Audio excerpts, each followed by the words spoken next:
ain't no cool damn intro here, man. Who am I kidding? Fuck it. What am I trying to do? Turn this down. I am here, people. Probably can't even tell. Yeah, you can now. Hi. I have Rumble chat. There we go.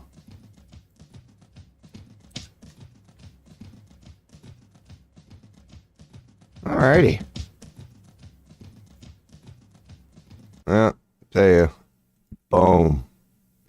Boom. Hello. Hi. Man, what a great setup. We out here. Typical start to this frickin' stream. Hi. Yeah. Would you like tarot readings and stuff? Beavis? So it's your boy Robo, man, at, I don't know, 7:22 p.m., man. I just woke up.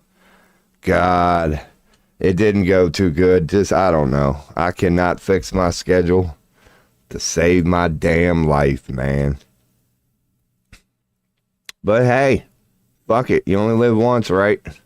Hell yeah, we getting ready. We getting ready, Freddy. All right, we're good. Fuck it. Yeah, so word. Happy Sunday. It's your tarot streaming boy Robo, man. Just, I don't even know. Just head up. Yep. The quality sucks. I'm too damn lazy to even upload a thumbnail on most of these platforms. But the one thing you gotta give me, man, if consistency and commitment mean anything, your boy goes live pretty much every damn day for like 8 hours. It doesn't matter how much he's told himself the previous day, you know, don't go live all damn day tomorrow. Get some stuff done. Do some real life shit. Be a person. Ain't nobody got time for that shit, man. Ain't nobody got time for none of that responsibility shit, man. Dude, I can't even walk anymore. Who drinks a pot of coffee a day? Your boy. That's who. So hell yeah, man. Said if anybody wants a tarot reading, let me know. I apologize for this stream, man. Because for the couple of people who are quote unquote regulars, they're not going to forget my pattern. I went like 2-3 weeks talking about all this shit I was going to do. Never did any of it. And then I fell off the mat for like 3 or 4 days. Didn't stream. Like when I do decide to do stuff, I'm so bad with balance. Maybe people can relate.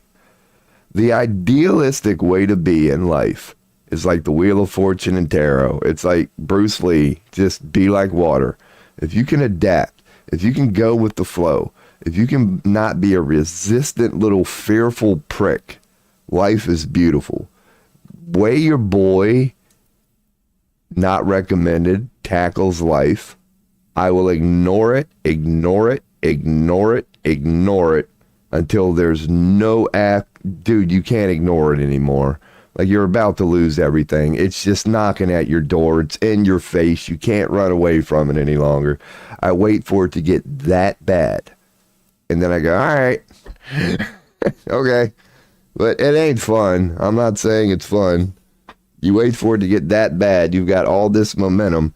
Dude, you telling me I ain't got no damn coffee? What the fuck? All right, I'm about to say. So yeah, man. That's what your boy tends to do, man. And I'm doing it now, to a fault. Just ignoring people. But I was kind of thinking about this today, man, because, you know, I got a couple of texts and I'm still in my ignoring the world mode. And that's not good. It's not good to ignore your friends and shit. But in my defense, I had this little thought when I was sitting there, laying there. I was like, well, come to think of it, when I actually get a cool message, like a meaningful message, like, you know, your friend's really reaching out to you. They're fucking, yeah, dude, I respond each and every time. It's just most of the time I get dumbass shit.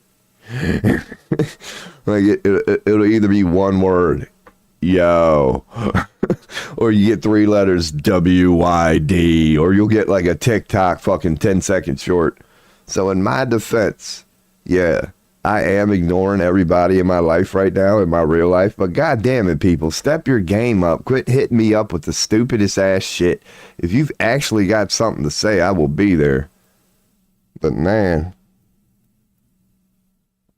oh, and that's a tell of your boy right there, man. Because the amount of quote unquote people I know in real life, you can count them on one hand, man. I don't get out. But I'm honest to a fault, man.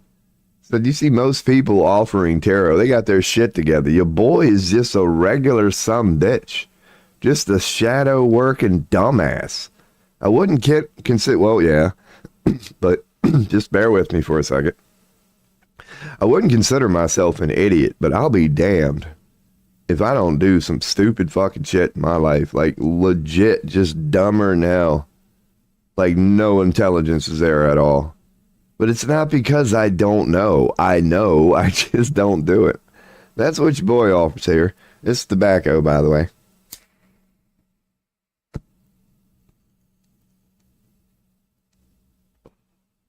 That's not very judgmental. I mean, all tarot readers are. But yeah, when you get me, man, like if I believe it, I'll tell you. I'll say it like I fucking believe it. But if I got questions, man, I throw them in here. So I don't know what the fuck.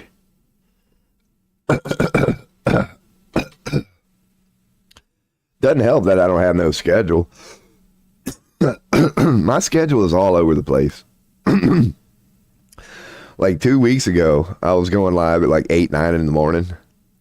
And then that switched from like 9 to 10 to 11 to 12. And then it's now 2 p.m., 3 p.m. So my starting time is migrating later in the day. And it needs to start going back the other way. I'm not saying it will. I'm just saying life is screaming in my face right now to fucking flip my schedule and get my shit together. But hey, that's my subscriber yesterday. I went to his channel to see subscriber yesterday. Look at that. And there's your boy. There's my Kick dashboard. So don't be fucking spamming me right now, Kick. I got her cocked and loaded. I'll ban the shit out of a son of a bitch. There's the old restrum. There's the old restrum. So yeah, man, I guess I'll stay active on Twitch. I got a Prime sub. I really got a Prime sub just waiting. So if anybody has any recommendations, we can fucking make that cool. Because I'm not affiliate, so don't waste your Prime sub on me. This woman is awesome. Fucking Francisca Albanese. That woman does not fuck around, man. If you don't know, now you know. Francisca Albanese. Look her up. Look her up. She's well-spoken and she ain't taking no shit from these Zionist bitches no more. So yeah, man, here you go, Trump. Here you go, Trump. You're going to fly to Britain and arrest these people too? You fucking prick. They're protesting in Britain. How dare these Islamists tell a Canadian man not to play music? Let's watch this. If you want to see programming, if you want to know how the Illuminati works, this is how you do it. I'll explain it right here. Let me make sure I'm on browsing. I am. This is how the Illuminati works, okay? What do you see here? You see two people in a camcorder. That's all you see. Let's hit play. And let's recognize the situation here. These are simply two people in a camcorder. But when you're a Zionist-controlled media and you hate Muslims, watch. This camera just happened to be there. Apparently, what this is telling you, think people think, that there was, for some reason, a man recording a guy at a hot dog stand. Look at the background. Look at the background. Is this a protest? There's nobody around. Yet you're in a fucking city during the day. So during a city, during the day, they happen to pick a moment when nobody else is around and can either confirm or deny this.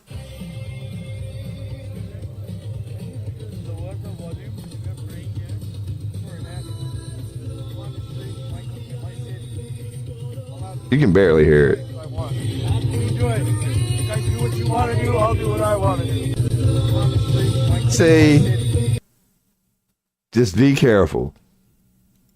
Be careful. That's divide and conquer at the finest. If you want to know what psychological warfare looks like, hey, here's one of them Islamists. Hey, here's one of them Canadians. This guy comes over, politely asks him to stop, and his thing is, You guys do what you want to do, I'll do what I want to do. And you. That just, why would you post that? Honestly. How dare these Islamists tell a Canadian man not to play music in his own country? Because this is where they open it up, man. They want you to hate. Why? How dare, dude, listen to that. Like, this is where, this is how they present it. Like, he's blasting that shit. I don't care who you were. If any hot dog stand man or whoever is sitting there, like, come on. Like, you can tell it's all staged. So he just happened to be recording now. He just happened to get ready to spark his cigarette. Like, just don't believe this shit. Who posted this? I'll show you right now. For example, Carry My Rules? Let's look that up. Carry My Rules. Who the fuck is that? If you want to see the sort of shit, like, you can only imagine what this person posts. So that is they. So they admit. Like, this is the only thing. Karma sad. So apparently karma is a thing. Karma?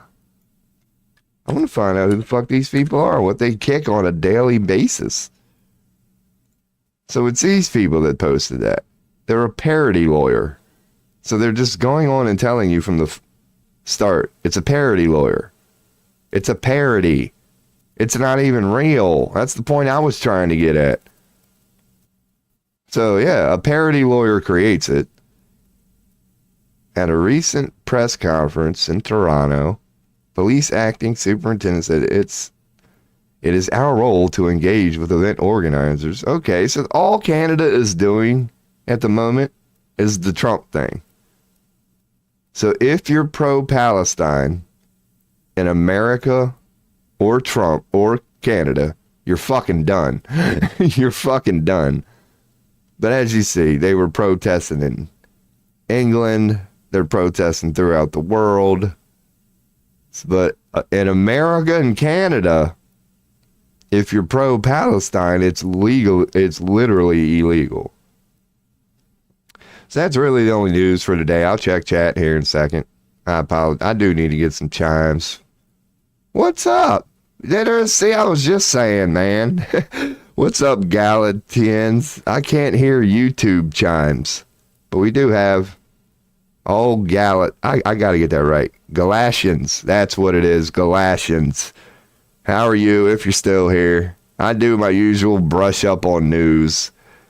It's just, I notice a pattern here in America. Like pretty much every day. It's here go the Muslims. Here go the Muslims. Even if it's like another country. Elon loves promoting the here go the Muslims posts. But yeah, I was just brushing up on that. As I always say when I stream during the weekends, there don't seem to be a lot of news over the weekend. So I will continue. I will tab back out. But again, let me read his. So, united we stand, divided we fall. That's damn true. That's the secret to it all. I point that out here.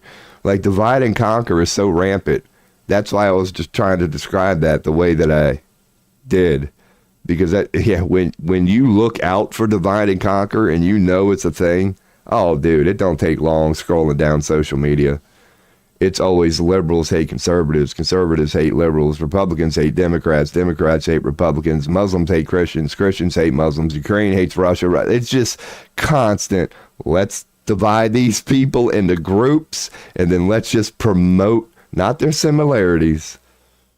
So simple to see, but everyone is effing blind. Touche, friend. That's what I'm getting at. I haven't watched TV in over a decade. I haven't owned a TV in about 20, 25 years. I'm with you. I don't miss it. No, I've never missed it. Never missed it. I'll stick with God. This world is full of devils. It is. Like it's prison planet or whatever. I believe that is there's a lot of truth to that. This earth is literally, not a prison planet, but it's, if you want to explore some hell, it's a great place for a demon to do what demons do. Like, not through punishment. It appears to be designed that way, does it not? Like, I told you last night, your energy is on point. I appreciate it, my man. I do appreciate it, because I watched a little bit of that reading yesterday. Because you know how some streamers go, I don't rewatch my stuff? I'm not that guy.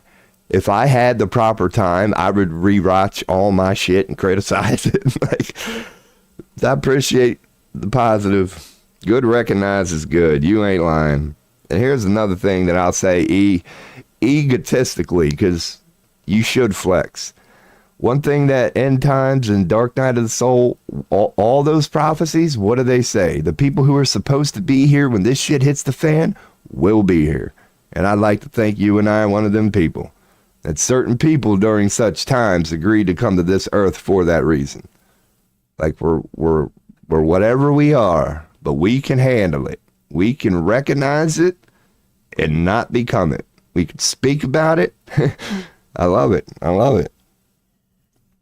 I tried to put that in my title today, Toothless Alpha, as in like, we got similar vibes here, because I would ask you how your situation's going, but it's only been a day. So, I'm assuming you ain't, slid into home plate yet. But, yeah, man, I hope your little alpha journey with trying to get some Hershey works out. But, yeah, man. So I appreciate you being here. I never know what I'm going to do here. Like, if there are big news updates, I'll go. Like, when Israel, a.k.a. the Zionists, start dropping bombs, I'll cover it. But on the weekend, it don't seem a lot, man. It's all fake. But, yeah. So anybody be careful for parody, people. Because apparently that's going around on X. People are putting parody by their name, and they're just using AI to fake everything. They're going, this is just parody. Well, then why is it like dude, I'm clicking on trending. And if this is trending, honest question, Elon, honest question. I clicked trending, right? If I went down to the second post of something that's supposed to be trending, wouldn't you think it'd be pretty fucking popular? This was 8 hours ago and it only got 122. How is this viral by any stretch of the imagination? Took it 8 hours and got 122 likes. So Elon, step your shit up. Quit promoting what you want promoted. Your algorithm is like exposing your bias. That was not trending at all. But anyway, I will keep checking chat. If anybody wants a tarot reading by any means, ask a question. I just started. I'm just glancing at world news right now. Let me just specifically go to world. Did anything blow up today? Other than, dude, Israel is still striking Gaza. How is there even a Gaza left? I gotta see this picture. Is there a Gaza even left? Like, what are you bombing at this point? No, there's power to these buildings. Okay, so down there, I don't see a light on. It's like, dude, there can't be many fucking buildings left, man. Like, what are they bombing? Oh, they target, dude. And again, I'll check chat in a second. But again, dude, a hospital. I'll be damned. I'll be damned. Hamas just loves hiding in hospitals and churches, apparently. Because that's why I like that Francisca lady. I'll be back. I'm sure you'll be on. I will, brother. I will.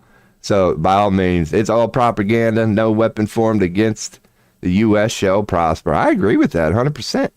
100%. I could get very deep on that.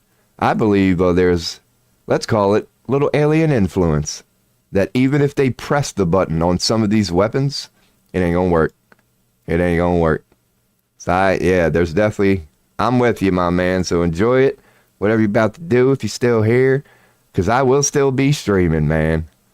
I just do want to go over news for today, so somebody asks later, I can, But yeah, fucking the Zionists are still just, I mean, come on. Like that one woman said, so Turkey, you're fucked. But they're protesting in Israel. They want that motherfucker out. But hell, so like it don't matter. Once they're in, you're screwed. U.S. taunts the UK, or Russia taunts the UK. UK orders investigation. Who knows? Because UK is kind of like, I'm still on Twitch. They're kind of injecting themselves into this Ukraine thing, as they should, because fucking Trump screwed it up. Trump officials to take private visit to Greenland. Greenland officials express fury over Trump's plan to send delegation. Dude, he's not coming to delegate. He's coming to bully you. He's coming to Zelensky you. He's coming to send one of his peoples to remind you, Greenland, that you have no ground to stand on and we could fuck you destroy. That's what he's coming to do. So I don't blame you for being mad. Because he's sending Vance. No, okay, Usha Vance. That just is their person, their second lady. To make a series of cultural stops after her arrival on Thursday. Just bounces off Donald Trump and his administration in their mission to own and control Greenland. So there you go, America. Greenland is asking us to back off. They don't want to join us, and Trump is not taking no for an answer. That's funny. That's funny. So Canada, you need to take note of that. So Israel's still going ape shit. That's the only glacier meltdown, risk food and water supply. Don't give me that shit. That's fear porn. It's okay. Israel keeps bombing. Their people keep protesting. It's up to 100,000 now. Netanyahu, when are you going to fucking give it up, dude? Your own people are turning on you at this point. The whole world hates you, man. Stop. Fucking stop. So Asia's coming together. They're gearing up for World War III. Out of nowhere, Japan, South Korea, and China are just getting along great. They know what's coming, dude. So hell yeah. So China's getting ready. Israel, the Zionist. The fucking Zionist. Because you got to admit, man, Israel's pretty sick. The Zionists are sick. Because we got crazy shit going on in Ukraine and Russia. And, dude, that's has as big as that normally would be at any time in existence. It's the second story. That's how bad. Because you got to admit, Ukraine and Russia are pretty bad. Thanks to Netanyahu, it's a bigger picture, but let's just one word it. Thanks to Netanyahu's hell-bent satanic Adolf Hitler-inspired vision of the world, dude, Russia and Ukraine is actually the second story globally. There's a lot of bad shit going on in Russia and Ukraine, and we all can admit that. When you put it up next to what the Zionists and Netanyahu are doing, it's mild. Like, that should really set in on a lot of people. Russia and Ukraine have been at war for 2 years, and it's a walk in a park compared to what little ass Israel and one sick individual who happens to be the alpha boyfriend of the orange man in America who's been given control of the greatest military in the world. So Netanyahu's bitch boy, Donald Trump, is now in control. He can finish the job that Israel doesn't have the military capability to do. If the United States had a president like me in there right now, or somebody who was clearly like, no, we're not doing this, fuck you Zionists, we're backing off today. Like, ask anybody, but don't ask us. Israel, the Zionists, would give it up the next day. They don't have the weapons, they don't have the manpower. As soon as the United States, they said this globally, they said they can't do any of it without the United States. And that's why Trump is just, I don't know why, but because you would think, right? Dude, Trump and Netanyahu are friends, cool. They're friends, cool. That's your boy, cool. Dude, even when your boy comes up to you and goes, look, I got a good idea, Trump. He's like, all right, master, what is it? And he goes, genocide, ethnic cleansing. Dude, is there no thing you say no to? Like, granted, he's your boy, fine. Pull out the chair for him, suck him dry, give him a little hand job, do what you do. But, dude, he recommended genocide and ethnic cleansing. And Trump went, sounds good to me. Like, there's no there, Trump. It's one thing that he's your boy, but there's no idea this son of a bitch that could pitch to you that you could be like, hold up. What's up? We got a chatter.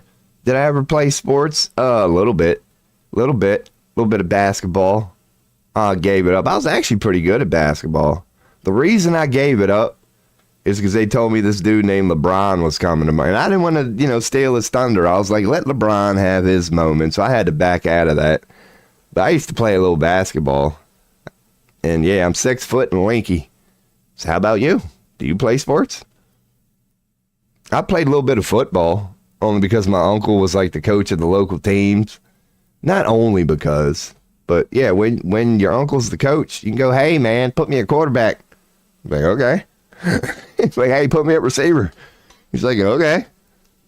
So yeah, I did play back when I used to do things like, I don't know, what's that shit called again? You got to give me a second. Oh yeah, getting outside. Yeah, getting outside. Your boy used to do that from time to time, man. You play tennis and you're pretty good? Well, cool. Good on you. Good on you. Because as I was just jokingly getting at, it's great. Sports is a great reason to get outside, man. We're all, like we all could use reasons to get outside, run around.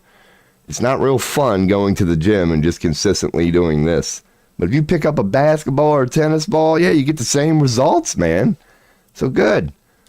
How's life? Oh man, challenging, like everybody. Your boy, if you'd like a tarot reading, let me know. We do that here.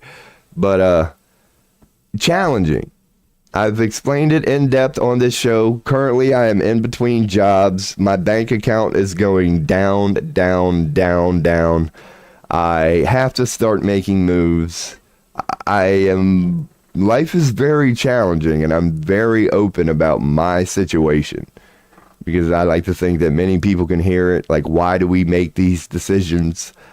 Like myself, for example, like I'm 3 months unemployed now. When I first quit my job a month ago, I was like, all right, man, in 2 weeks, I'm going to be working again. And now here I am 3 months later, waking up in the middle of a midlife crisis. Like, yeah. So life is very challenging for me at the moment, but good. So I'll throw the question back at you if you care to answer. I know you're on a keyboard or maybe even a cell phone, so you can't go in depth. But how's your life? I hope good, because all lives, there's many different forms. But mine, I consider myself a shadow worker, so I'm playing with a lot of shadow right now. Hey, bro, try to commit, and you got this, bro. I do appreciate that. I really do. I said that when I started this stream. I said, look, I know the quality isn't the best, and I don't do a lot of background work, but the one thing I know I am is I'm dedicated. I go live every day, even if it's to nobody. It's 8 hours. It's consistent. I push through the rough to see the shine. Thank you. Really, thank you, because that's what I think I'm doing. So appreciate the confirmation. It's tough. But then again, who isn't it tough on? Because I was just checking news. Look at me. I'm sitting in a room with coffee and I got the lights on. There are people who can't even say this right now. There are people who don't even have a home to turn lights on in.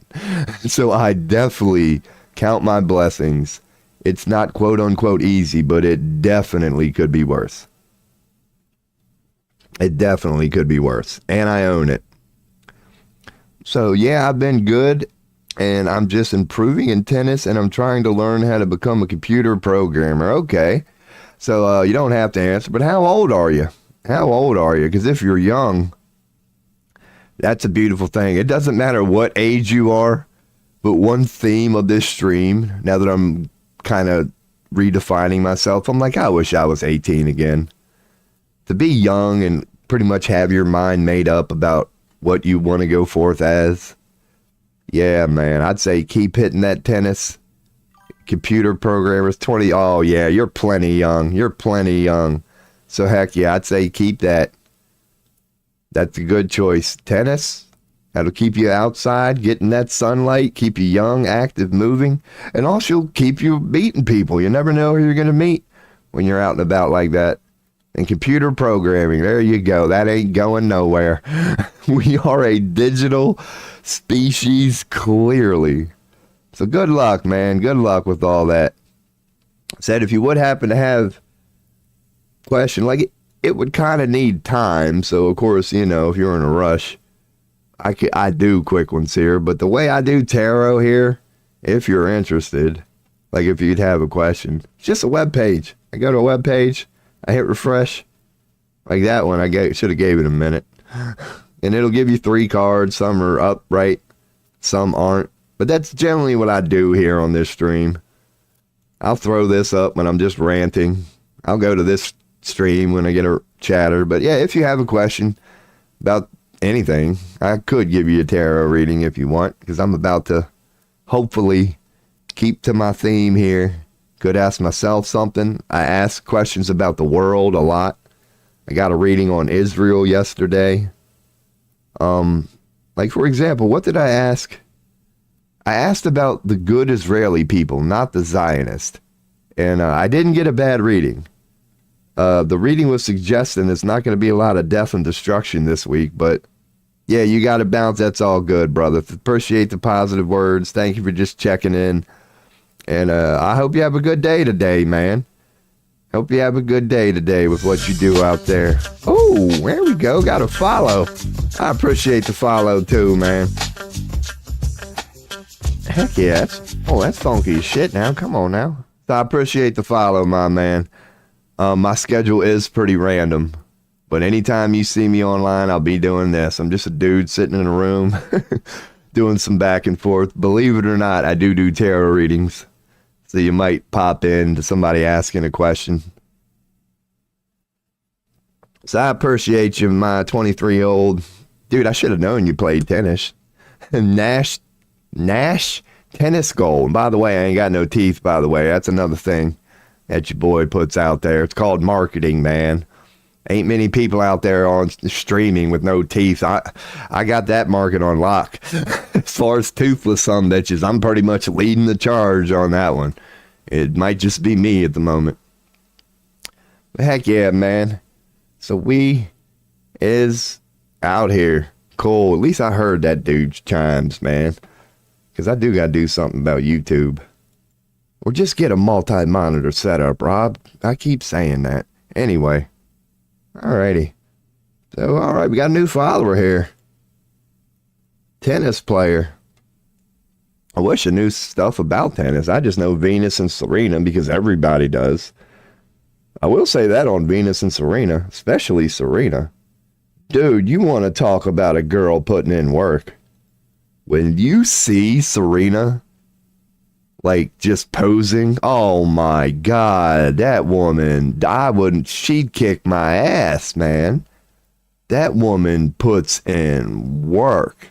She is a chiseled goddess when you see her in her prime. You're like, damn, are you a fucking WWE wrestler? No, I play tennis. You're like, damn, no wonder you're so good.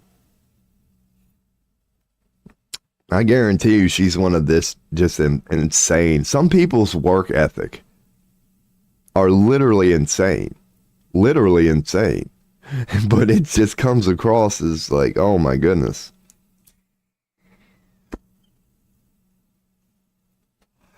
I gotta go get some coffee. It ain't gonna take long. So the last thing I'll say before I spend 10 seconds and go get my coffee is one example I can speak on that personally. When I cleaned up the Baltimore Ravens locker room back in 2000 and 2001, when I saw, number one, the amount of hours Jamal Lewis put on that fucking bike, dude, he wouldn't get off it. And then there was one time I happened to be walking through the hallway. It's late. Everybody's gone. He was the fucking gym rat. He's like the last person coming out of the gym. He's in his tight ass fucking boxers. And I got a proper look at his legs. It blew my mind when I got to see how big this dude's calves were. He's not very tall. I was like an inch, if not 2 inches taller than him. But his leg, an NFL running back's leg, literally was as big, if not bigger than my chest. It was freaking massive. Like, that blew my mind. So when you get to witness work ethic like that, somebody who puts in that much effort to be the best damn thoroughbred running back they can be, oh, that blew my mind. I'll never forget that. Seeing it, dude, Jamal Lewis, he's not Hall of Fame, but he's ran for over 300 yards in a game. So he was a good running back. And I got to see, you know, work ethic, which your boy don't have. I ain't got none of that shit. But it was nice to be able to see where good work ethic can get you. So give me 10 seconds, man. I'm not even going to put up a beat. I'll be right back.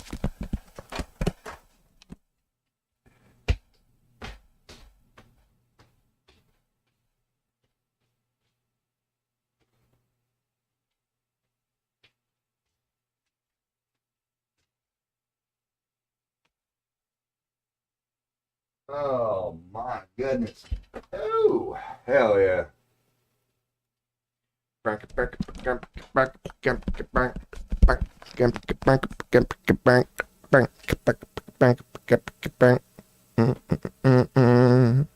yeah. I guess I'll stick on Maine. That's one thing I could do. I got a feeling if I never want this to clear, what I need to do is like put it on other scenes. I could. Come to think of it. If I like added a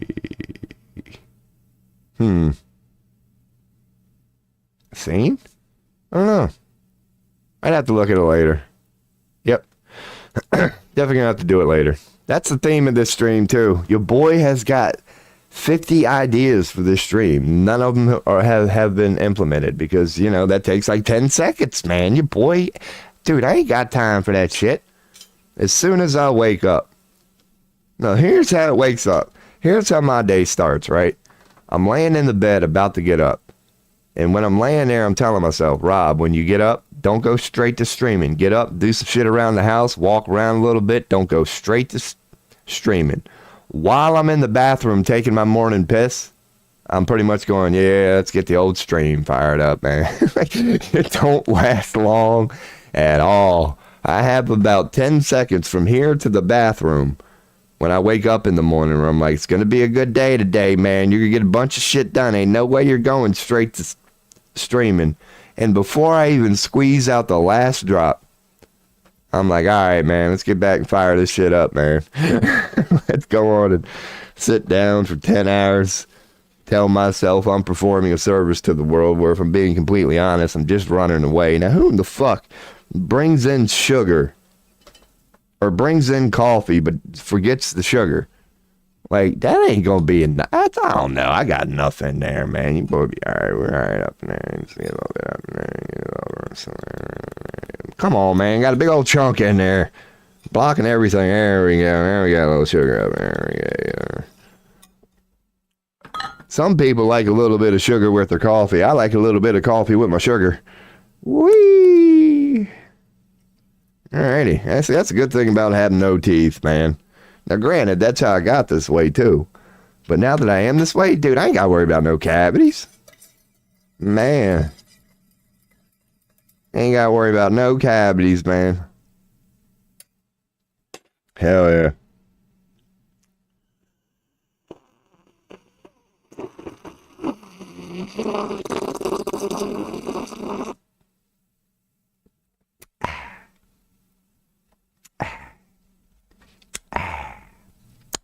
Why do we do that?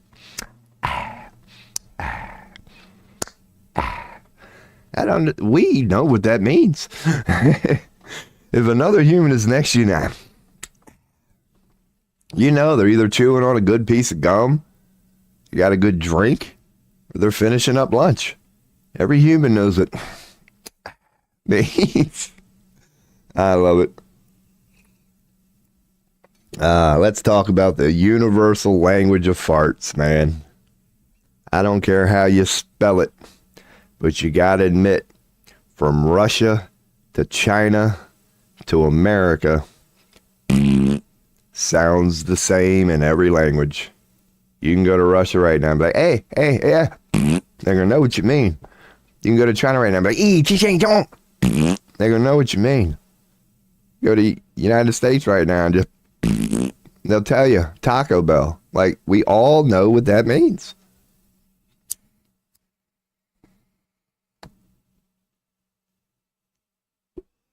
Why do you think Taco Bell said make a run for the... I guess they had to give that one up, didn't they? I guarantee you Taco Bell ain't saying make a run for the border no more. Like, that was funny 10 years ago. You could go with it. Even Taco Bell thinks of this woke bullshit. Hey, bud, there's my mouse bud. We got a mousy friend. Oh, yeah. What are you doing? I seen you, man. I know you're coming. I seen you. Usually you sneak up on me. You ain't sneaking up on me today. I see you. I know you're coming. We're friends, right? We're friends? You're not gonna make me look like a fool? Hey! Where is he? Oh, dude, hold on. I'm gonna break my damn webcam. What are you doing, bud? Where is he? I seen him. And I know you wouldn't come out and run the way that you did if you didn't expect some food, man. Let's go on and... hopefully we're going to catch a mouse here. I got a damn good video of him yesterday. There will be a highlight of that. I just don't know when. I set the cam up like this, and I debated his ass, and it was perfect. He fucking rolled right up in front of this thing and just started eating it. Where you at, man? I know you're in the area, and I'm not going to do this forever, dude. The time is ticking. You're not going to make me look like a fool. Again. You're good at that. Where you at, man? I'll get him here soon. Alright. I thought he'd come straight for the bed. I think he's looking around. He'll be up here soon. Let me go and put this right here. I can move the coffee over here. So heck yeah, what I'm trying to do right now is catch a mouse. Not catch him, but catch him on tape. Sorry, dude. You want to play me like that? I'm going to pick my food back up then. Fuck you. Because that's what I'm trying to teach this son of a bitch, man. You can't be snatching all this food up behind my back. He's got to learn that it's time to eat when I'm feeding his ass, man. But I don't know. I got the burritos there. So he's up. He's in for this evening. 8 o'clock, dude. He's getting good. Pretty much every day to a T within 30 minutes. At 8 o'clock, if some bitch comes in for the evening. Alright, but you ain't playing me for a fool, dude, okay? I'm a mile ahead of you. Let me go on and hold on. I just gotta love the text real quick. To let a some bitch know that. There you go. Cool. Because, not recently, but a couple months ago, I did a good deed for my family, man, and they were just thanking me for it. So, you know, even in the middle of my crap, that's all I was saying earlier. I'm currently in a phase of my life where, yeah, if you don't have a meaningful message to me, I will not answer it. But yeah, when your own mother says thank you, you don't want to ignore that one. So word. Anyway. So there might be a mouse here. I guess I will. I have not done a tarot reading yet, and I've been live for 46 minutes. But that's cool. That's cool. Oh, God. I will start to do one here. If anybody has a question, let your boy know. We can do a simple 3-card reading. If you got a half hour, we can get in depth with it. I will go on and ask some question of my own here soon. So we'll start practicing with tarot. Because, yeah, Israel is the big news for today, but it's always the big news. What could I ask, man? Because, again, if anybody would have any recommendations, it doesn't have to be specifically about you. Like, if there's just a general theme that you're curious about, like AI, for example, we've asked about that here. Like, you can get pretty vague with tarot, and you'll still get something out of it. But, because otherwise, yeah, your boy will think of something here, man. I could do past, present, and future. What would be a good one?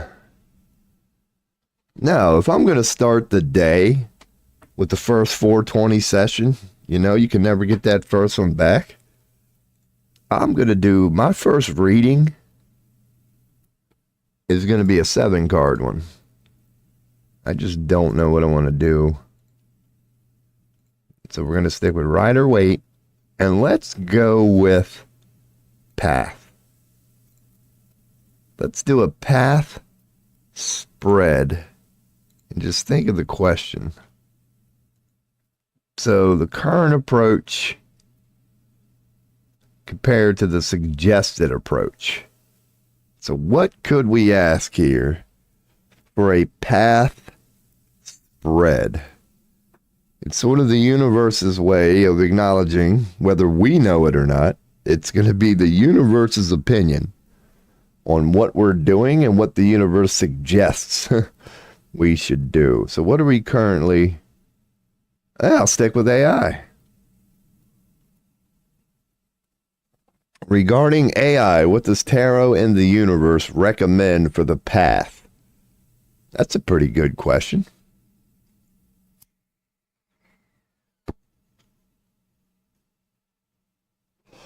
A lot of people seem concerned about AI at the moment. So if I get any, people with personal questions, by all means, we'll do a reading on that. Other than that, yeah, we'll do a 7-card reading on AI, man. Hell yeah, we out here. Why not? Cool. Word to you, brother. So, yeah. Should I go on a rip one now? Why not? Why not? Give me about 20 seconds. We'll do this.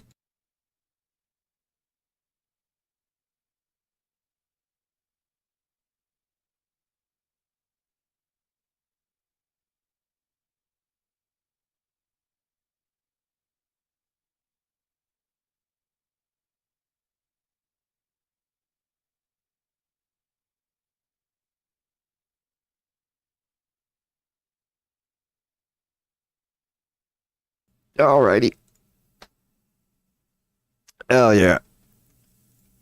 So, bam. Get that ready. Bam. Get that ready. We're going to do a 7-card reading, a path spread regarding AI. Let's see what we get.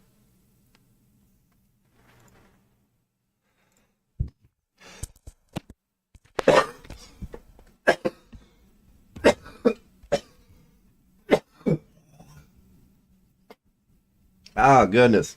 All right, let's take that off now. Hell yeah.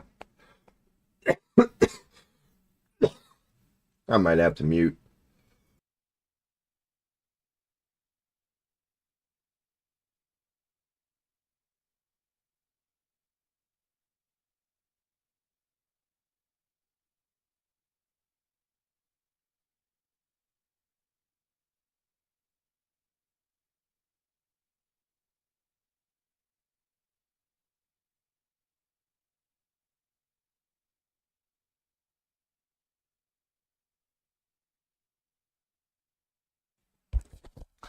Oh, yeah, that's attractive.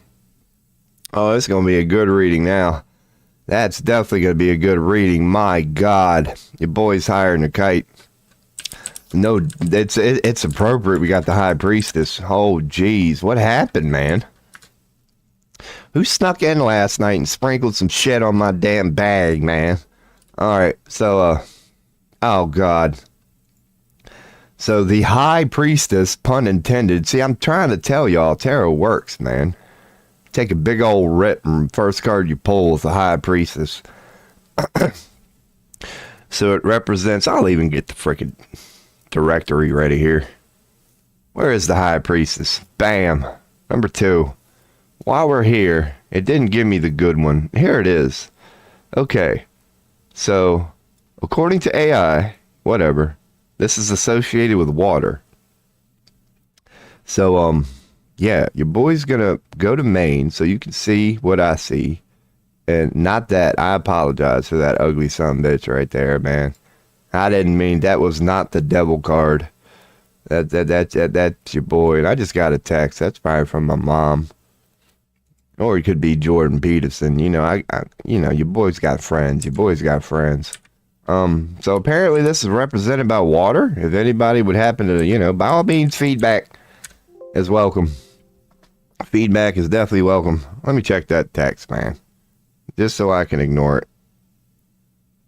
Oh, yeah, cool. Word to your mother. That's the other person. Dude, that feels so good. But yet it hurts. When your family... I've gotten 2 texts today from family members thanking me for things I've done for them in the past. Your boy don't do that too much anymore, but I went through times in my life where I kill it, man. So anyway, the High Priestess represents intuition, mystery, and inner wisdom. It really does. Encouraging you to trust your instincts and delve into your subconscious for deeper understanding. That is 100% accurate.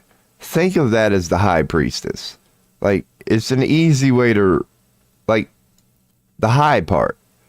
Intuition, mastery, inner wisdom, mystery, and secrets. She embodies the unknown, mystery, and hidden knowledge.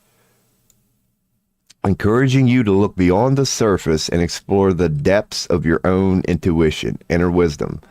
So this is indeed that. They even put it in there, divine feminine, and I'll read it because that's where I was about to go. She is a symbol of the divine feminine, representing the feminine force of creation that embodies qualities like nurturing, receptivity, creativity, and compassion. That is well said. That's why the divine feminine is so fucking beautiful. Step aside, alpha dudes. We ain't shit compared to this divine feminine energy. I'm trying to tell y'all. So that's indeed what that represents. Just High Priestess. As in, picture what the divine feminine represents and then give it a blunt. Like it's about just open-mindedness, intuition, wisdom you can't describe. It's hard to even write down and put into words. It's that sort of thing. Like you got the pillars. And they're black and white. It's like no matter, it's very alchemical. She can work with both. It don't matter if it's good. It don't matter if it's bad. The High Priestess has this under control. And when they try to express the divine feminine, many times you'll see the seeds, the fruits, because it's literally what the divine feminine is. It's the same of planting a seed in the soil and it blooms into life. It's the same as planting seed into the woman and it blooms into life. She's the manifestation of a beautiful Gaia-like divine feminine process that can only be done by the divine feminine. If a man did it, he would fuck it up. But we are the seed bearers. We build the seed. And when we give them the seed, like we do to the... What's up, verified rockstar? I'm glad I checked chat. I'm on a one-monitor setup here, so unless I do this, I don't know anybody's chatting. I am taking questions. I'm just filling time right now. I asked a 7-card path reading on AI, but I go through every card in depth, and that's all I'm doing right now. So by all means, if you have a question, we can do that. And as you see here, let me go to browsing so it gets a little bigger. This is how I do it. I have a deck that'll be here in like a week. So card readings or whatever would be an option. But at the moment, I do it this way. I just find a web page and I happen to like this one. So we typically do 3-card readings. Well, not typically, but I'll just hit refresh and you'll get your 3 cards. That'll be the answer from the universe. And then we go over them. So as you see, this is a simple one, past, present, and future. Because I was just trying to kill time and had plenty. Yeah, I was doing it. And by all means, you can get a path reading. If you have a relationship question, I'll check chat here in a second. But if you have a relationship question and a little bit of time, they do have a relationship spread that goes like this. So it'd be like you would be the person on the left. The other person is the person on the right. You have the significator in the middle, just to tie it all together. And you deal with the rational, emotional, and external parts of it all. So, was Isaac intimate with anyone in my car today? Okay. Yeah, that's going to be... Would you like 1 card? Because at the most, yeah. We could do past, present, and future on that, or we could just do 1 card. I would leave that up to you. Would you like 3 or 1? Because, yeah, that's a unique sort of question. I could bring up... Yeah, let me bring up both. Because I have yet to do a 1-card reading here, but they're perfectly fine. For questions like that, I would not be against it. We could just pull 1 card. This isn't your card. But, okay. All right. Well, what I'll do, 3 cards, please. All right, cool. Because I was about, all right, 3 cards. 3 cards, 3 cards. What we'll do, and make sure I know your question. Not going to say the name. Intimate with anyone in my car today. Okay. So with somebody getting their freaky on in your vehicle today. Let's do a 3-card reading, refresh, bam. Now, what I'll do here, because normally we get deep into stuff, 10 of Cups, tarot meeting. I'll just bring up that specific card that we got here in the beginning. Let's go on and close that, because this is yours. So you got an upside down 10 of Cups, which is normally a very good card. I will go to main just to show you what I mean. If you want me to hurry up, yeah, but just to better everybody's understanding, an upright 10 of Cups is all about family, as it's all about family. It's a beautiful card. You got the man, you got the woman, you got the son, you got the daughter. Like, things are good and lovely here. So, upright 10 of Cups, which yours isn't, is emotional fulfillment, harmonious relationships, domestic bliss, a sense of belonging. So it's good, good, good, good, good. When it's upside down, it's a disruption of harmony and fulfillment in relationships, potentially indicating conflicts, broken family dynamics, or a sense of despair, urging self-reflection and addressing underlying issues, misalignment of values, broken home, or marriage. So far, it's suggesting, whatever you want to call the past regarding your question, that, yeah, because upright, it's family, family, family. Upright, it's emotional fulfillment, harmonious relationships, domestic bliss, a sense of belonging. Upside down, it's a disruption of all that. It's very relationship, so it makes sense. given the question that you asked? Check in chat. Yeah, this is suggesting a disruption to all that. Whatever the general theme is of mistrust or whatever, shiesty stuff has probably been going on a while. Is what I'm getting from that. That it's definitely suggesting, yeah, this is stemming from something. So to address your present, which would answer the question, because you asked a present question. From the jump, I'm going to suggest you already know, is what I'm getting from this. You already know. But then again, maybe not. Because it's the Ace of Swords. And Swords is intellect, thought. So it's very alpha. But when you get the Ace, it's new beginnings. But mental clarity and the power of ideas and intellect. Often signifying a breakthrough or victory achieved through sharp thinking and decisive actions. So breakthroughs, new ideas. Being that it's the Ace, I don't know. What I originally said, I'm taking back now. Being that it's an Ace, it is suggesting a new way of seeing it. Maybe today, something came out of nowhere today. It's a new beginning. You've got now mental clarity.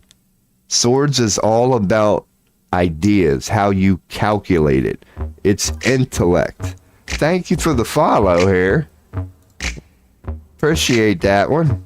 But that's what I'm saying here. That it's showing you are clear on it mentally in the moment. Like even though you're asking a question, you're pretty clear on it mentally.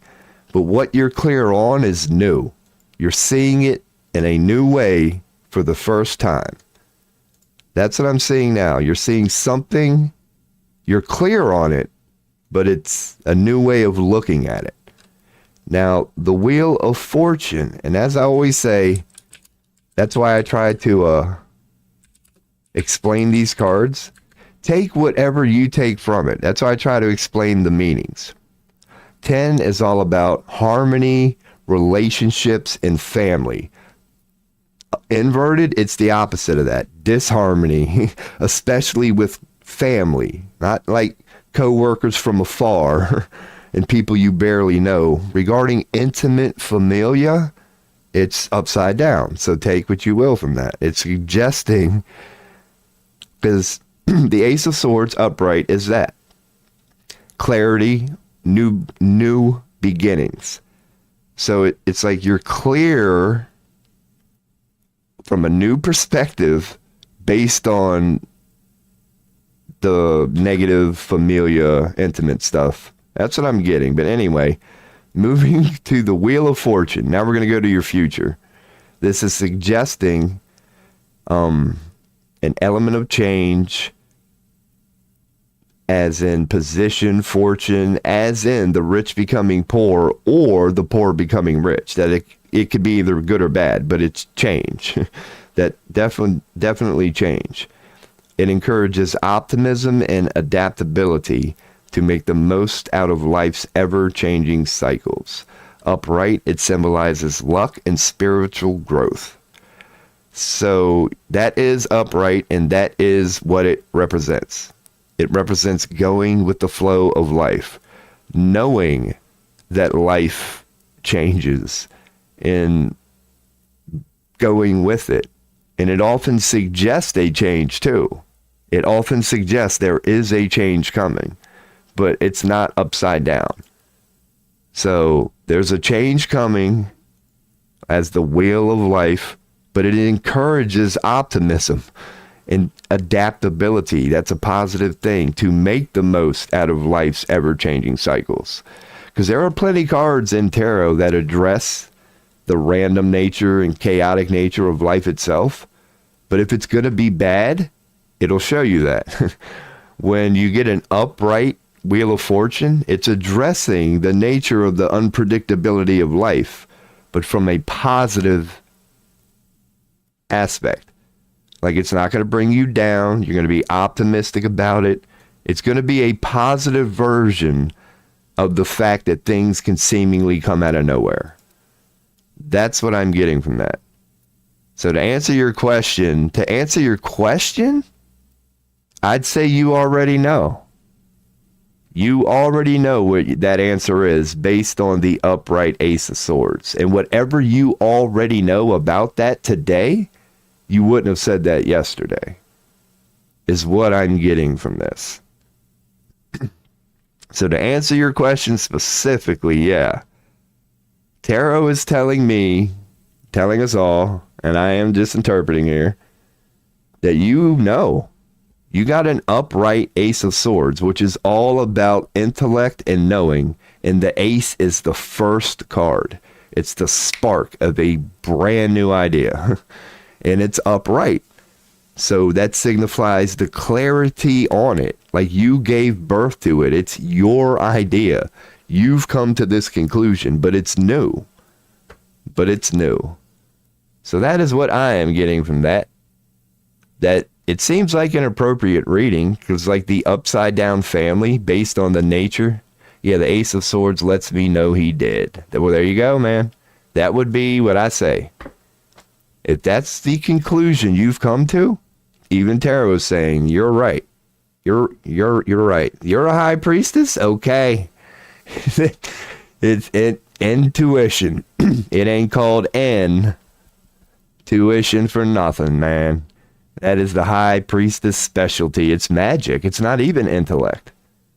It's magic. What the high priestess works with, the withinness that has yet to be-ness, is beautiful. So yeah, I wish you luck with that. Because yeah, I mean, in the future is also suggesting what you probably already know. Yep, that, you know. You don't know what's going to come. You are wise enough to know it's foolish to try to picture how it's going to turn out, because that's literally called trying to predict the future, and humans can't do that. But you're wise enough to know, and you can read the energies. Yeah, yep, you're going to spin the wheel and be fine with it. And I wish you luck on that, because naturally, that's not an easy situation. Especially what it's implying, and we both know, and I'm only speculating here, but I'm a shadow worker. But we know what that's implying. So good luck with that. That sucks. But then again, it doesn't. It doesn't, because you are a high priestess. So if there was ever such a being in consciousness to explore such a thing, it's been given to you.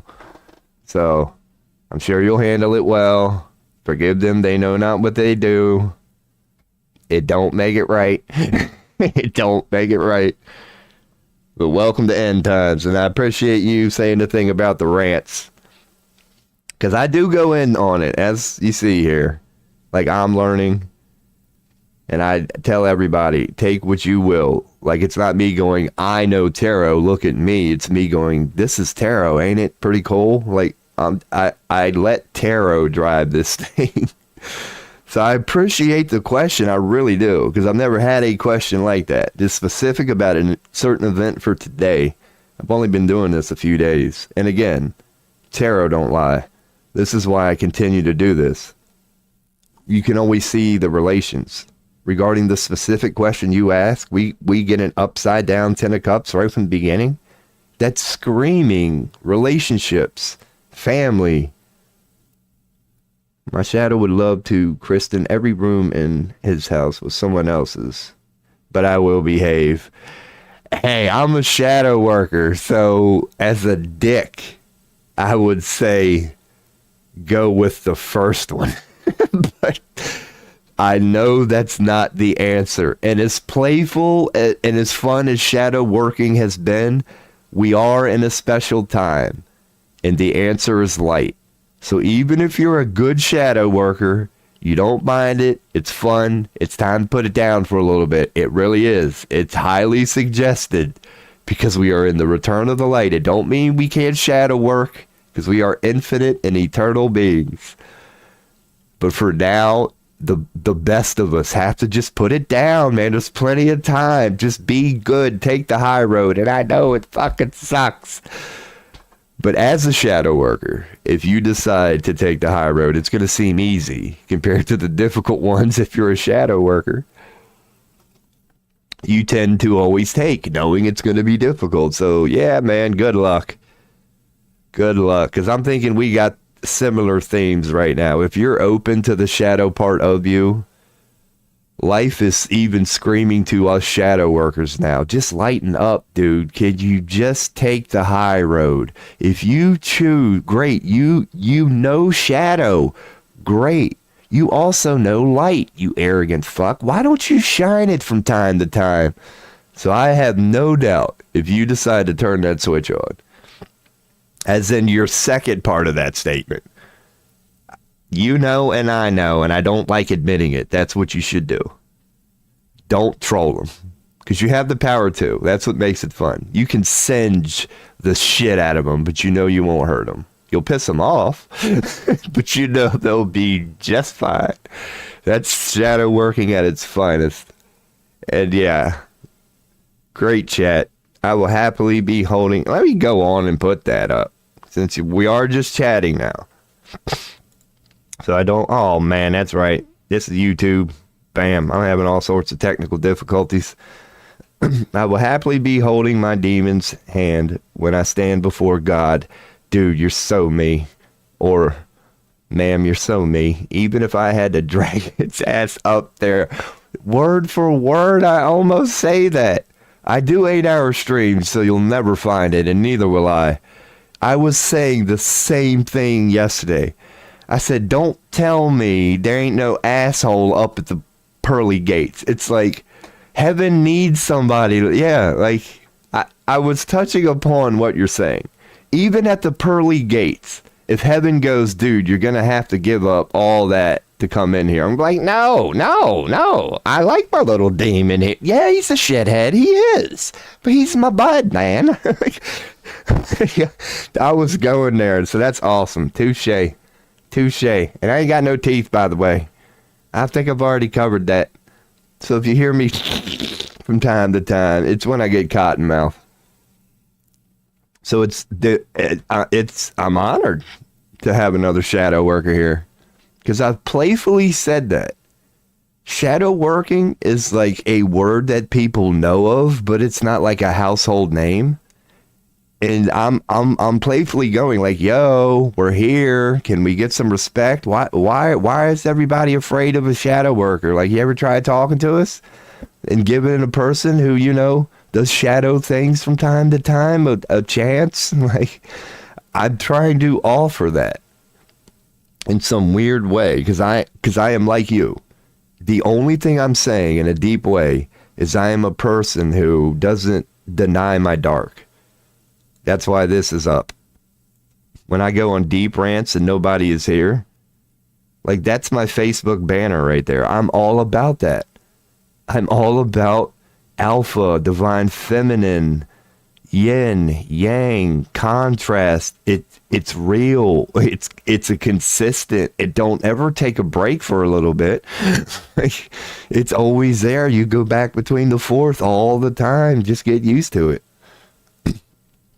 Yeah, Candy took mine too.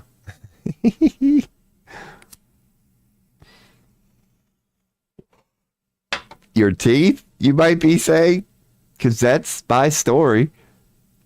Candy took yours too. Mine are gone because I've been over this World of Warcraft, dude. World of Warcraft. You know that's how, I mean, look at me. Like, I did this with World of Warcraft. 10 years, just coffee, just 16, 18 hours of gaming. Yeah, PC gaming. Becoming a PC gaming took out my teeth. Right before I got them pulled, dude, the front, because I didn't mind when the back ones were, you know, decaying, but when your front ones start decaying, yeah, man, at that point I was like, Doc, I look like a legit meth head. Worse than a meth head, actually, because my thing is coffee and tobacco. This is tobacco, by the way. Yeah, coffee and tobacco, what are they both notorious for? Making your teeth yellow as hell. I should have took a picture of right before I got mine pulled.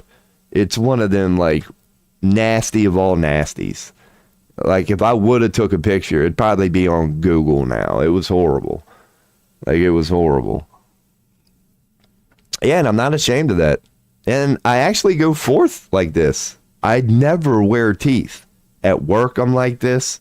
So when it's break time, you know, I'm in the lunchroom. What's up, man? I'm just gumming her away, man. I don't care. I don't care. Now, before I read your last comment, of course, I'm lying if I say I don't care. No human could not be a little insecure about that. As in, dude, of course, I wish I had perfect pearly whites. Like, I'm humble enough to say that. But again, being a shadow worker, I've just accepted it. Like, it doesn't bring me down. It's sad not to be able to chew a steak. Amen. That is the only thing.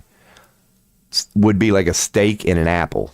You know, like if it's like a sandwich, I could actually get down a sandwich. It just looks a little goofy while I'm doing it. But the only way it's affected my life that I could say makes it a little tough is, what do most humans do when they hang out? They eat. Hey, man, you want to go out and get a bite? Why don't you come over for dinner? Normally, when we decide to get together, eating is big in that. We feast. You know, it's part of our social. We break bread together. So if that's the only way it's affected me. Is, yeah, if it's like a cookout, I'm like, I hope it's hamburgers and hot dogs, because I can get down a hamburger and a hot dog, but a steak, yeah, your boy would have to, yeah, it'd be a little goofy then.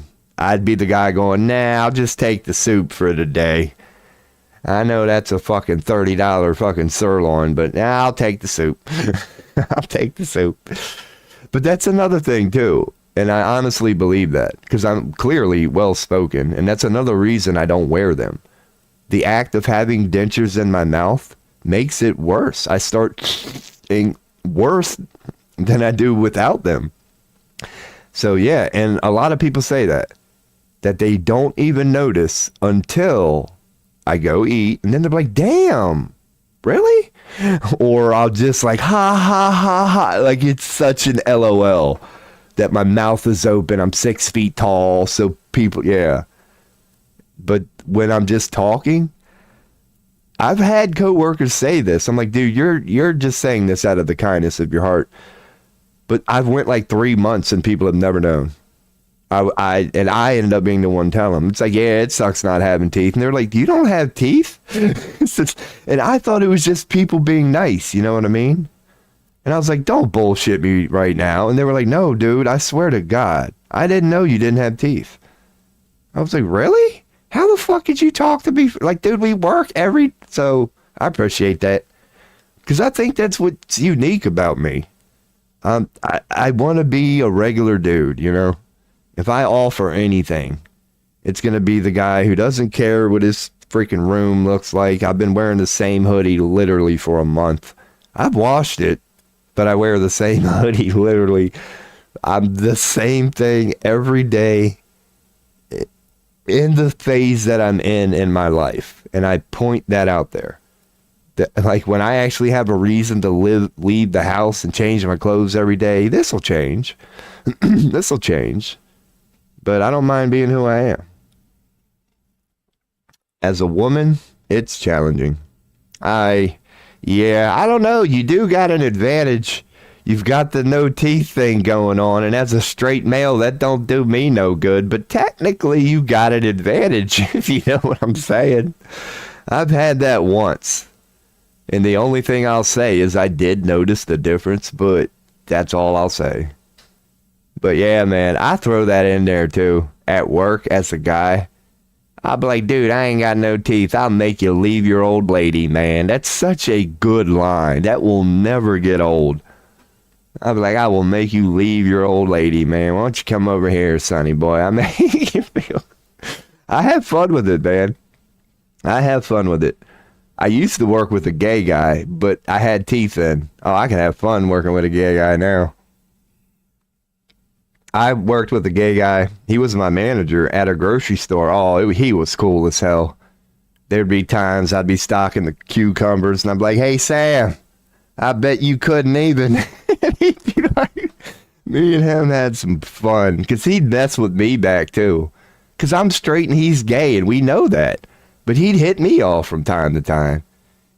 I'd be telling him about how crazy these women are out there. And he'd be like, Rob, I'm telling you, one night with me, dude, you'd never go back. I'd be like, Sam, you're probably right, dude, because these broads are pissing me off, man. We had fun with that.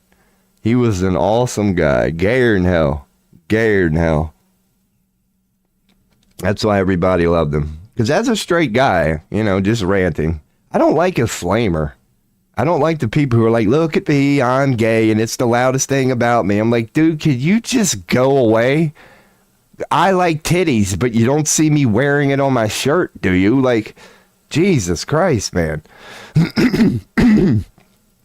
But when you get like a naturally but that's a little much. But when you get a naturally flamboyant but good gay guy, I love that shit. Me and him had so much fun. He was proud that he was gay, as you should be, but he didn't advertise it. But if you were willing to go back and forth, dude, no holds barred with this guy. No holds barred. It was so fun. The heck yeah. I love the random rants. And if anybody would like a tarot reading, because me and my friend Verified Rockstar are going here, including Rockstar yourself. If anybody like a reading, let me know. We tend to do 3-card ones here. We can get deep. And I can blah, blah, blah, man. I can blah, blah, blah. But yeah, let me go back over some of the things. What the hell was it? Oh, the whole empath. High Priestess. That's what it was. That's what it was. I have to go wash this. LOL, no teeth. Man. You have fun with it like I do. That's awesome. That is awesome. You might as well own it at this point. And it honestly, there are pluses to it. Honestly, I swear to God, there are pluses to it. I never have to brush my teeth. I don't even have to use Listerine anymore. I do. But I'm telling you now, when I had teeth, because I wasn't a flosser, dude, my breath used to stink horribly. Like, and even now that I have no need to brush my teeth, my breath never get, like, what I'm trying to say is apparently bacteria lives in your teeth. Like, that's what makes your breath stink. That's what it did to me. Now that I don't have teeth, I can go and often do a month without any Listerine. And I'm talking work, out in public, living my life. My breath doesn't stink. It doesn't. The only reason it would be based on food. If I just ate, a strong onions or garlic, like anybody, you might get a whiff of it. But just day-to-day life, no. There's like a lot of pluses to it, man. There really are. I don't recommend it, but yeah.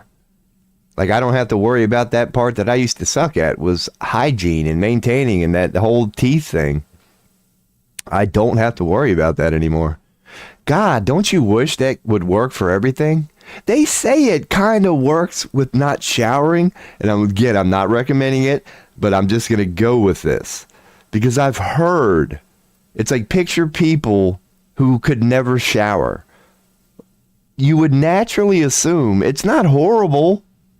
What I've heard happens, it's similar to dreadlocks. Like, if you go a year without showering, your skin just changes. Like, you interlock. I've heard it argued, because I have no life, that yeah, even not showering, it's technically natural, if you know what I mean. Soap is man-made. Even showers are man-made. So other than dipping in a river, it's like, yeah, I've heard people discuss it. The nature of this conversation is hilarious. But it goes hand in hand with dreadlocks. A proper dreadlock, from what I know, is people who don't do anything to their hair. If you just leave it alone, you'll get dreadlocks. It's something like that. I don't know. But anyway, you're right. We're getting a little goofy here, Rob. Well, I am 420 friendly here, and I did do that about a half hour ago. But I love it, because what's wrong with some random banter here? Whoever may be checking in, believe it or not, this is a tarot stream. Believe it or not, I do tarot. We just had a pretty good one here. And instead of thank them for the question, because that was regarding a specific thing, like as in just happened. And dude, tarot don't lie, because even the answer we got made sense.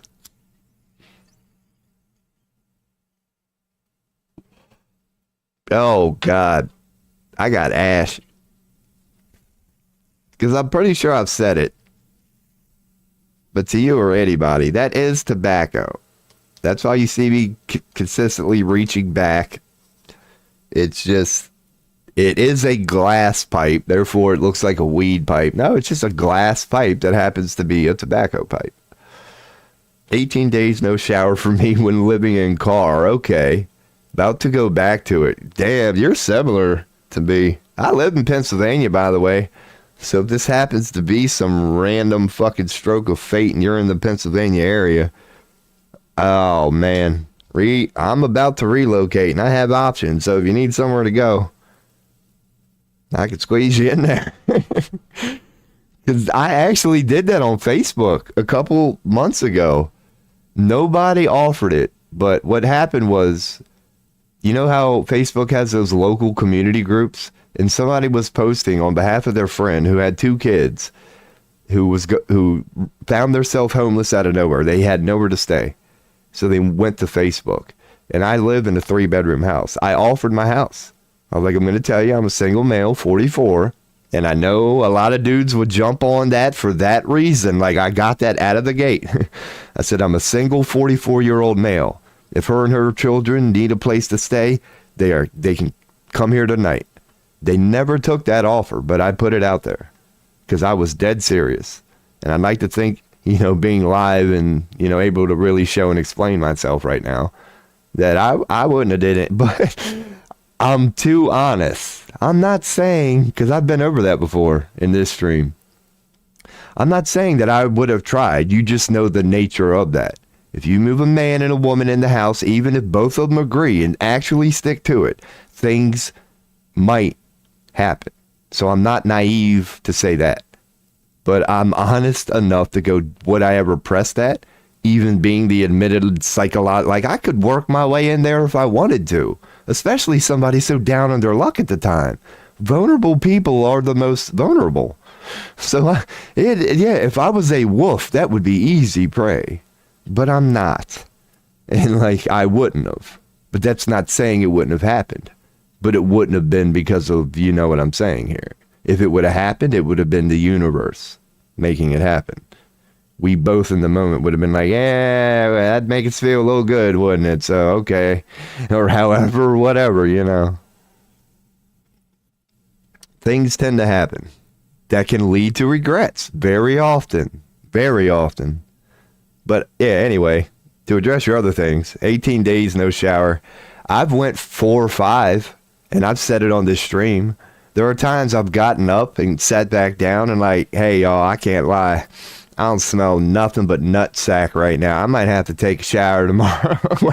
And then I'll go in and follow it up. It's like, dude, I'm not grimy. I have no need to leave the house right now, okay? And don't tell me, human beings, that you don't know what it's like to smell yourself and be okay with it. We all do it to whatever level sometimes. Maybe not 5 days, but I don't think there's a human being on the planet that at the end of a certain day be like, damn, I'm stanky as shit right now, aren't I? But everybody else is at work, so fuck it. I know I need a shower, but I'm going to bed. I just did that for 5 days. It's because I don't have anywhere to be. Ain't nobody around me. Hell, even if I lived with people, I would shower. Because I've gone through this phase before and I've lived with people. And I was like, dude, they don't need nutsack and asshole when you go walking by to get a drink, all right? Get your ass in the shower. And yeah.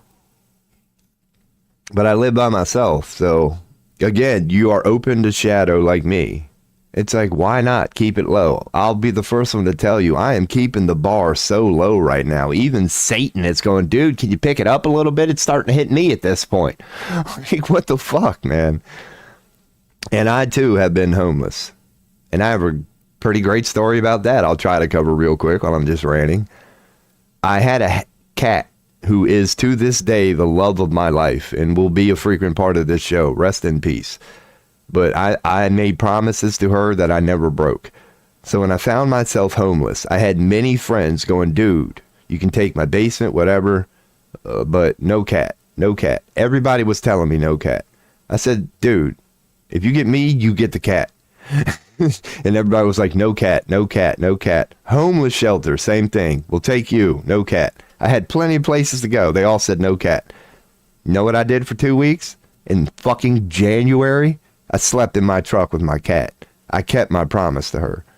I was like, dude, if you're not taking both of us, bye, I'll be in my truck.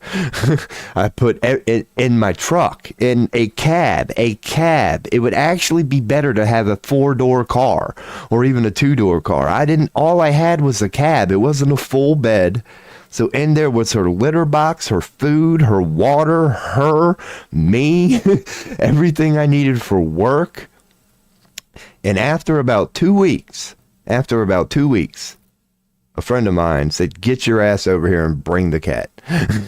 It was one of the friends who had previously told me no. But when everybody saw how serious I was, one of my friends broke and he said, dude, bring the cat. You're going in the basement. Yada, yada, yada. But yeah, so I've been homeless too, for the love of my cat. I could have had a place to stay in heat, and it was fucking January. But I said no, because I was not going to abandon my cat. And I'm proud of that one to this day, man. And that wasn't the first time I had done that either. The last time it didn't even last 24 hours. But that had happened previously, where I had nowhere to go and my cat, and nobody would take me and my cat. But the only thing that happened was I spent like 3 or 4 hours in my storage bin with her. So as people started calling me, they're like, hey, Rob, what's up? And I'm like hanging out in the storage bin with my cat. And they're like, why not? I'm like, because nobody will take the cat. So that was the first time that happened. But the only thing I needed at that point was like a week. So I stayed somewhere for a week. But I too have been homeless. So yeah, that's why I'm really not afraid of shit now. Like homelessness is a possibility, but then again, not really, but it is for my quote unquote immediate future. And it's kind of like relationships or anything in life. After you've been through it a couple times, it's not as scary. I'm like, dude, I've been through it before and I've gotten through it each and every time. And you could argue it was kind of fun. It was, because you know how we kind of like try to get out. We all want to be, and I'm an outdoorsman, right? We all want to get outside more. Even though it was cold, there's some serenity. Because imagine being homeless. You try to find secluded, nobody around areas to get sleep. And being in Pennsylvania, Dutch farmland, there's plenty of options around here to find rural, nobody around areas. But then I find myself parked like behind trees, and I had a great view of the stars every damn night. If it was a clear night, it's just you in a truck. What are you doing? You're stargazing, and you happen to be in a rural area.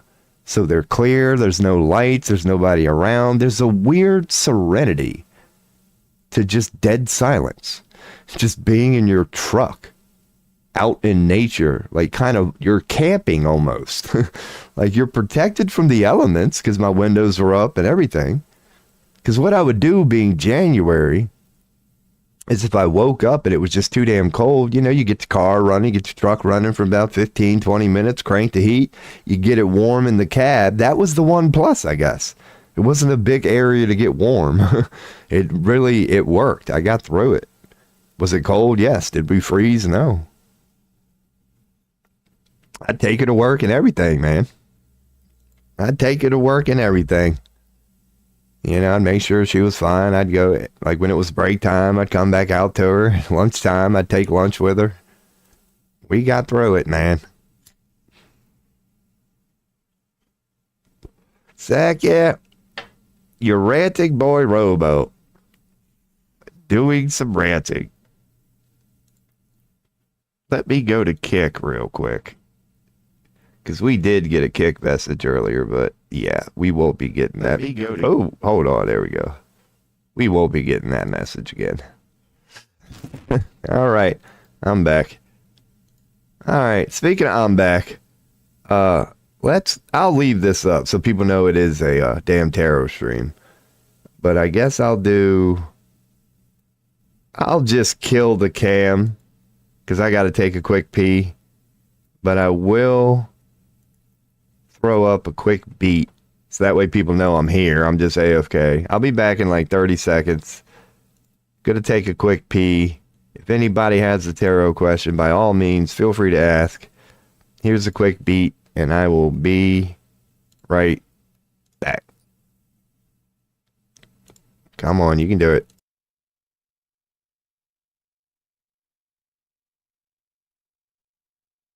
I know I clicked that beat.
I love that beat. Dude, the first night I made that beat, I wasn't streaming. I was actually like doing work that night, making audio clips and video clips. I was getting her done that night. Dude, I looped that beat for a solid hour, if not two. The most I've ever done that in my life, the most I've ever looped one song, it was some hip-hop song, over and over and over and over and over, was like 6 hours. That's the longest I've ever done that. Aware of it the whole time. Just going, I'm not tired of this beat. Like, that song, it was the first time I had ever heard it. It was one of them moments. God, there's nothing better than that. Because I'm big on music. Don't you love it when you hear a song for the first time and within 5 seconds, you just know.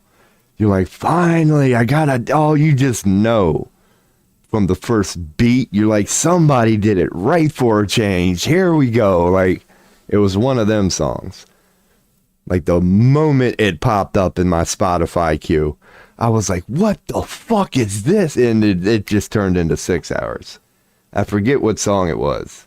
I could bring up the directory, but I'm not going to because I've been ranting enough. Because I know it's in like I downloaded like and paid for like 25 songs last year. So it's in that directory. But I love that. And I'm just saying that because, I don't know if other people are like that. And I'm just going here. But I feel like it's unique. Like the way that I do it and the amount that I do it. I'm just that guy. Like, if I'm in a mood, no matter what the song is, if I'm in a mood and I really like that song, I can loop it. And I tend to for about 30 minutes is what I'll average. But sometimes it'll be an hour. It doesn't really go more than like 2. But I tend to loop the same song for like 30 minutes. when I get in certain moods. And I don't know how common that is. Because I can, same song over and over again. Oh, man. So, yeah, maybe I'll tarot reading here, man. I'll 3-card something unless anybody has any questions. Because I was going to do a 7-card reading on something. But then I got a legit question, which I always prefer. But to kill time, I'll usually pluck something from the ether and see what tarot has to say. Because I was touching upon AI, but if I did do that, I would go in depth. Maybe I could start it again. No. I wouldn't. But yeah, we'll do a 3-card reading on something.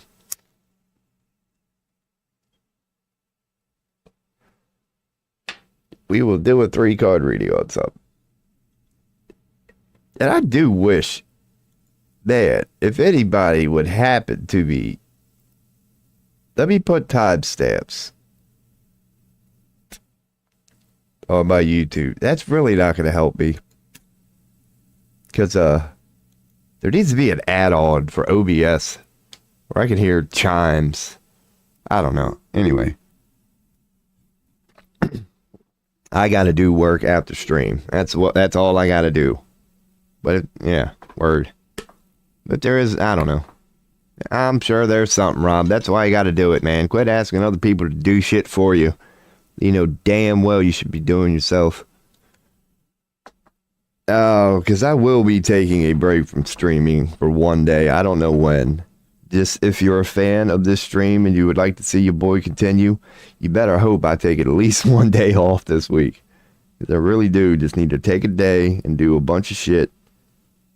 As much I've been telling myself. Dude, I love living for tomorrow. I love living for tomorrow. My whole life has been, dude, I'm going to be this amazing person. When? Tomorrow. Not exactly right now, man. But I'm telling you, one of these days, and I've been saying it for 44 years, man, one of these days I'm going to be somebody. I don't know when that day is, man, but one of these days.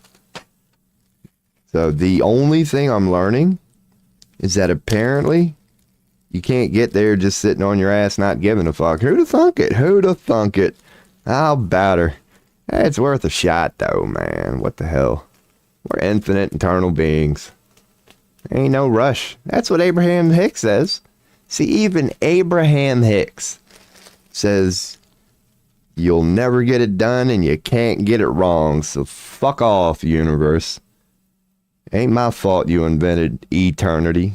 When you give a being such as myself a little thing called eternity, what makes you think we're going to take anything seriously? Do you know how long eternity lasts? Do you know how big infinity is? So what the fuck, man? Can't blame somebody for trolling from time to time. It's definitely plenty of time to get it in, is there not?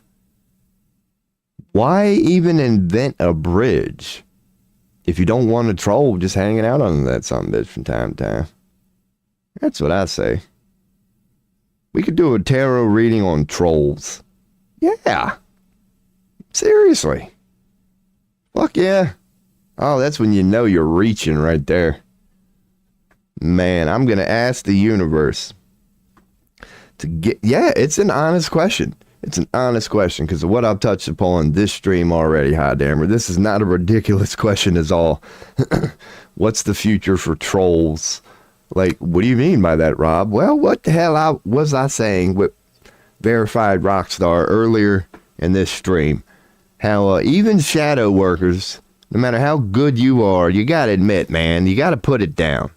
It's not a recommended approach to go, you know what I'm going to do during this return of the light? What's that, you genius? I'm going to hold on to some shadow. Fuck yeah, that seems like it'll work out just fine. It's like, come on now. Come on now. If you know anything about shadow at all, you self-proclaimed shadow worker, do you not know how that's going to turn out?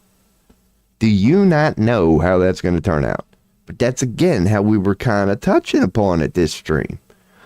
when I go through the inevitable gates of heaven, and I will, what part of this sumbitch that I'm kind of proud of at the moment can I take with me and still be welcomed in such a realm? That's a good question.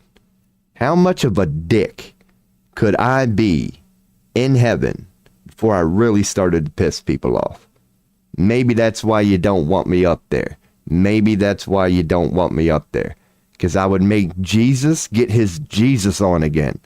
It'd be like, damn, I wanted to be righteous and holy, but here's one of them stupid sumbitches again.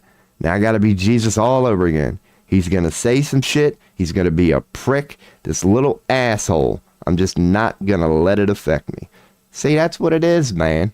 I'm not gonna be welcomed to the gates of heaven until they get bored and want a little bit of practice.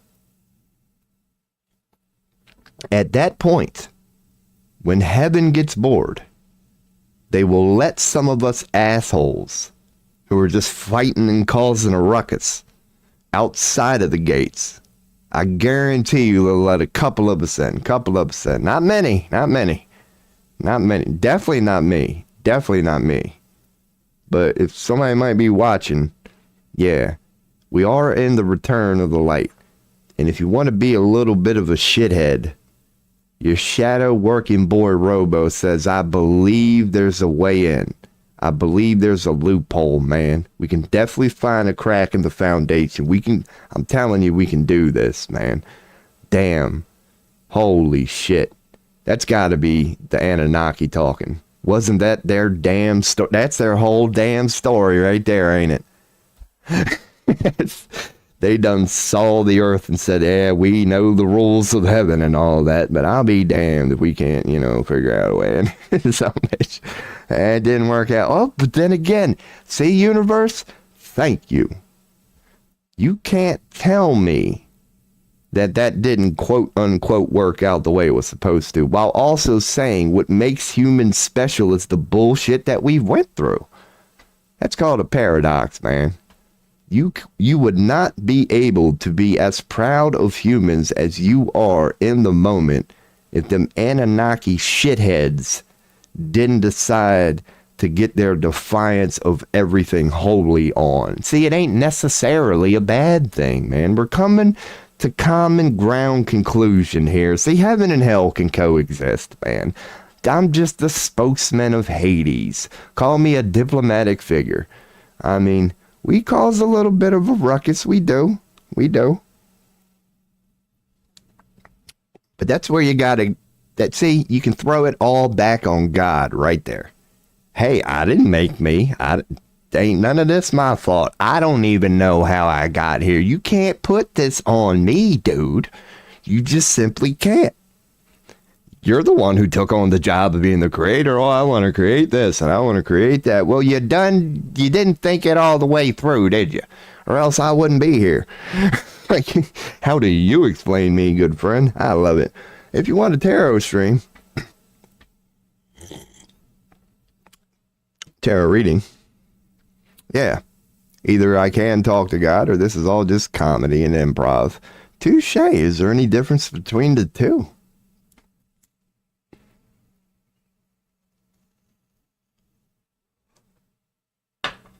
Give a tarot reading on God?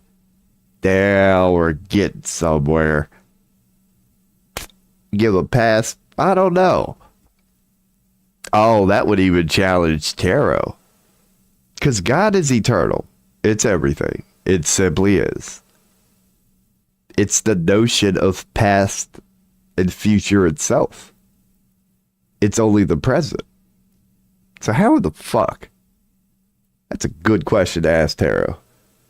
I'm gonna ask a 3-card reading on God. Give me 3 cards, tarot, and tell me the linear history. Past, present, and future can be described in one word. Linear. So give me a linear snapshot in the moment. Now, that's not going to be easy to do, tarot. I admit that. Because I'm asking you to give me a past, present, and future regarding a circle. It's not easy. Where's the beginning and the end of a damn circle? So good luck with that. Good luck with that. So your boy's trying to learn tarot here, so hell yeah. Now that I'm done mocking creation itself, I'm going to call out the tarot gods. Y'all are next. Let's see how good this tarot shit is, you son of bitches. By the way, I'm live on 4 platforms. Probably nobody watching, so you're on the spot right now, man. The pressure's on, man. The pressure is on. Pressure is on. I'm calling out the tarot gods right now. Is Crowley one of the tarot gods? He done invented one of the best decks out there. What's up, Crowley? Nice to meet you, good sir. Hell yeah, my old friend Crowley. Hell yeah. See, Crowley is proof. I don't know. We could do a tarot reading on Crowley. Oh, you want to piss Crowley off, which I'm not against. I love you, bud. Well, yeah. At some point, it would maybe a 12-hour stream, we should do a tarot reading on Crowley, but using the Rider-Waite deck. We won't even use your own deck, man. I'll use the deck before your deck. Hell yeah. But anyway, if anybody has a tarot question, let your boy know. Otherwise, he's going to put that beat back up. He's going to get goofier than he already is. Don't even know if that's possible. And I'm going to ask a question about God. Fuck it. We're going to do a 3-card reading on God. Otherwise, yeah. If anybody has a question, let me know. I'm going to kill the cam. The viewership's going to just skyrocket and get rid of my ugly ass. And enjoy the beat. I'll be back in like 20 seconds. If you have a question, feel free to ask. Do a 3-card reading. Do a 7-card reading. Otherwise, I'm going to ask a question about God. Be right back.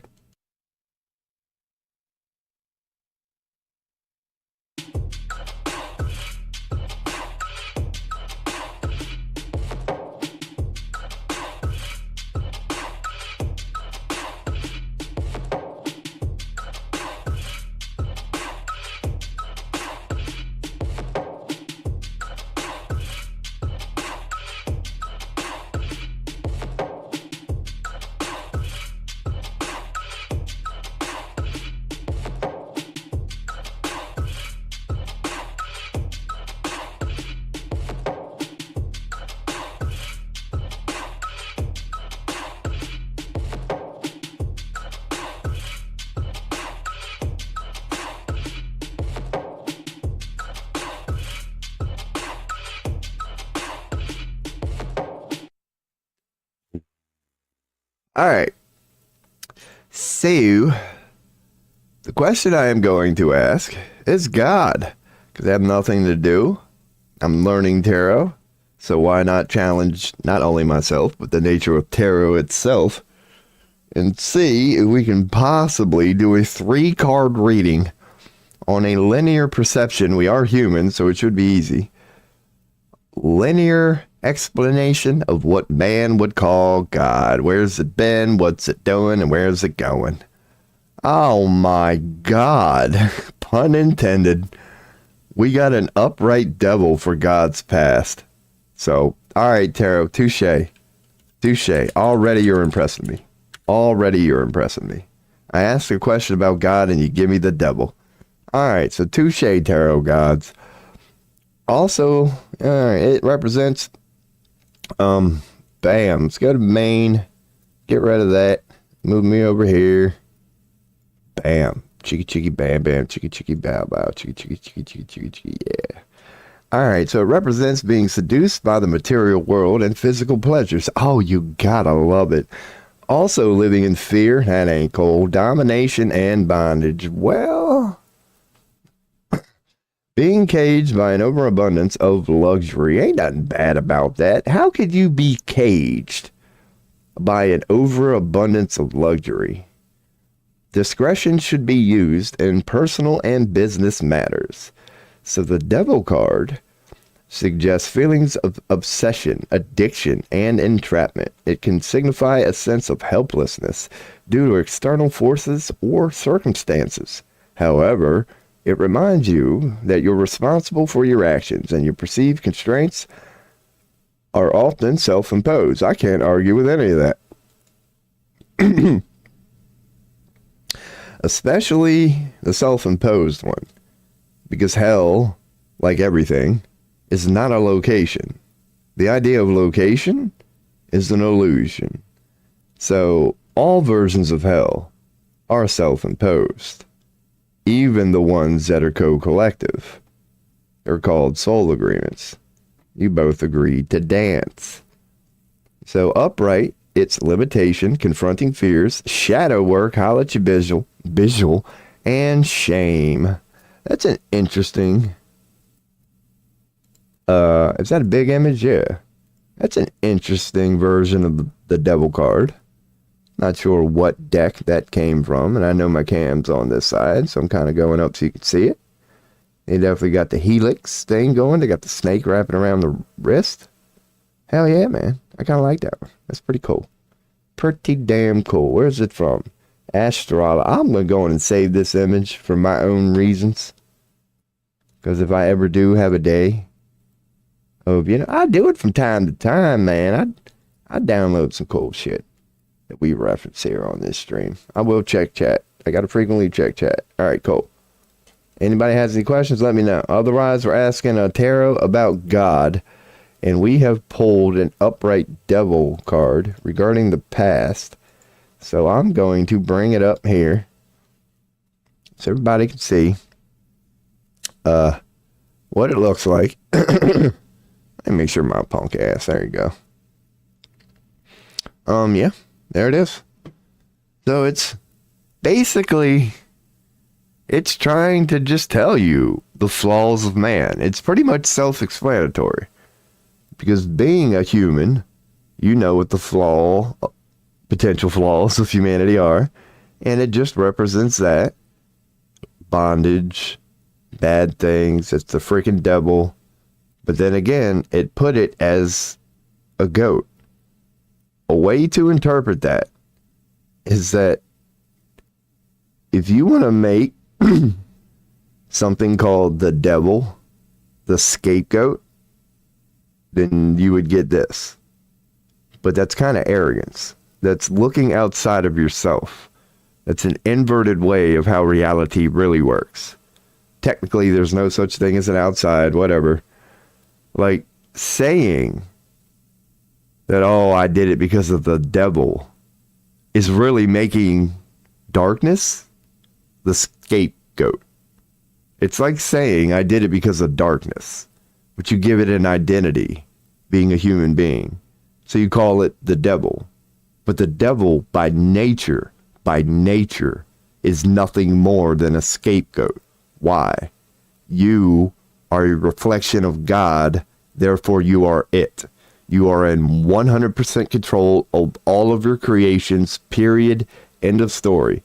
Any sort of quote-unquote evil you do by saying it's because of some force that's external of you, you are defying God itself, who gave you the power to be literally it, a God. You are the creator of everything. There is nothing, not even quote-unquote Satan itself, that can phase you if you go forth that way.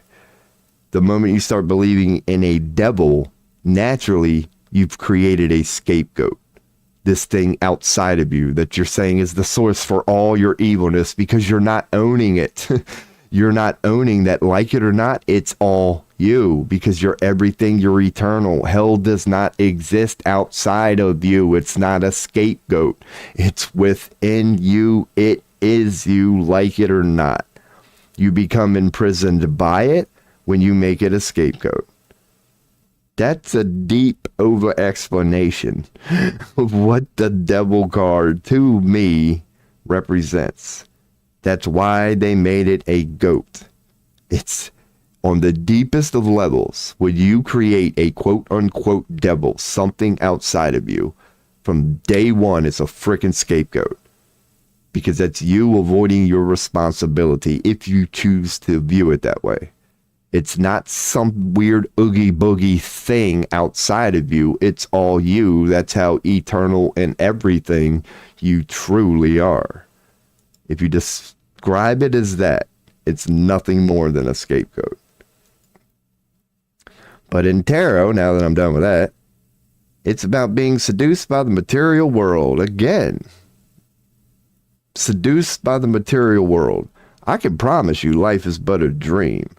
So whatever you want to call material, it isn't. Just look up quantum physics. It's many things. Solid, it's not. It's experienced as solid, yes. The experience of believing this is solid is real, but the fact that this is quote unquote solid is provably inaccurate. It's not an accurate way to describe that. It's all energy. You can experience it as material, yes. Therefore, it's quote unquote real. But the science behind it, the mechanics behind it, it's all energy. And you could even go beyond that. But let's just stop at it's all energy. It is everything material. How would you describe a dream? It's not real, but the experience of it is. Therefore, it's real. It just all depends on your definition of real at that moment. But experience is undeniably real. It's just how do you define it in the moment? Because however you define it in the moment is how you're going to experience it. You're that damn powerful. So that's what this card represents. Basically not knowing or knowing that. It's just you're human. So it would lead to some of the negative traits like obsession, addiction, cries out for love, feeling entrapped. It can signify a sense of helplessness. Just it ain't a good card. But it reminds you that you're responsible for your actions and your perceived constraints are often self-imposed. That's a quick one-sentence way of putting what I was getting at. In the end, it's all you. So it's this one card represents just every possible flaw of man that you think is outside of you. But in the end, like it or not, all roads lead back to you. So, yeah. One thing I don't know if I have in here yet is apparently it's an earth element that's ruled by Saturn, is what I'm seeing here. So I do not have that, but I've been adding that to these. So that doesn't surprise me.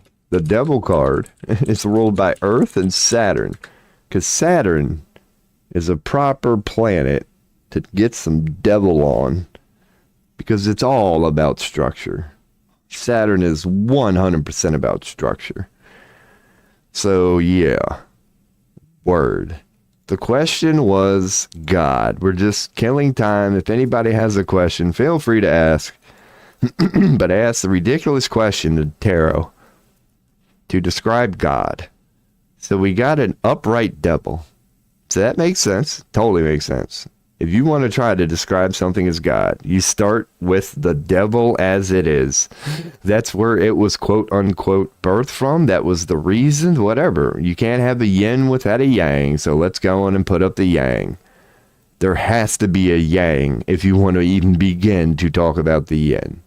Without contrast, there's no point in discussing this thing called God. It has to have contrast to be experienced as everything. Because even if you just bring up Notepad, I've done this before. If you call that God, there's nothing there. Like, granted, it's all white and it's all love and it's all beautiful. But when there's no contrast, it's just a void. It might as well be black. There's nothing there.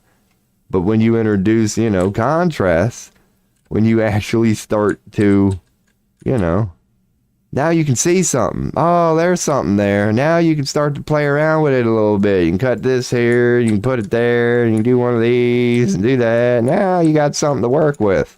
But if you have pure or otherwise nothing to work with but purity, you've technically got a void.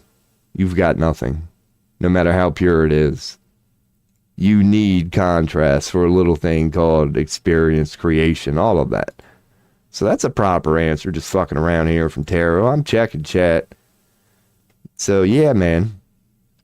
Proper answer, Tarot. Proper. For such a ridiculous question. Here I was mocking the tarot gods. Now they're out here making me look like a fool. Knight of Wands upside down. Now, in its upright version, oh man, this makes total fucking sense, man. It's bold action, passion, adventure, and a fiery spirit, encouraging you to embrace challenges and initiative, is indeed the old Knight of Wands. It's a man. Oh, dude, that's the one right there. There's she bezel. Confirming, yep, ours is upside down. So before we, that's the Knight of Wands right there. It's one of the wands that is charging. It's not as, crazy as the swords, but this Wands is the fire suite. So this is Wands' way of showing, I don't know the word I'm looking for, illustrating what it's like to be the knight of that suite. That's basically taking what you've learned up until then. It's the 12th card of the minor suite.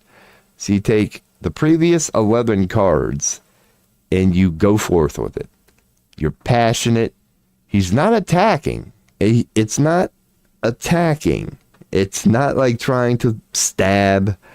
The horse is moving forward, but it's kind of in the middle of a gallop too. It's not a full charge like you would get if you pulled out the most aggressive knight, the Knight of Swords. When you compare it to the Knight of Swords, that's clearly attacking.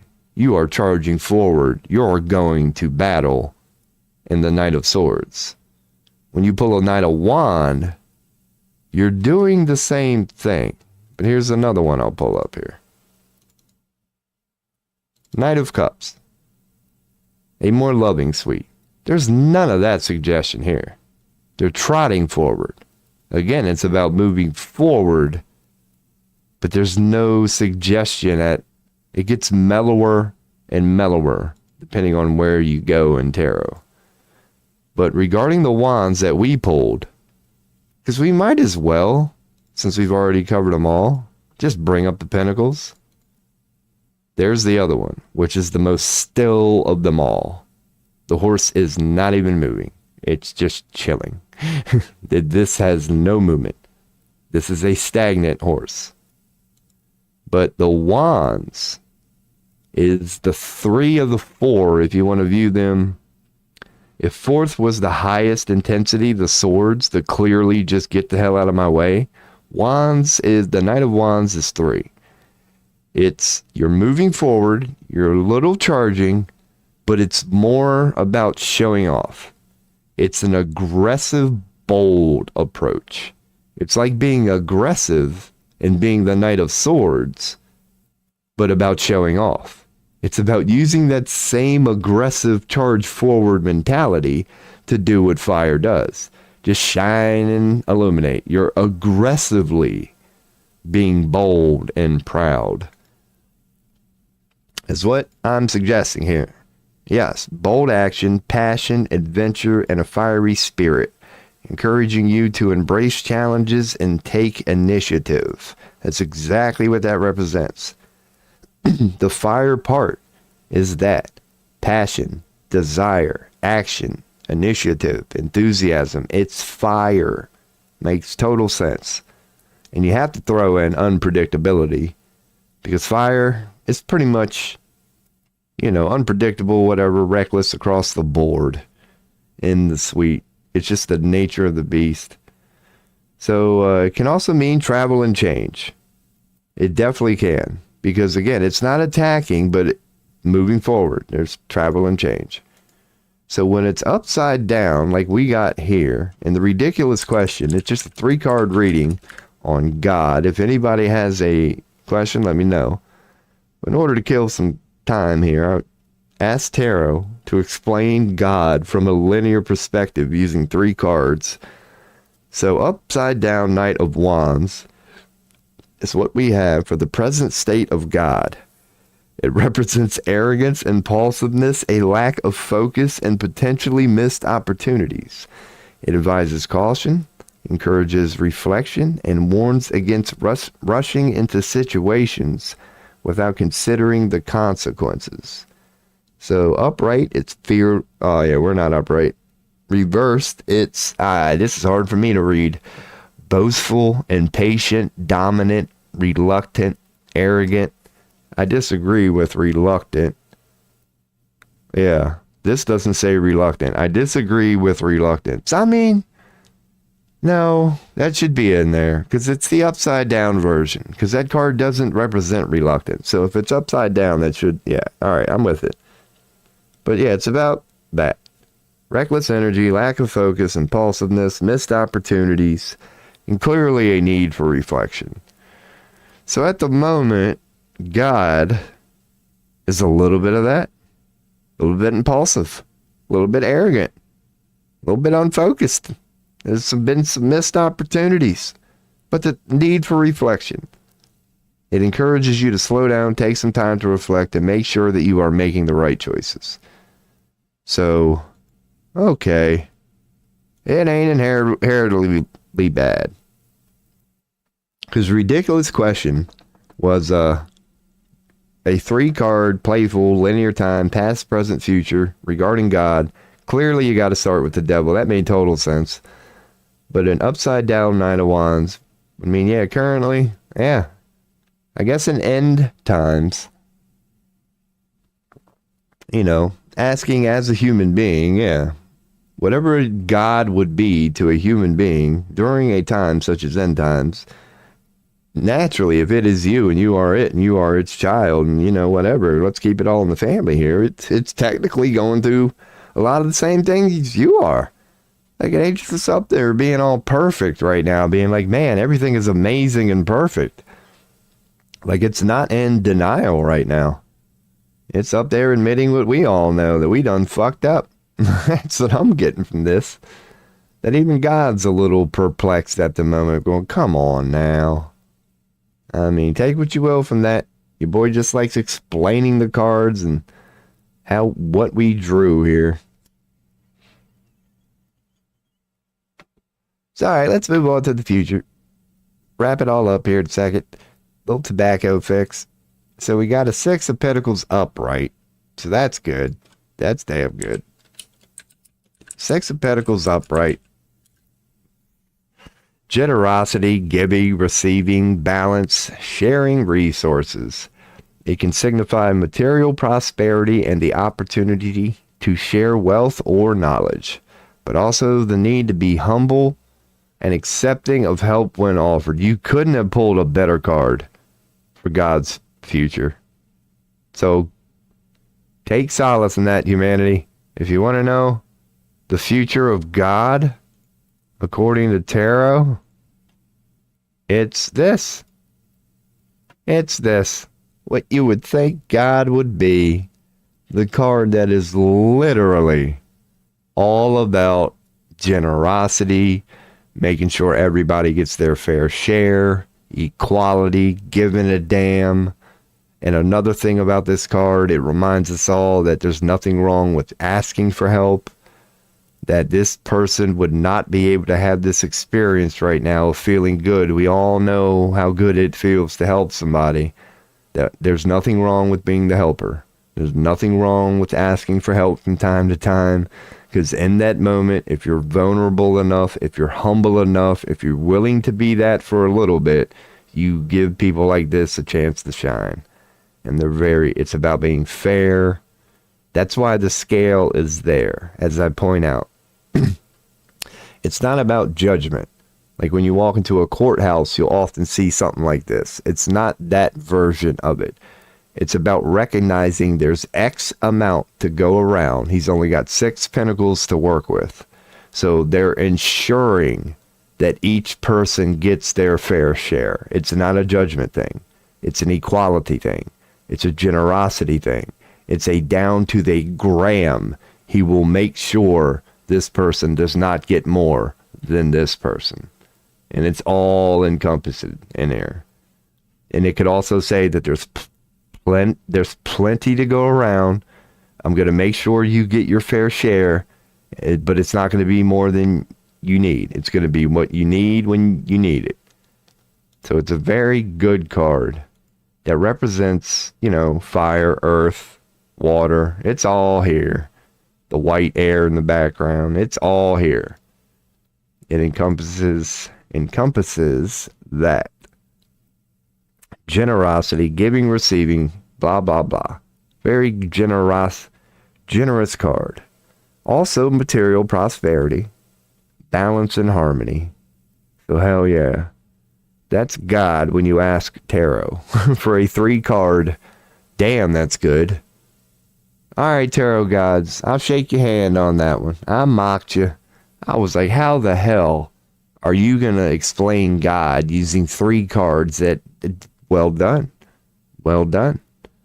We've been over it. You need a devil. Without contrast, you can't even begin to address this thing called God. And presently, God is really no different from us regarding passion, the fire for life. We are the son of God, the sons of God, fire. It's going through what we're going through right now. Our connection to it and what we share with it, our pain is it, and vice versa. Moving forward, don't worry about it. This God thing's going to take back over. We're going to start doing this again. That's what God represents. That's what God, quote unquote, should be all about. Upward 6 of Pentacles. The only way you could get better would be start to pull some of them cups from the minor suite. They are them divine, or maybe you can get, a queen of cups. That'd be a good one to get. Upright Queen of Cups.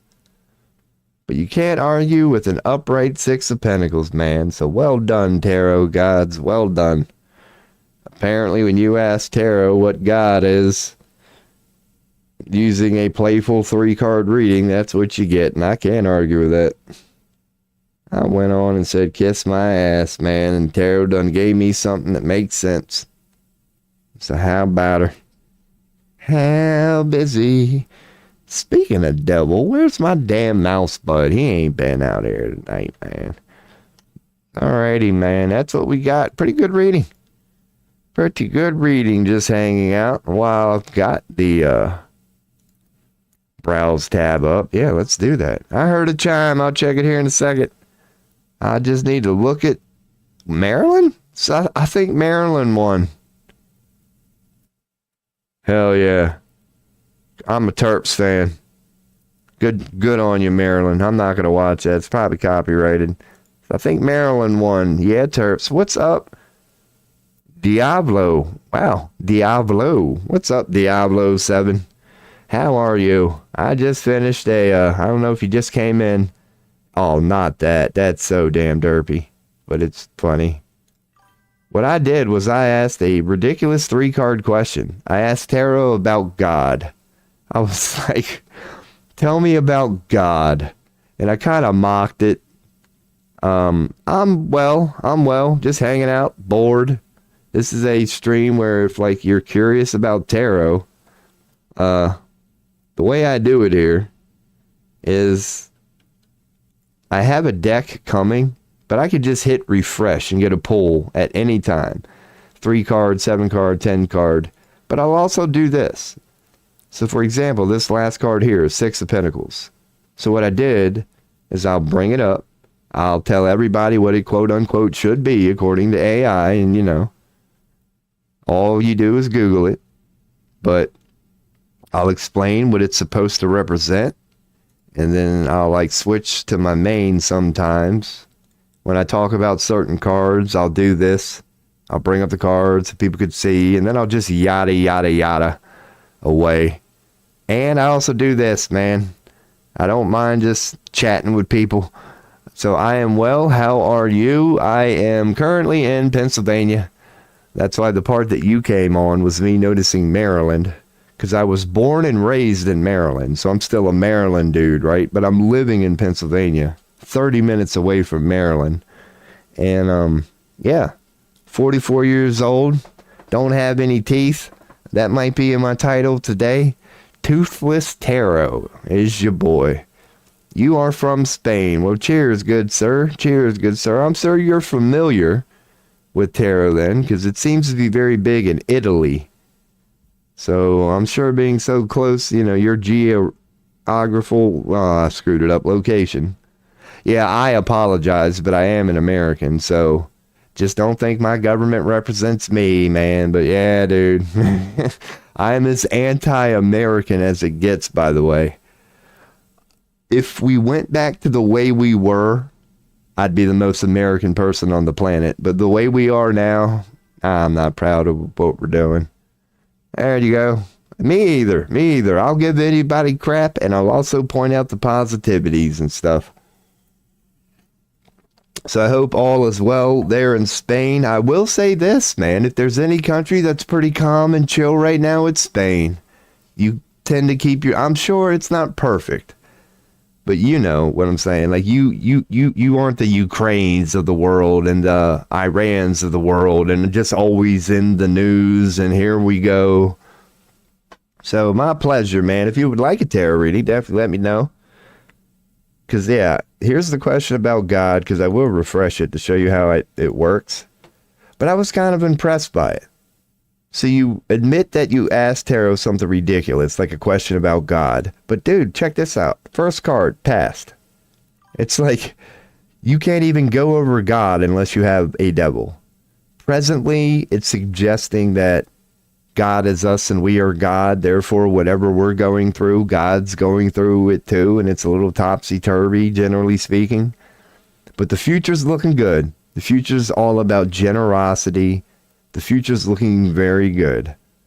So now that I've explained that reading, what I would do is hit refresh. Boom. And then you get new cards. So that's how I do it here. So, bam. I wouldn't say so it's calm because the rest of the world isn't affected by our problems, but goddamn, we have inside problems. That's good to know. Thank you for letting me know, because I believe it's pretty much inevitable. I believe in end times. I believe in the dark night of the soul. I believe we're at the end of an astrological cycle. Long story short, I believe nobody's immune to this. Like, we're all in for a big change. Things are chaotic on some level for everybody right now. So thank you for acknowledging that yeah, you all have internal struggles at the moment. Well, all I can say is thank God you're keeping it in-house. Doesn't make it any better or worse, but at least you're keeping it in-house. And I wish y'all luck with that. I'm sure it ain't going to be easy, but you'll get there. Like the rest of the world, you'll get there. Never saw anyone ask tarot about God. Me either. Like, I kind of was laughing and playful going into it. That wasn't the answer. Because the way that I did it, like just being kind of playful, I was like, okay, tarot gods, let's see if you can possibly explain in 3 cards this thing called God. Like, I admitted the ridiculousness going into it. And when I got the answer, I was like, damn, tarot, to get a devil and an upside down wands. And then, yeah, that sense, I could make sense of it. It started with an upright devil. Like, come on now. You ask about God, and the first card you get is an upright devil. Like, because I'll hit refresh again. Bam. It made a mockery of me. We get an inverted devil. But as far as like randomness, yeah. 6 of Wands, 4 of Wands, Death of Wands, or Death, which is not devil. 5 of Cups, 3 of Wands, Temperance. It's random as fuck every time you hit refresh. 4 of Wands, King of Swords, Sun. So to get an upright devil when asking a question about God, how about her? So that's why, yeah, if you have a random question, by all means ask, or I could definitely ask a random one, because that's what I do here when I have nobody in chat, is, there's plenty of questions we all have. I've asked about AI, aliens, God, you name it. You're an atheist, but you suppose that to understand good, you have to understand evil, because God is all, so he is also both. That's my explanation of God, is that's what it is. It's and even religion says that. It's one of my favorite parts. I am. It's like, dude, it's everything, period. That's just what God is. It's everything. Whatever your own definition of everything is, yeah, it's literally everything. It's everything. And a lot of people can't fathom that. Like, dude, it's everything. It's everything. Like, just leave it at that. It's everything. It's that simple. It's everything. That's how I view it too. Yeah, it's everything. And again, I guess you could say, tarot confirmed that. That's how I deciphered it. That it's not like whatever we would say we're going through, either as an individual, as a collective, as a planet, as a Milky Way galaxy, as a whatever you want to call it. Yeah. God is all of that. We cannot comprehend infinity, but we know it as a concept. So is God. Dude, well said. Well said. Yeah, infinity is that, as is everything or whatever. Just a way of looking at it. Yeah, we've already been over that deep subject that I can tell you know. Yeah, like that nothing is inherently real except the experience of it, which is as real as it gets. We've been over shit like that already. So I love it because we cannot comprehend infinity. We can't. I say that all the time here on this stream. I'm humble. Dude, I'm just taking stabs in the wind. This is just philosophy, consciousness, speculation. Like, because it's like asking a monkey to do trigonometry. It doesn't have the ability. It's a monkey. Can you just let it be a damn monkey? Because if you waste your life trying to teach this monkey... Oh shit, hope that ain't too loud. Nah, we should be alright. Appreciate the follow, man. Appreciate the follow. But that's how I feel we are as humans. We are literally, and we know this, not designed to be able to predict the future. We're not designed to understand a concept such as God and infinity. It's as ridiculous as a chimp going, yeah, I see Elon going to space. Come on, boys, we're going to figure that shit out. It's like, no, you're not. You're a chimp. You're going to fucking waste your eternity trying to figure out how to be like Elon. You're not Elon. You weren't designed that way. Elon can figure that out because he's Elon. He's a human being. Like, yeah, it's for us to, like, dude, and let's go to the science behind that. That we're 1.2% different than a chimp. So, and we still have 97% of that junk DNA, science tells us. So it's like, dude, we're so dumb. Even only being 1.2% different from a chimp. Look at the difference between a human and a chimp. Look what we can do and they cannot do. And that's only 1.2% difference. Not even getting in to the 97% of quote unquote junk DNA that hasn't even been unlocked in us yet. So if you look at the 1.2, a chimp going to a human, dude, you can basically times that by what, 80? Whatever a human is to a chimp, it's our potential. We still have 97% junk. Like, we are so dumb right now. In the cosmic evolution of what is humanity, we're in our first month. We're still shitting our diapers, dude. We are still shitting yellow. We haven't uttered we are the most infantile of unlocked right now. We are. How else can you explain the news? If we are not stupid as a collective, let's go to Google News right now. Humanity. If we're not stupid, how do you explain this? How do you explain this? Look what we're doing. It's all bad news. Israel, Hamas, Istanbul, chaos. Turkey, chaos. You name it. Everywhere in the world. Russia, chaos. Ukraine, chaos. Netanyahu, we already know. Lebanon, you're next. Syria, chaos. Sudan, chaos.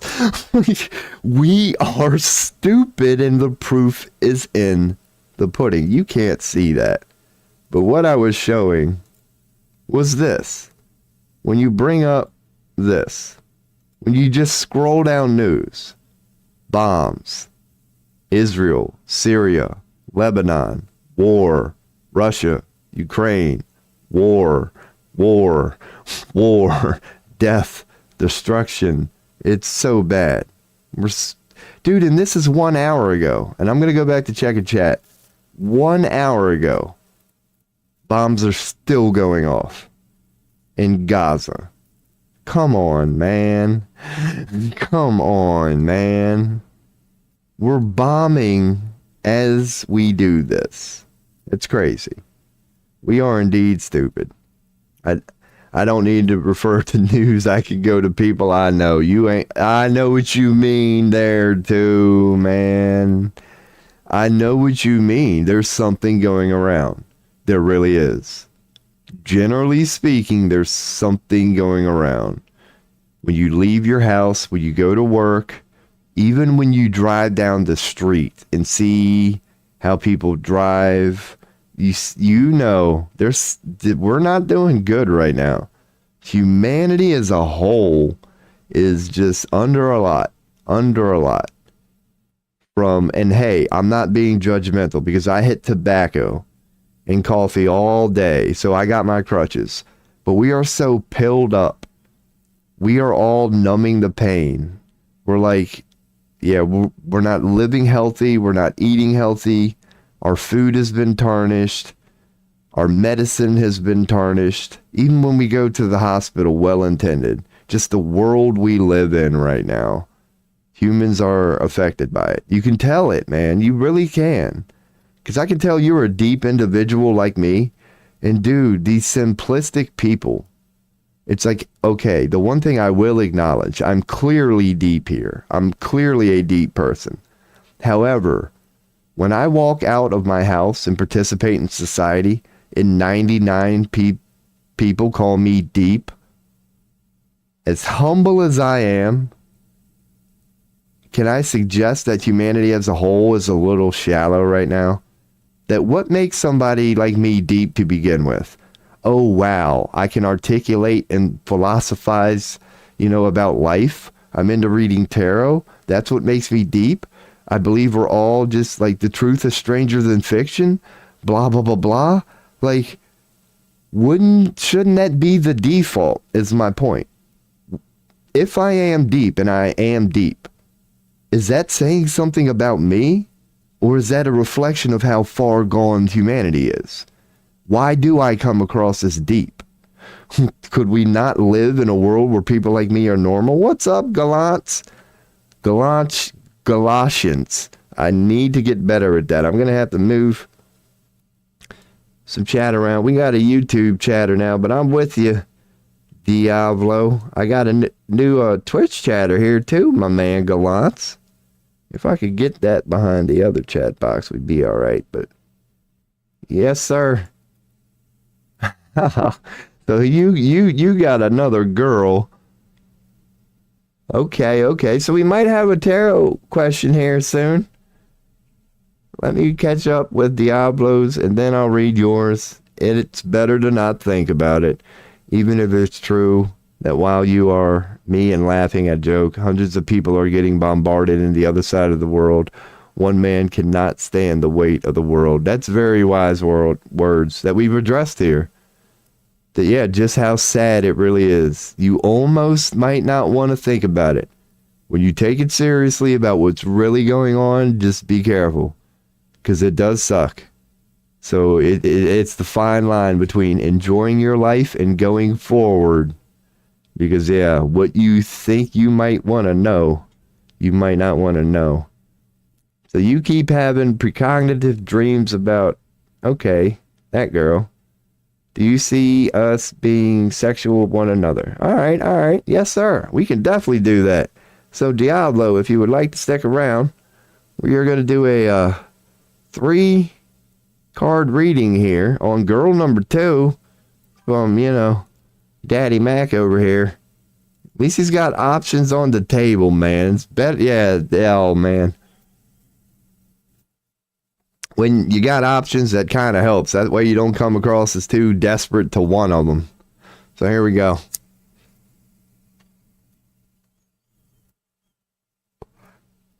Ew. That is tobacco. That is tobacco. All right. All he said was sure. I was making sure I'm caught up on chat. So let's ask a question to the universe. Let me make sure I understand this. Been having dreams. Better last summer. Hey, okay. And what's going on? What's going on? What's going on? Oh, a bunch of uprights. Oh, damn. Well, who knows? Because the future ain't looking good. But, if you ain't against hitting it and quitting it, who gives a shit about 6 months down the line, man? We're talking about right now, man. All right, so let's decipher this a little bit here. But I can't lie, man. The future ain't looking good. The future ain't looking good. But we'll find a way to get there. So for the past, we got an upright star. So in the nature of this show, make sure I'm on main. We're going to bring up some pictures here. Upright star. So what the star means in tarot, when it's upright, you are likely to find yourself feeling inspired. It brings renewed hope and faith and a sense that you are truly blessed by the universe at this time. I bet that's exactly what you felt when you saw that thing, especially at the beach, because I'm assuming she might as well have been wearing panties at that point. And she had on a 2-piece. When, love at first sight. You are likely to find yourself feeling inspired. It brings renewed hope and faith and a sense that you are truly blessed by the universe at this time. So indeed, it's probably going to be a much more about that, but a renewal of spirit, bringing forth calmness, serenity, and an optimistic outlook for the future. So yeah, it's a very optimistic, good card. It's suggesting good things. It's all about optimism, renewed hope. You feel blessed. Let's bring her up here and get a good look at it. Probably take me a year to find it. Wheel of Fortune World. Eventually I'm going to know. Here we go. It's an air element ruled by Uranus. Uranus, the planet Uranus. So air in Uranus. This is what it looks like. Hope, inspiration, rejuvenation is here.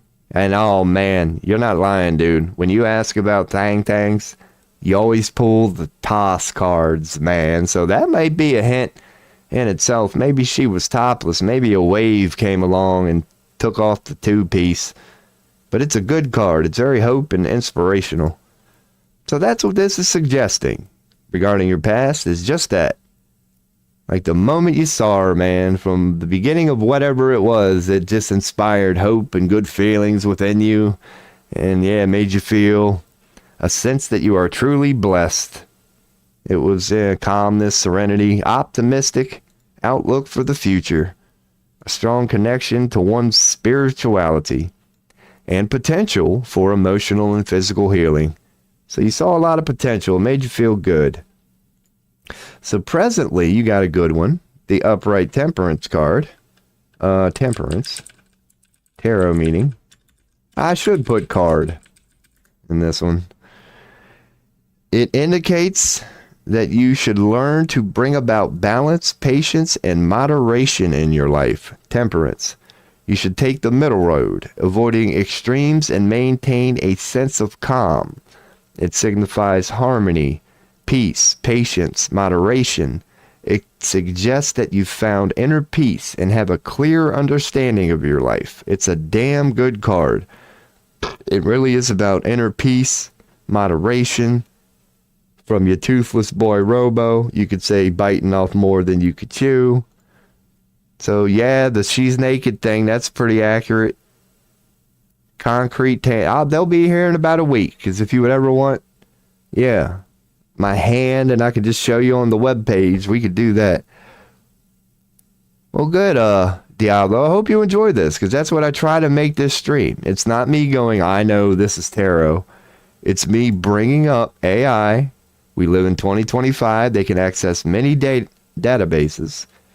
And we're just getting the general meaning of what it's quote unquote supposed to mean for everybody. So an upright temperance for the present, it's a patience, it's temperance. It literally is temperance. Let's look it up so we get a good look. Because what I bring up, the reason I do this is the Rider-Waite deck. As in the agreed upon, it doesn't mean it's the only one, typical out-of-the-box tarot deck. That if you're going to get a tarot reading, it's likely going to be this. This is the main one that everybody uses, you could say. So I like to bring up the pictures of these, because this is what it's indeed showing. You know, to go back over it, this card indicates that you should learn to bring about balance, patience, moderation, temperance. You should take the middle road, avoid extremes, and maintain a sense of calm. It's a calm card, but it's a pure card. She's in white. She's illuminated. All the signs are here. Air, fire, earth. It's a good card. But it suggests, just serenity, patience, balance, calmness. So that's what I'm seeing in the moment for you regarding that, is that you're chilling. You don't really care either way.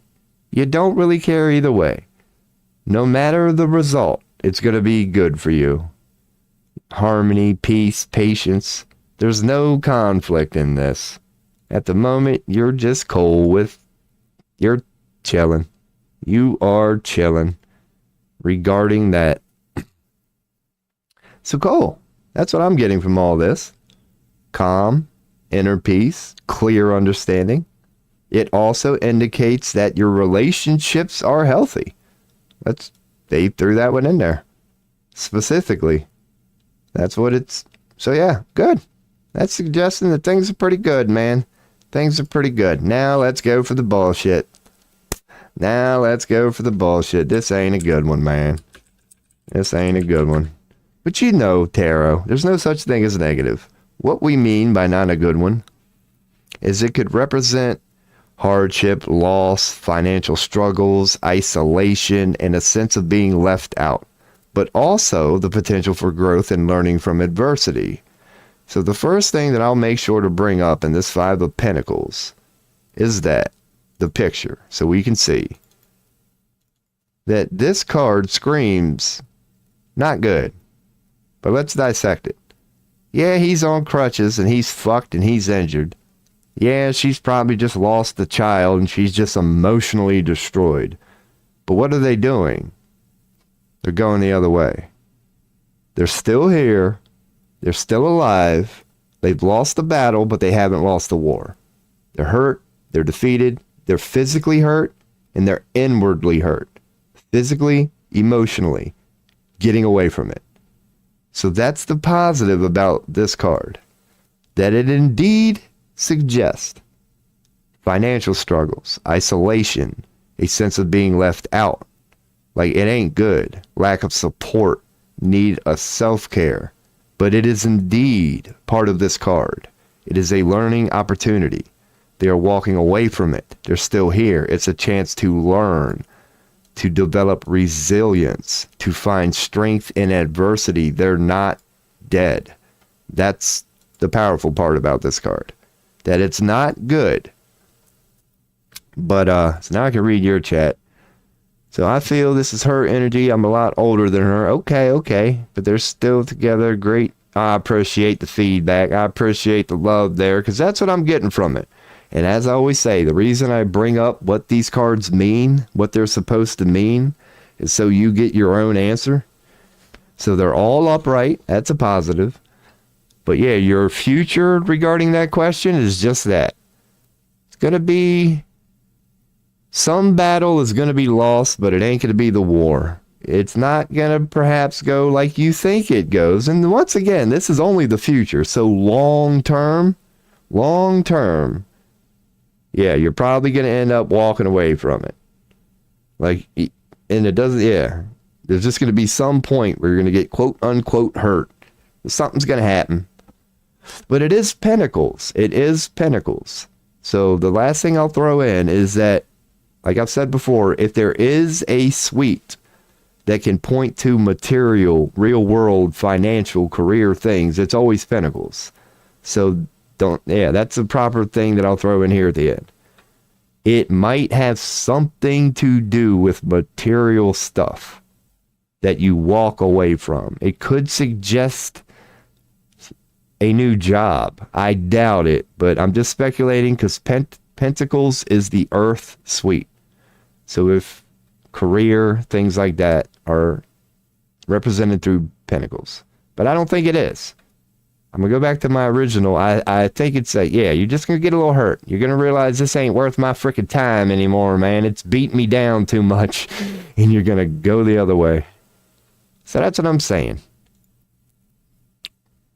So yeah, that is tarot. That is tarot. I'd say that's a pretty good one.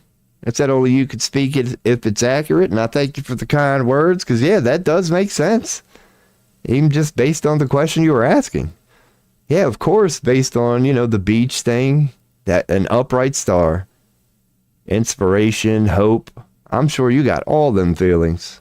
That would be accurate. That's describing the feeling you had at the beach.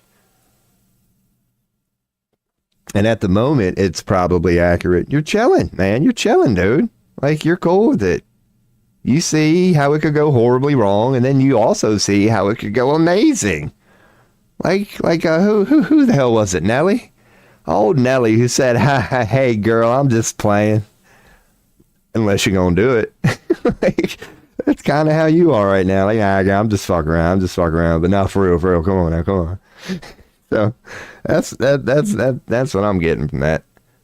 And then, the future, as with every guy.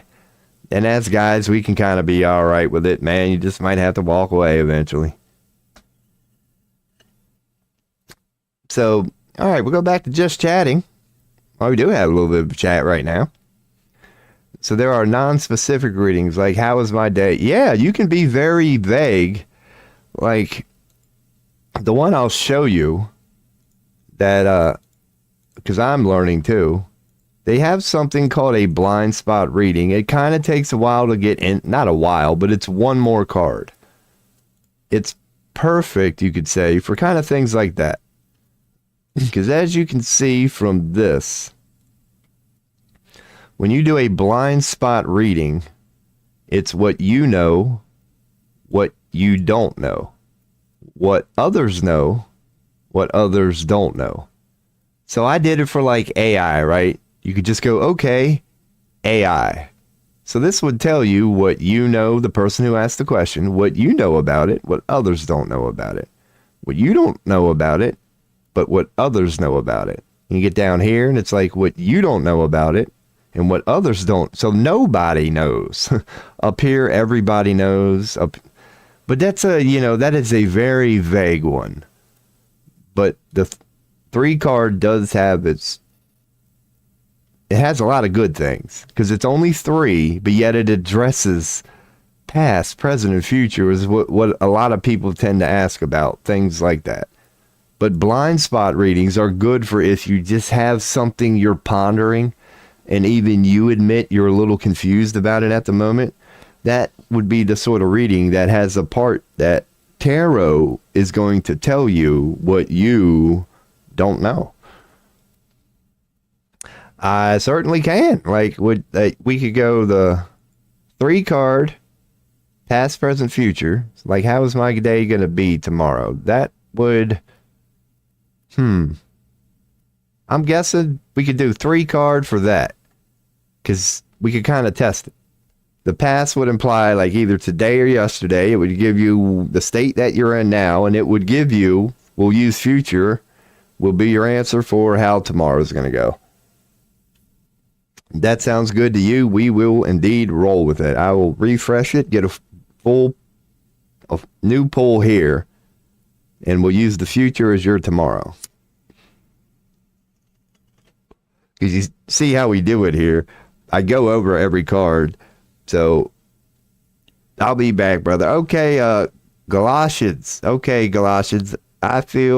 She feels that I'll leave her out in the cold. I feel that all girls are, yeah. Could you imagine what it's like to be, like, so many dudes has ruined it for good people. That, yeah. So good luck, brother. I'll still be here more than likely. I'll do the day, because if I had to explain even one of my actual worries, it would take me fair enough, because you are on keyboard at best, maybe even cell phone. All right, brother. So that's what I will do here. And yeah, one thing I'll go on and throw in here, and I will make this quick, but I'm feeling it on this one. I'm 420 friendly. So what I'm going to do is partake here after I refresh. So I will be taking a 20-second break. So what I'm going to do is pull up your card, man. Here we go. My man Diablo. I love the name. What's his day going to be like tomorrow? He's open to tarot. Thank you for the question. So tarot, work your magic. I'll find a way to screw it up. Let me kill my cam now. What's Diablo got in store for tomorrow? I won't even kill the mic, man. I'll just go on and rip her. I'm seeing a reverse chariot, and I'll admit this from the start. I've been doing this for like 5 days. This is the first time chariot has come up. So I can't even really fully speak. Even that's going to be kind of new to me. But you got an inverted two of swords. Okay, so right off the bat, there's a lot of intellect here, and I can already tell that. You are an intellectually strong person. Because the swords is all about intellect. So right from the start, and I can tell you right now, 5 and all minor suites are challenging. They are challenging. So you got a 5. So we'll address that.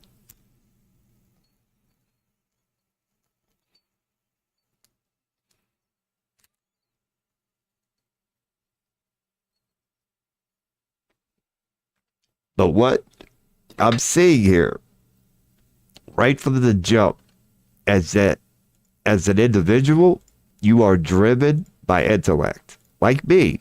Because again, I'm not saying that as a bad thing. I'm the same way. You are driven by intellect, is what I'm picking up from this. It means a lot to you. Swords, arrow meaning. Because I'll bring that up to show it to you. The swords, the whole suite in general, because you got 2 of them. They are the element of air, and they signify logic, intellect, communication. Let me put my cam back up. Bam. Bam. Come on now. I can click it. We're good. Mental clarity, but also potential conflict, challenges, and difficult situations. If there is a quote-unquote challenging suite, it's the sword, because it deals with intellect. You know how volatile intellect can be. So swords are a quote-unquote challenging suite because they represent the alpha. As you know, intellect is alpha. It's not divine feminine. The power of the brain is an alpha energy. It truly is. So we got 2 of swords. 2 of swords, which of course is upside down. So now that we know what swords is in general, it's all about intellect. All that stuff. It's the air element. Like, that's why they say, like, sharp-minded. That's why it's a sword. It's about being sharp-minded. So the 2 of swords, when upright, is about difficult decisions or a stalemate, requiring balance and a willingness to embrace uncertainty to find a path forward. It can represent indecision, weighing options, or a need to reconcile opposing viewpoints. So, equally matched, conformity, friendships, brave acts. I don't like that explanation. I like this one because it's the 2 of swords. So I'm going to go to main. Like I said, I go in depth on these so everybody can come to their own conclusion. The 2 of swords is this card, and yours is upside down. I'm just showing you the card. Because, of course, it's the second one in the suite. So your first one is just giving you the sword. There's not even a human here yet. When you get to the 2, it's normally a pretty good card. But again, we're dealing with intellect. So you get to the 2, you're wielding your first thoughts. And difficult decisions. A stalemate. Requiring balance. It's like just that. The first decision you make, you realize how the nature of making a decision itself, it's not easy. It's not easy. That's what this card represents. Now, when upside down, it's what you got. It suggests indecision, paralysis, or a refusal to make a choice, leading to stalemate or avoidance or difficult situations. It can also represent being overwhelmed by options or a fear of the consequences of a decision. So it's like it's denial, it's lack of clarity. Yeah, it's like knowing you don't understand, you're indecisive, and naturally you would feel paralyzed, you would feel stuck. It's a refusal to make a choice. It's avoidance. Yeah, it's like it's a shit or get off the pot sort of draw. Too much fairly creepily. Dude, tell me about it. Tell me about it. I hope it's helping, because that's all we say. I describe the card so you can come to your own conclusion. I'm just speculating here. But that's what it's suggesting. Is that, yeah, you could say in the moment, but specifically, you know, the past. We're asking only for tomorrow. So it ain't reaching back far. But it's suggesting that yesterday, yeah, you just, this. Like you already know it. Or a refusal to make a choice. Like whether you know or not is not the issue. It's just the choice thing. It's like, dude, act on something. Like it's that sort of suggesting. Now we got the 5 of Swords. Upright for your present. Now, across all boards, I don't care what minor suite, the 5 is a quote-unquote bad one. But being that swords are challenging by nature, really you could say a 5 in Swords is not as bad, because it's less of a drastic change. It's already a challenging suite to begin with. So it's like the other suites kind of go from high to low when they get to 5. Swords, it's not as drastic, you know? But anyway, what it represents, I'll show it to you before I even bring it up. The 5 of Swords is this card. So before we even begin to describe it, yeah, like just look at it. We know that the swords are intellect. It's about what you know. It's about that alpha shit. But you see a person in the back crying, and you see this person walking away. These two have thrown down their swords and given up. They're not bleeding. They didn't hurt. They're just done fighting. But this person, this is what makes the card bad. Look at his reaction. Ha ha ha ha, you fuckers. Like, that's not a good reaction. I'm still here, ready to fight. That's what you get from just, like, looking at it. Two people have put down their swords and are walking away. This dude's still ready for battle, holding his intellect and what he thinks he knows. Like, so upright, to get the confirmation, you will. 5 of Swords tarot meaning. Upright. It represents conflict, betrayal, a sense of victory achieved through unethical means, often leaving a bitter aftertaste. It can represent a need to be strategic and avoid unnecessary conflict, while also highlighting the importance of self-care and setting boundaries. But you get what I'm saying? Victory achieved through unethical conflict.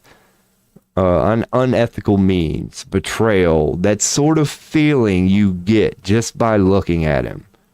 By unethical means. It's like, yeah, dude, you won, but not because you're better. It's because they fucking gave up, all right? So don't get cocky. It's that sort of thing. Like, it's like, oh, look at me, I beat their ass. It's like, no, you didn't, dude. But in that's the negativity of it. It's about conflict, disagreement, betrayal, and loss. Perhaps this could represent that.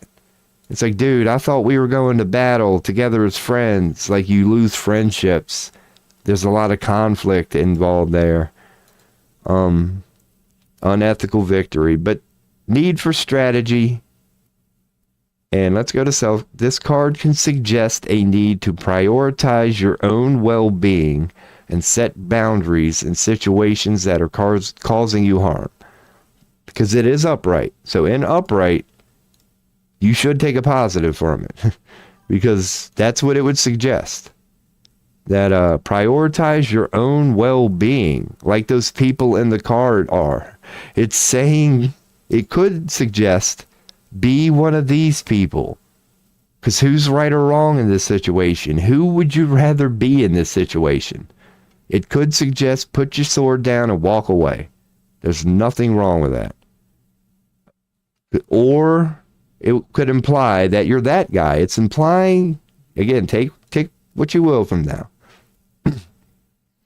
So unethical means this cards are throwing personal attacks. If it wasn't 3 a.m. here, I could tell you how each card relate now to part of a system. I appreciate that. That's all that matters, as long as it makes sense to you. So to try to sum it up for your, that's what I'm getting from your president, is that it's clearly intellectual. It's all about thought. You've been thinking a lot about lately. So you're either the cocky dude who thinks you're winning, but are you? Or you're the person who's decided to just, I don't want to fight no more. And only you would know. Maybe it's a little bit of both. But that's what that card suggests upright. Conflict, betrayal, and a sense of victory achieved through unethical means, often leaving a bitter aftertaste. That's what that card signifies. The 5 of Swords. So I'll get the Chariot ready, because we can always go back on any of these. Because this is really the specific question you asked, was how was your day going to be tomorrow? Your boy just tends to get deep here and try to, really go into it card by card. So actually, finally addressing your question for tomorrow, you have pulled an inverted Chariot. So upright, it's a card about overcoming conflicts. Get main ready. Overcoming conflicts and moving forward in a positive direction. Upright, it's good. One needs to keep going on, and through sheer hard work and committal, he will be victorious. It embodies the essence of triumph through determination, self-control, and overcoming obstacles. So it's a good one. It's about triumphing, moving forward in positive directions, going on through sheer hard work and commitment. Like, look at me the whole time. I'm doing it right. Let's look at it upright, because yours it isn't. But, yeah. So there it is upright. It's about triumph. Whether it's good or bad, you can take it on. You've tamed it all. Yeah, man. It's a good one. And it's about making sure people know it when you do it. So when it's upside down, we'll get a quick one from here. Lack of direction, instability, egotistical, and opposition is what it can suggest. Lack of control, direction, or willpower, and a potential for internal conflict or resistance to progress. It can indicate feeling stuck, a need to reevaluate your path, or struggle with self-discipline. There does seem to be a common theme here. There does seem to be something with that. Internal conflict, like resistance to progress. Like something like that is what tarot is suggesting. Because the thing about tarot, I'll always say, like all it does when we ask that question and hit refresh, it took a snapshot of the energies in the moment. Because free will is real. Tarot does not deny that. Tarot is never going, this is the future, it's over. It takes a snapshot of the moment. So it's suggesting that like the moment you asked me the question, like the reason you asked the question, so to speak, that if you would have continued with those energies or whatever, that tomorrow would have been a lack of control, direction, internal conflict, resistance to progress, knowing what your calling is, knowing what you should do, but perhaps not doing it. And dude, there ain't nobody more guilty. That should always be my future when I pull it. It's the theme of this show that I'm not ashamed of. But that's what I'm getting from this, is that you are really a lot like me. To try to sum it up, you're clearly alpha male, intellectually driven. You're no dumbass. If you took an IQ test, you'd score high. You're smart.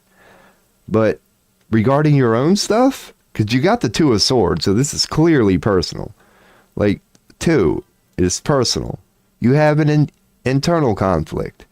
Using your greatest gift, your ability to overthink it, to overanalyze it. When done right, it's a beautiful thing.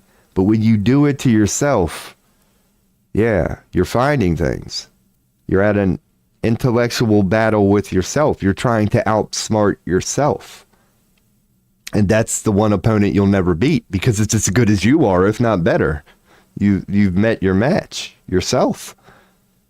And the Five of Swords is either suggesting that, yeah, you're either a little egotistical or whatever, thinking you're winning when you're not, or thanks to that Two of Swords, you've decided to put down a sword. You're done with a certain way of being, because you're just done. You're done fighting intellectually, or however you want to put it. And the future would suggest naturally in all of this that, yeah, that if it is stagnation, yeah, you like I were going to continue it. But maybe because of this reading now, it's like looking at the positive of it is you can always, it suggests that you should learn from past lessons, that you need to learn from past mistakes and experiences to move forward. Keyword, move forward. That's what I'm getting from this. To learn from it, you know, take your L, get up, brush yourself off, whatever, and move forward. How your day is going to turn out, I don't know. But that's what we're getting here. Damn cards got me fucked up. I'm glad you can laugh at it, man. I've gotten so many quote unquote bad pulls, because it's not a bad pull. Because that's the thing about tarot. It's like a lot of the people who come here and ask questions, it's like you're going to ask a question if you're going through something, you know? Like, it's kind of hard for somebody not going through anything to be like, yeah, let me think of something that I'm pondering right now. It's like normally, yeah, if you can come up with a question, it's honestly a little something going on in your life right now. You're like, okay, come to think of it. Yeah, let me ask about this. So it's like tarot will give you an answer if you believe in it. Because that's what I'll say about tarot. It's like hypnosis. If you don't believe in hypnosis, you literally can't be hypnotized. The people who do believe in hypnosis literally can be hypnotized. They actually, because they believe in it, and however it works, if they meet a good hypnosis, they can for real be hypnotized. Unless we've all been lied to, but I've seen it. But yeah, if you don't believe it, if you're mentally strong and going, dude, you can't hypnotize, that person can't. You've taken their ability away, literally, based on your beliefs. So that's how I believe tarot is. That if you want to go right now, oh, that's some bullshit. It's like hypnosis. But if you actually were feeling this and you're feeling it, it makes sense, then behold, there you go. That's what tarot is. That's what it's suggesting. It's very intellectual. Faith is a powerful thing. It is. Faith is, I say that all the time. As impressive as intellect is, it's like the ultimate supercomputer. As in, yeah, it's impressive. AI at its finest, you could say. But what is one thing AI will never be able to do? Have the soul. I don't care how good AI ever gets. It will never be able to cry. Like, it'll never be able to have intuition. It'll never be able to truly understand empathy. It'll be able to know what it means by definition, but since it doesn't know how to feel, it will never know what it's really like. Only the intellectual version of it. Knowing it is not the same as going through it. And that's a good way of putting faith. Like, I don't give a damn how intellectually good you are. Faith matters. It's arguably more important. Emotions matter. That divine feminine intuition, mystic, mysterious, enigmatic thing is real and way more powerful than just intellect. And I know how that is, man. That's why this stream is whatever it is. That's why I can go. And I know because you've already said it. Like, I can tell you're like me, the type of person that could go, that wants to go, but I know it's just, you know, a device thing now. You're on your cell phone or keyboard. But I have no doubt that you're like me, that if you were just allowed to go, hey, what are you doing? Look, man, we got a mouse. Hey, bud, you got to get out of the burrito bag, man. Here's another random thing that happens on this stream. I purposely put this burrito bag here. Hey, bud. Are you in the... Did he already go? Or are you still in there? Hi. Hello. See him? Hey, bud. Hi. There's my mouse bud, man. Let's see if this works out here. Hi. Every now and again, we get this sumbitch. Alright, this ought to work pretty decent. Oh. Well, check this out. Hopefully you can see it, man. Hey. I'll adjust it now. Okay, that was pretty good, but I got him started. He knows it's on now. Now I'll give you a proper view. This happens every now and again here. We got a mouse here, man. Hell yeah, we out here. Ooh, the thing is, yeah, this is not easy. I'm at the end of my webcam right now. So, okay. This might be alright. Let me try to give him some small pieces. I heard the chime. I will read your chat. But if I give him really small pieces, he might take a moment. Because if I give him a big one, he's just going to run off. Alright, there we go. Now I'm actually going to look at the screen. So I'm basically not moving. You have a headache? Hey, brother, if you got to go, that's perfectly fine. I appreciate the follow. I hope the reading helped. There he is. Look at him. Hell yeah, dude. That's fucking awesome, is it not? I will go back to tarot. Because, I mean, clearly I can't do this all night. Dude, I just heard a chime, and I don't know why I can't. There he is. That's freaking cool, man. Ain't that cool? Mouse in the house. That's a little bit of the content here. Heck yeah. I'll see. He's getting a... Now he'll stop to eat. When it's the one, hey, bud. How you doing, pal? Hell yeah, we out here. I'll give you a big piece here. I'm just making... Oh, dude, that's freaking cool. That's cool. Heck yeah, bro. Here you go. Hey. Watch. Watch what happens when I give him a big piece. He will not stick around. Look at that. He's going to take that back to the nest. I did that on purpose. Because, yeah, I can sit here all night and do that. So, yeah, that's going to give him a couple seconds. He's going to take that back to the nest. Ain't that cool, man? That's what your boy does here. Because here's how I do it, right? I put this thing there. So, naturally, when a mouse starts digging in it, I'm like, oh, there he is. And I can just turn around. Like, that's my, like, little bait. And it just worked. I was like, what's that noise? There he is. Now, like, when I'm not streaming, I'll do this all night long, man. Just me and him hang out. But no, for real, tonight, I'm actually going to give him a big piece. Just so he can go away, man. There you go, bud. That's cool. Alright, man. Hell yeah. Because I want to keep doing this a lot. And that's only, like, burritos, right? So I'm not going to... That's not going to be his only diet. But hopefully that'll be enough that, yeah, he'll be alright for the next hour or so, man. But that is a mouse, man. Like, I should make little highlight videos, but I hope you enjoyed that, because, yeah, what I do is I got these no-kill mouse traps, where I can catch him when he gets out of hand, but I don't kill him. I don't kill him. He can coexist here, man. I don't think I'm going to be here much longer anyway. Maybe no more than a month. So yeah, that was pretty cool. Hell yeah, man. I hope you enjoyed that tarot reading, because I know I did. And the mouse. Yeah, if you got a headache and you got to dip out, that's fine. One thing I got to do is take a piss. But if you would like another reading, by all means, just ask. Because I will, if anybody would like a reading, just ask. Because I know Galatians came in, had a question. So, yeah, I got to go take a quick squirt. It ain't going to take more than like 30 seconds. But if anybody has a question, feel free to let me know. We can continue with tarot or just a discussion. But I'm going to go take a quick pee. Where is the BRB? I don't even know. Just kill the cam. I'll give you a beat. And I will be right back.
Alrighty.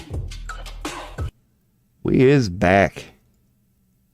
That was cool, man. Shoot, the other piece I put on the bed is still there. So he's probably at back at the house eating them 2 big pieces I gave him. Alright, but we are indeed settled in, man. I could elaborate on my situation. By all means, if you feel like it, feel free. I mean, I could show it on chatting, or we could just keep the just browsing up. It's a complete mess. It involves me and a friend. Oh, yeah. Yeah, that ain't good. But, I mean, yeah, at least you're, there from them. Because, believe me, that going around thing that we were touching upon earlier. Yeah, because I will say this, getting deep. It's the unfortunate part about and I'm not saying that's going to happen. But the unfortunate part about end times was that, that there'd be a lot of bad shit going on right before the good stuff happened. It's going to challenge everybody. Not everybody's going to make it out. It's so challenging for people right now. People, it's not easy to make it out of this end times by nature. And some people are checking out on purpose, and it's it's real. That's why I know I have to think this through. Yeah, without a doubt. Because it doesn't get any more volatile than that. That's a situation where one slip up, it could be the straw that breaks the camel's back. That's not easy. Because I don't give a damn what the topic or the reason why. At that point, you're dealing with somebody who's literally on the brink. It ain't about right or wrong. It's dude, we will discuss the source later, but can we at least stop? You're literally at the point of no return at that point. Regarding this fart in the wind being a human being. Because that's all it is. And you're going to sit around a cosmic campfire and talk about this shit regardless.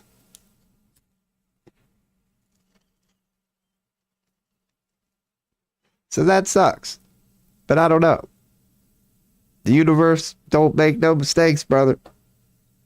It was given to you for a reason. I don't deny that. I don't deny that. Because the universe don't give anybody more than they can handle. But then again, touche, because that's the nature of the beast, is it not? The other person is literally somebody who's on the brink of literally being given too much that they can handle. So, you are strong. Because, I wouldn't doubt No, we could go deep on that if you want. But it is difficult because I will regardless. Because I could even, thank you for what I could do is ask a vague question regarding that. Regarding anybody who's going through that. We could get deep on it. But it's difficult because she is one who that meant when I said people are idiots. I know what you mean. Dude, I can feel that. Dude, that's not hateful. I know what you mean when you say that. I'm with you. You're fine on that. She does bad stuff and behaves like a bad person and then surprises when it backfired. Yeah. Yeah, no. Truth hurts, man. Truth hurts. Now, you might be like me, too.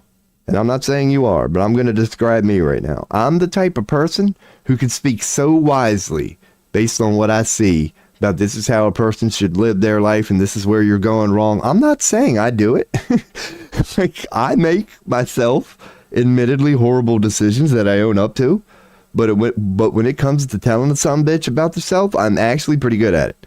I'm like you. If I see somebody going through trouble, I can go, dude, this is clearly it. What do you mean?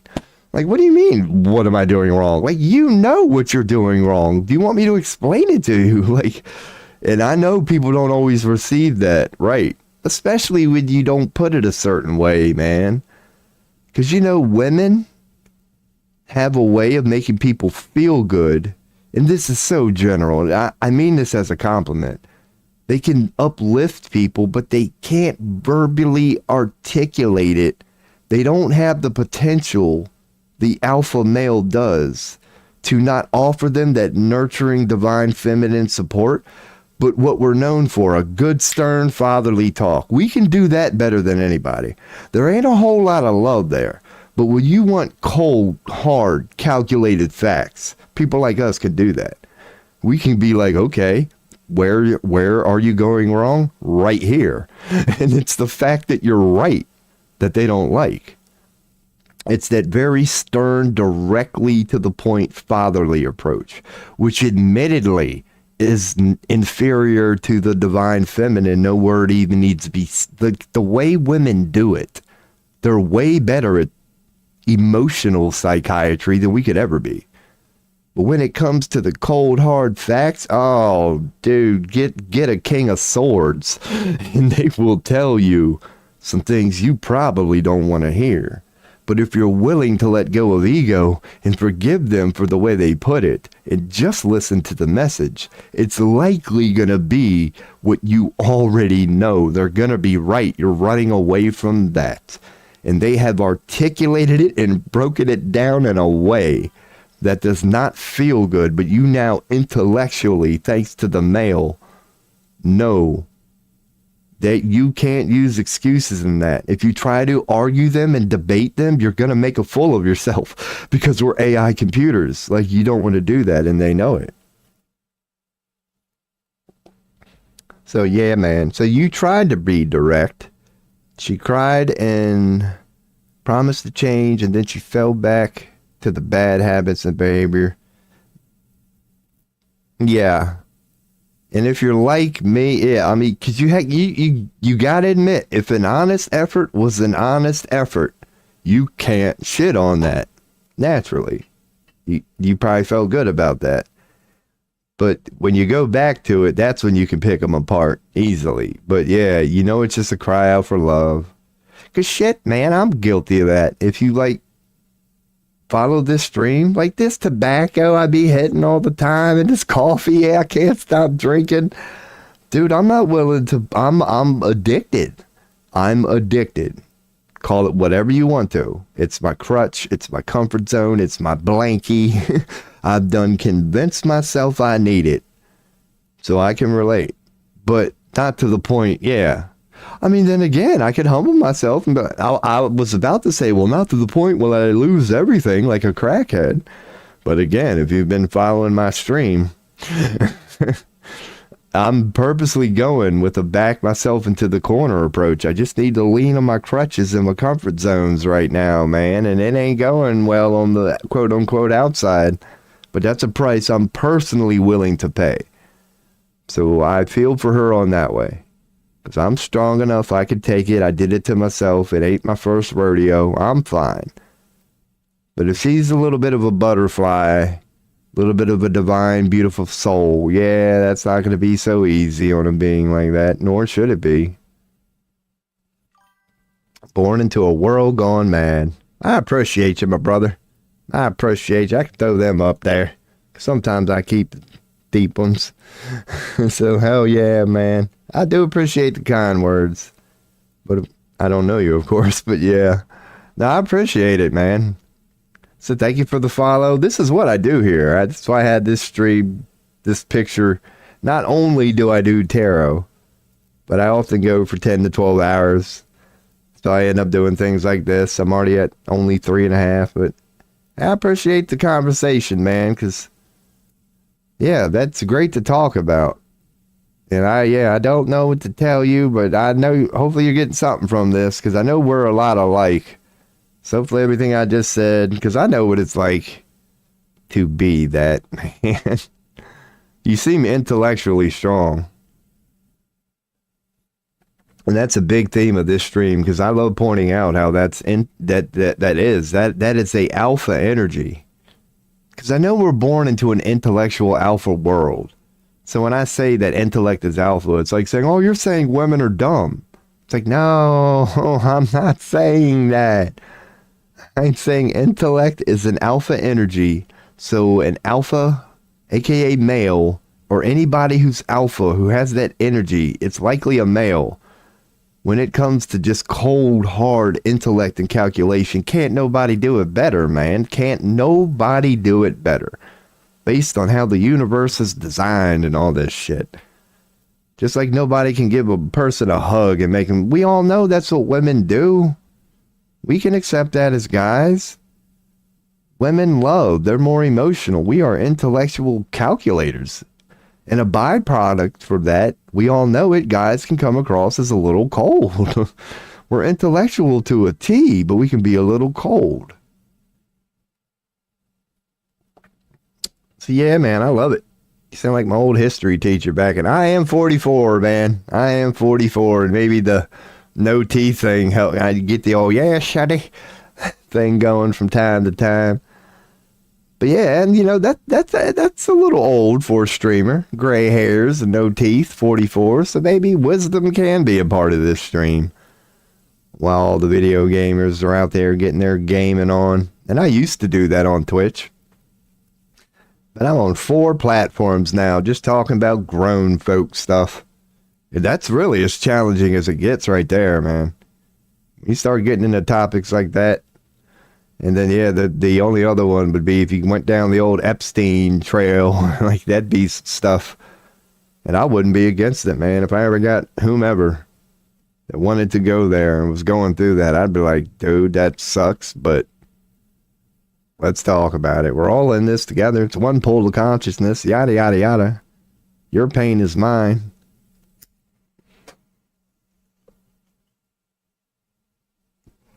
I do love some tobacco. So, yeah, I don't know, man. Regarding tarot, so you're 19. So you're a youngin'. My God. My God. Why was I getting old dad vibes? Like, you're wise beyond your years. Beyond your years, then. Can relate better to 44. Dude, you totally... 19 is surprising to me. I was expecting no less than low 30s. Like, that would have surprised me. If you'd been like, yeah, I'm 32, I'd be like, okay. But you seemed like you had a lot of wisdom there, because you've admitted you're only on a damn keyboard or whatever. Like, you're only giving me 10% of what you really want to say and how you really want to put it. And I'm still like, oh, you're clearly a wise person. And then we still have your pull up. Like, even tarot, if you believe in it, it's like this person is intellectually driven. Is that not the first thing I said before I even 420'd? I was like, the first vibe I'm getting here is you're like me, man. You are cold, calculated, over analytical. You are driven by intellect, and you hate it. Well, maybe not like me. Just look forward to this, man. By the, you think it's pissing you off now. By the time you're 40, no, who am I kidding, man? I will say this, youngin'. The world you were born into is shit, dude. And people like me should apologize to you for that. It's the world we left you. It sucks. It's fucking dog shit. But from what I believe I know, 2050 to 2100 is going to be literally humanity's golden age. So you're going to be, what, 40? You're dude, by the time you're this, don't worry about it. From now until 2050, it's going to be a little bumpy, as you already know. But from what I believe I know, and it came from some bitches like this, if you believe in that. But if you believe a dude like this, then 2050, around that time, you will see it because you will be here. You'll see the lead up to it too. It's going to be because of all of this negativity. Humanity's golden age will be then. So go on and start getting ready for that. Because the world, all the energy suggests, after we blow everything up and the dust settles, the spring cleaning, the picking up the pieces, we're all going to remember how fun it is to heal, to give a shit, to sweep up a little. It's going to just take off. Giving a shit is going to take off. It's just going to explode. Humanity's going to go back to giving a shit about everybody. It's going to be beautiful. But we're going to get there in the sickest way you can imagine. So, cheers. So I know I told people the world is shit. That's why I don't bother anymore. People just can't accept honest answers. That's wise. That's wise. It's another thing we say here frequently on this show, man.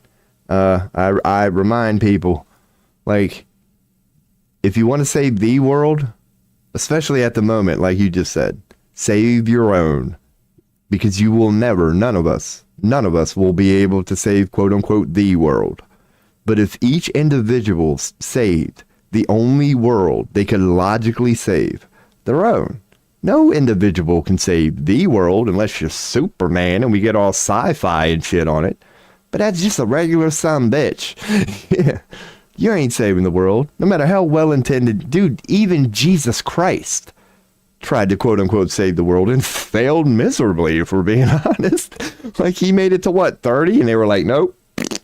That didn't go, yeah. So don't try to save the world. But if each individual saved theirs, would we not, by default, cold calculation, wake up to a world tomorrow that has changed? How? Every person decided to only focus on them. Every person decided to make their world better, get over their own shit, go forth as a different person, and by doing that, we'll wake up to a different world tomorrow. Because of what you see going around now. Those people aren't doing that. People are not. Their world is a mess, and you can see it.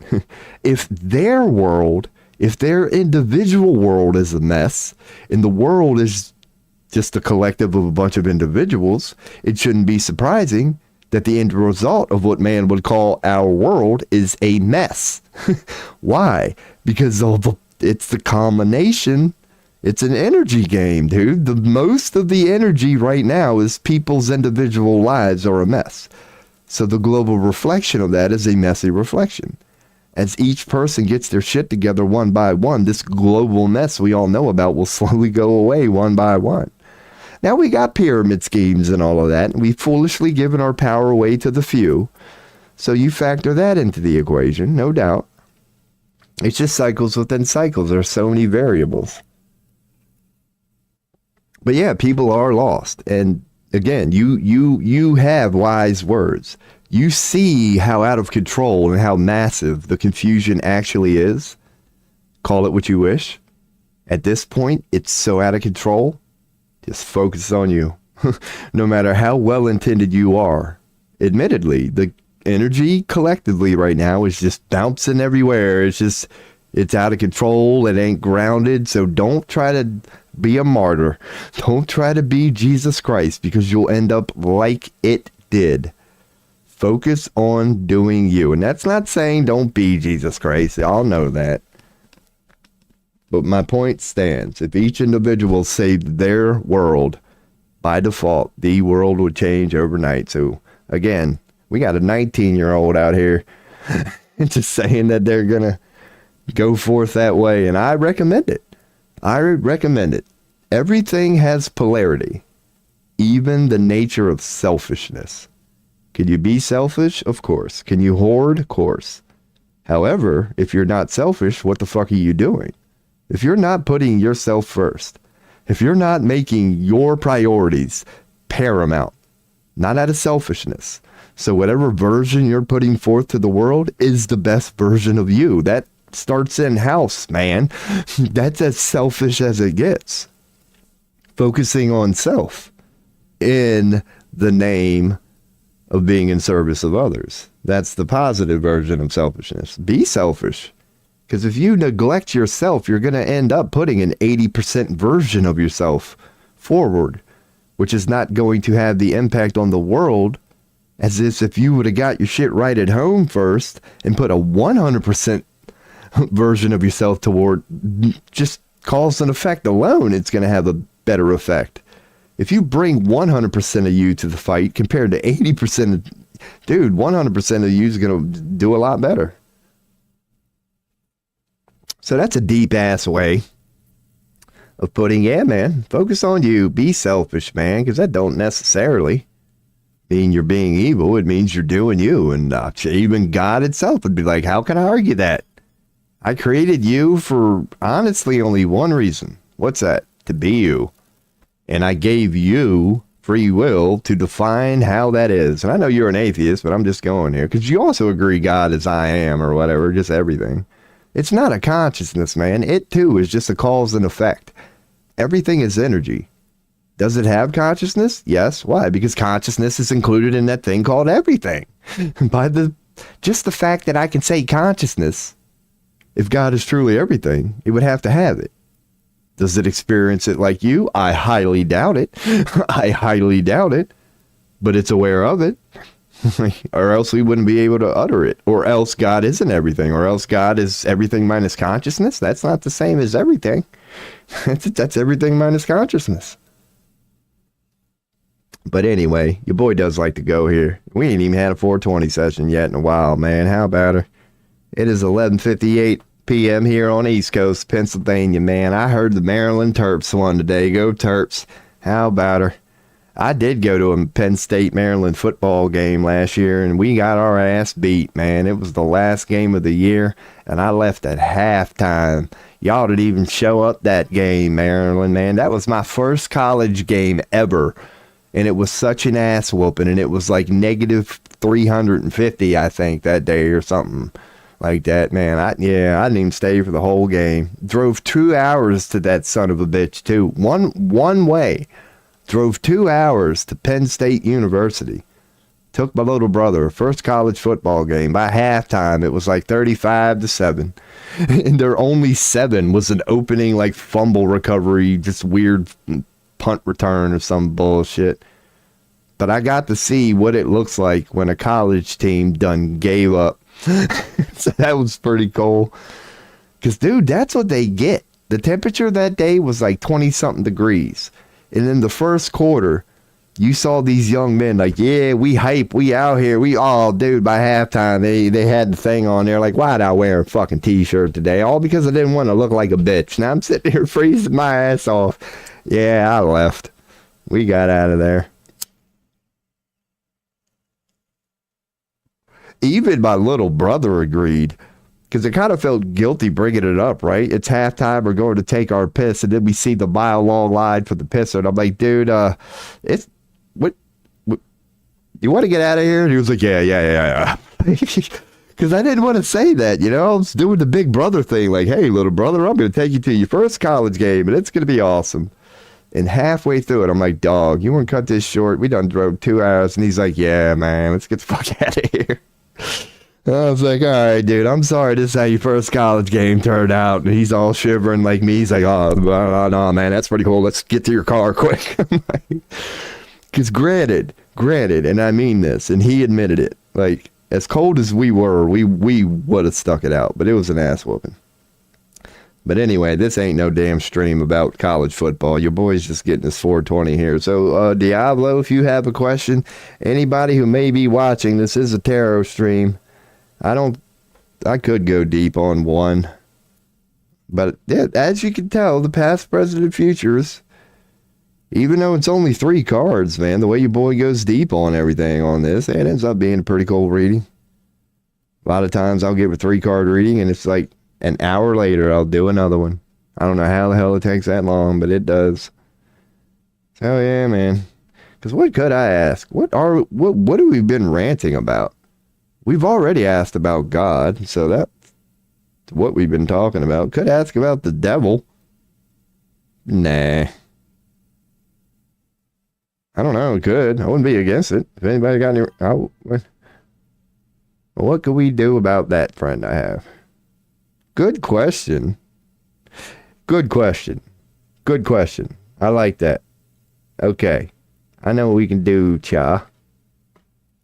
I'm not going to pass, present, and future this one. I'm thinking this might be, and opinions are welcome, specifically you, Diablo, the blind spot reading. Because it's kind of vague. It's answers, but not specific. So what others know, I don't know.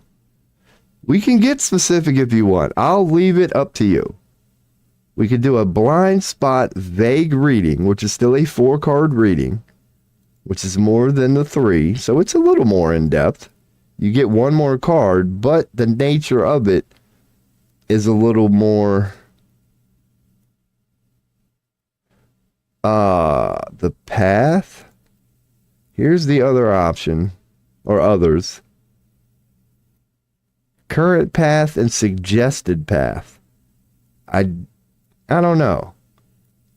This would be deep if you want to know how you are supposed to react to that situation. Because another way to do it, like let's say you have a couple options on the table, literally a couple. There's the decision spread, which addresses if you don't do something towards if you do something. But I don't think that necessarily applies here. Unless you've narrowed it down to 2 choices and you know that, it would be appropriate. And the other one I could do here is the game plan, which might work. This would suggest an unconscious drive, but you would have to get specific in the question. So if you have an approach you're considering, this could be appropriate, but I don't know. I'm thinking blind spot, maybe? The path? I'd recommend if you want to get 7, and whatever you decide, yeah, we can go path, decision, game plan, or blind spot. Path, decision, and game plan are all 7. Blind spot is 4. So I'm just wondering how we asked that question about your friend. I was saying, good, let me throw all them. A way to just break it down is, I guess I will bring them up. If you've narrowed it down to 2, 'cause, yeah, we got the decision or readings if you were trying to make a decision. Path is a reading for, it'll tell you the current path you're on and the suggested path from the universe. So if you have a question about what path should I take, it'll tell you the one you're on and the one that's suggested. And game plan is only a 5-card reading, and it addresses one thing, one general approach. How it will succeed, how it won't succeed, others' attitude, all this thing you see here. So regarding that, yeah, I would say if you want an in-depth one, if we went with a 7-card one regarding your friend and their situation, maybe path, or we can just go with the blind spot 4. which is what you know, what others know, what you don't know. It's like, it's vague. It's vague. But it's still regarding a serious topic or whatever. But it would be vague. Like if you're unsure, blind spot might be suggested. But if you have a couple approaches in mind, maybe path, which would take longer. Yeah, so again, you could tell me how much time or whatever you have. But yeah, this one like would be 7 and not very quickly. But I will go on and get my head of coffee right now. Get my head of tobacco. So, okay, we will do this. And if time is short, we can go quick. We can go quick. I don't have to normally do what I do. I take my time, assuming nobody knows anything, including myself, and yada, yada, yada. But I know enough where we could roll.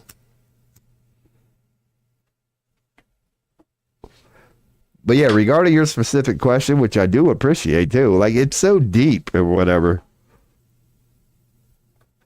So, I'm free. I can take my time. Okay, because, yeah, I'm going to 420.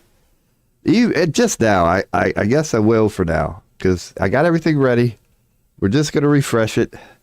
I won't even hit mute. The only thing I'm going to do is kill my cam. But we're going to go here. Yeah, we're going to ask that question. Okay, so regarding your situation, this isn't what we pulled. So, yeah, regarding your situation, a friend who's going through some serious stuff, like serious stuff, as serious as it gets. What does the universe and tarot have recommended for my man Diablo here? Because as you can see, it suggests starting from here, going this way. So I'm going to do that and then work our way back up. So we're going to start with the main card, address your current stance, which you will be able to speak on, how accurate it is. And then we'll work our way back up with what's suggested from tarot. So I'm going to hit refresh, bring this up so everybody will see the cards, get my mind right, and we'll address it. So what do we got here regarding a pretty dang serious situation? I appreciate the question. Bam. Oh, dude, tarot don't lie. Tarot does not lie. That's not a bad significator. Tell you that. All it's doing, like what I see from this, it's acknowledging the question you asked. That's the significator, is it not? Regarding your situation, that is indeed the topic. That's not bad. So let me, 420.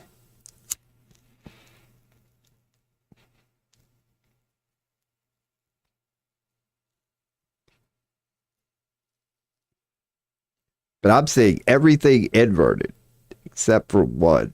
Well, 2, if you count death.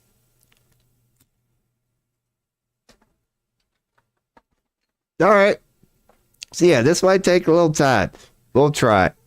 But I love it. Let's get the cab fired back up. That's what we got here regarding a pretty serious question. The death card is appropriate. The death card is appropriate for the significator. So, death card, tarot meeting. The old death card. It's unlikely that this card actually represents a physical death. Typically, it implies an end, possibly of a relationship or interest, and therefore implies an increased sense of self-awareness. So it does mean death, the end of something. But it could also be a transition, a new beginning, urging us to accept change. In love and relationships, which is technically, it's a relationship, death card can symbolize the power of transformation for growth and transcendence. Career and finances can warn against resistance to change in order to succeed. Apparently, it's a water element ruled by Pluto, and I don't believe I have that in mind. So, water element ruled by Pluto. Let's move me over here. I'll even put me down, because this kind of is like an important topic. So, a water element ruled by Pluto. Where the hell is the death card? Right here. I already have it. It's really not worth showing, but we will. Because there's the death card. There's death. Naturally, as a human, you're going to be begging, hey, no. It's an end. Not necessarily to life, because the sun is rising again in the back, or setting, whatever. But there's the death card, man. But it comes with the seed of life. A flower with the seed in the middle there, man. It's like, dude, this ain't permanent, but I am death. So, there's the old death card. So that's all it signifies. It doesn't have to necessarily mean it, but it's an end of something, and I'll move on to this. The only thing you need to get from that, it's the significator. Let me go on and close that one. It's the significator. It's addressing the nature of this situation. It's about that regardless. It's going to be about a death to something. This is about an end to something. So this is suggesting you got an upside down 10 of wands, which is bad by nature, but yours is upside down. Not bad. But when it's upright, it's all about feeling burdened by too much responsibility, representing overload, hard work, and the need to prioritize or delegate tasks to find balance and prevent burnout. Because let's just look at the card, 10 of Wands. That's what this is about, burdening, taking on too much. But it's not necessarily bad because you can't see his face here. So who's to say whether he's suffering or whatever? But he's indeed carrying around a lot. They even accentuated his calf here. Like, who's to say if he's suffering? But he's been carrying around so much for so long. His calf is even big. But he's still burdening nonetheless. It's still too much, more than you can handle. Too much responsibility, feeling overloaded. Now, upside down, which yours is, regarding thought. This is how you think. This is the thought part. This is currently how you think about it. It's overwhelming. It feels like a need to let go of burdens, a call to seek support rather than carrying everything alone. Reversed, it's about doing it all, carrying the burden, delegation, and release. It can indicate that you're struggling with the weight of responsibilities, feeling overwhelmed, potentially lacking perspective, letting go. It suggests let some of that shit go. It's overwhelming. But it encourages you to focus on the process rather than solely on the outcome, reminding you to enjoy the journey. Granted, you're carrying a lot and it sucks, but it's making you stronger. That's appropriate to throw in there. The reverse 10 can also mean that you are misinterpreting the situation or being too hard on yourself, urging you to reassess your perspective. It ain't as bad as you think. So that's what we get from the thought. Currently, tarot is suggesting it's making you feel overwhelmed. It's a burden. It's becoming a burden that needs to be let go. It's unnecessary weight. Also a call to seek support. Maybe that's why you're there. You know it's about somebody being there. Support. Not carrying everything alone. That's what the upside down means. So take from what you will from that. But it's definitely burden related. And doing it all. It's about that. Overwhelming. That's how you think about it. Naturally. It would be overwhelming.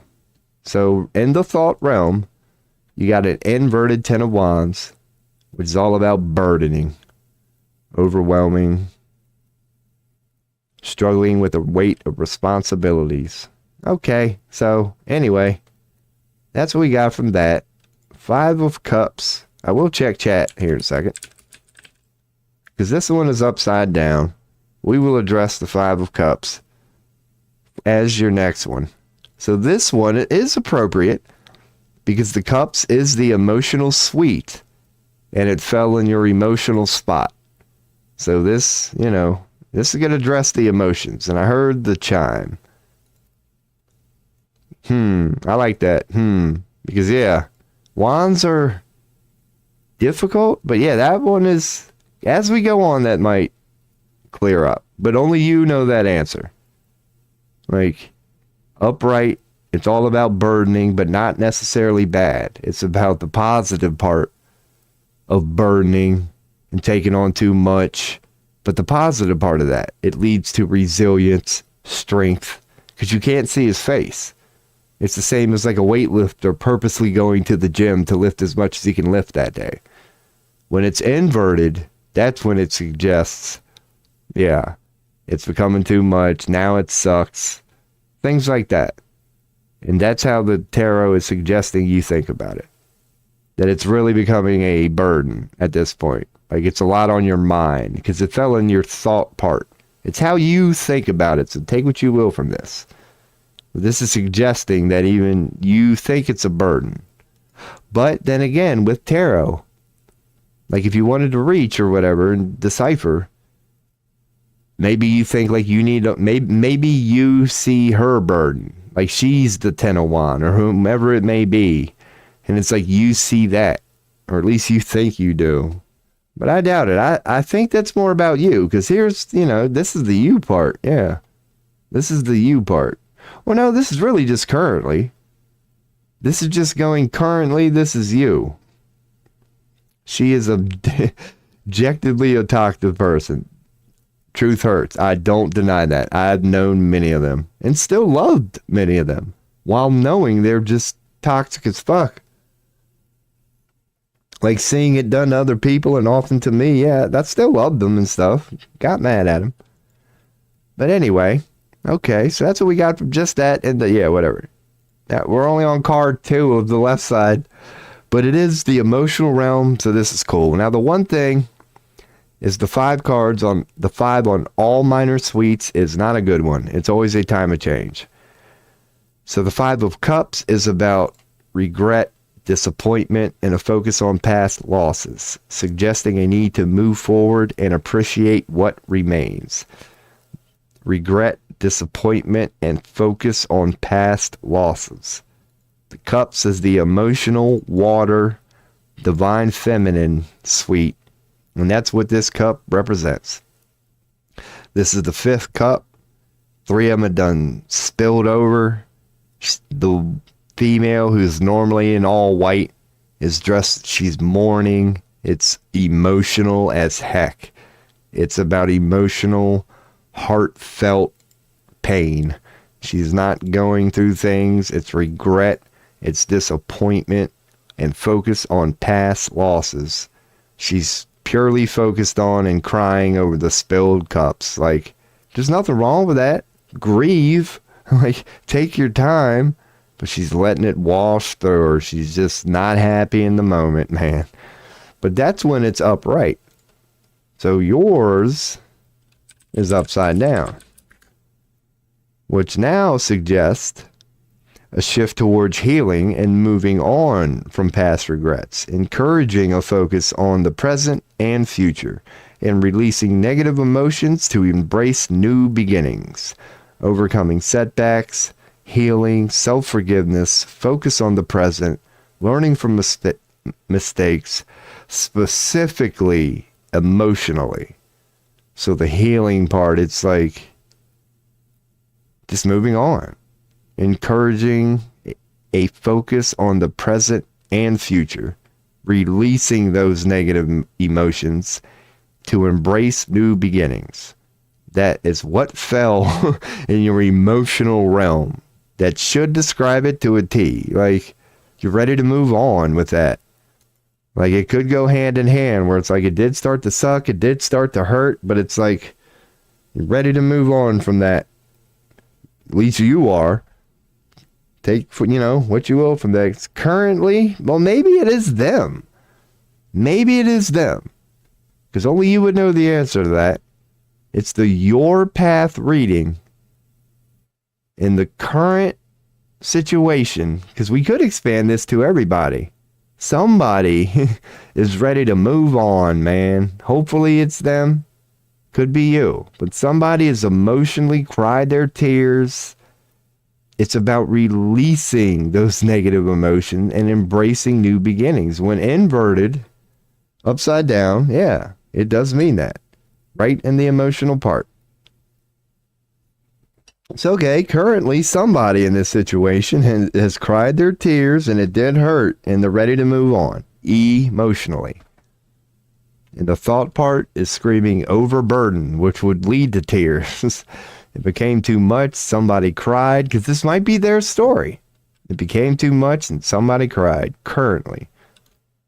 How's it all manifesting? The external stance.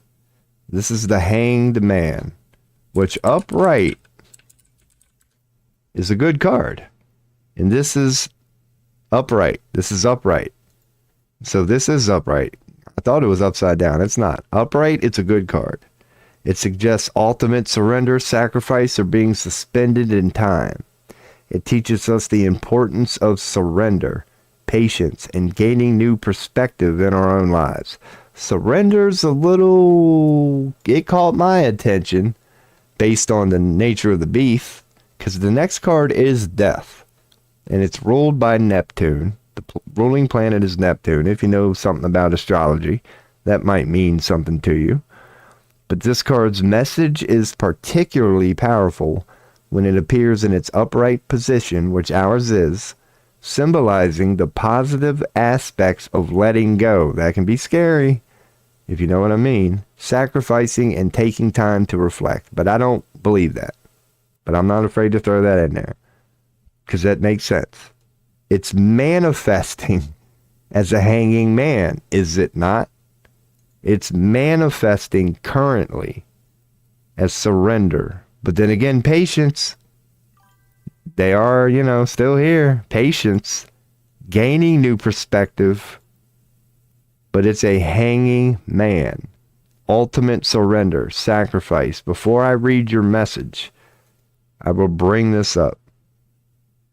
Again, this is me purposely reaching a little bit, you could say, but given the nature of the question that was asked, this is a good pull. Because as you can see, it's the hanging man. They're helpless. They're hanging, but from their ankle, They're hanging. They're helpless, but they're hanging by their ankle. They're fine. They're illuminated. The earth is here. The fire's here. The water's here. You're hanging, but at this point, you've got no choice but to reflect. You know what I mean? Like, you're stuck. You ain't going nowhere, but you're fine with it. That's kind of what this represents. Before I read your comment, ultimate surrender, sacrifice, and being suspended in time. You're helpless. You've accepted it. Here I am. But you're not pissed. You're not pissed. So, getting away from her, maybe I shouldn't put that up. Surrender in my case would be many people who told me she is bad and I should give up on changing her. Yeah, good luck with that one. Well said. So getting away from her, I suppose. Take what you will from that, Like, I don't know. I wouldn't say so. But then again, yeah, you'll never know. Yeah, you can't help somebody who doesn't want to help themselves. But currently, it's because an upright hanging man, it's positive. It really is. It's the importance of surrender, patience, gaining new perspectives, letting go, sacrificing. So somebody's letting go, like letting go of the cause, the whole reason for it.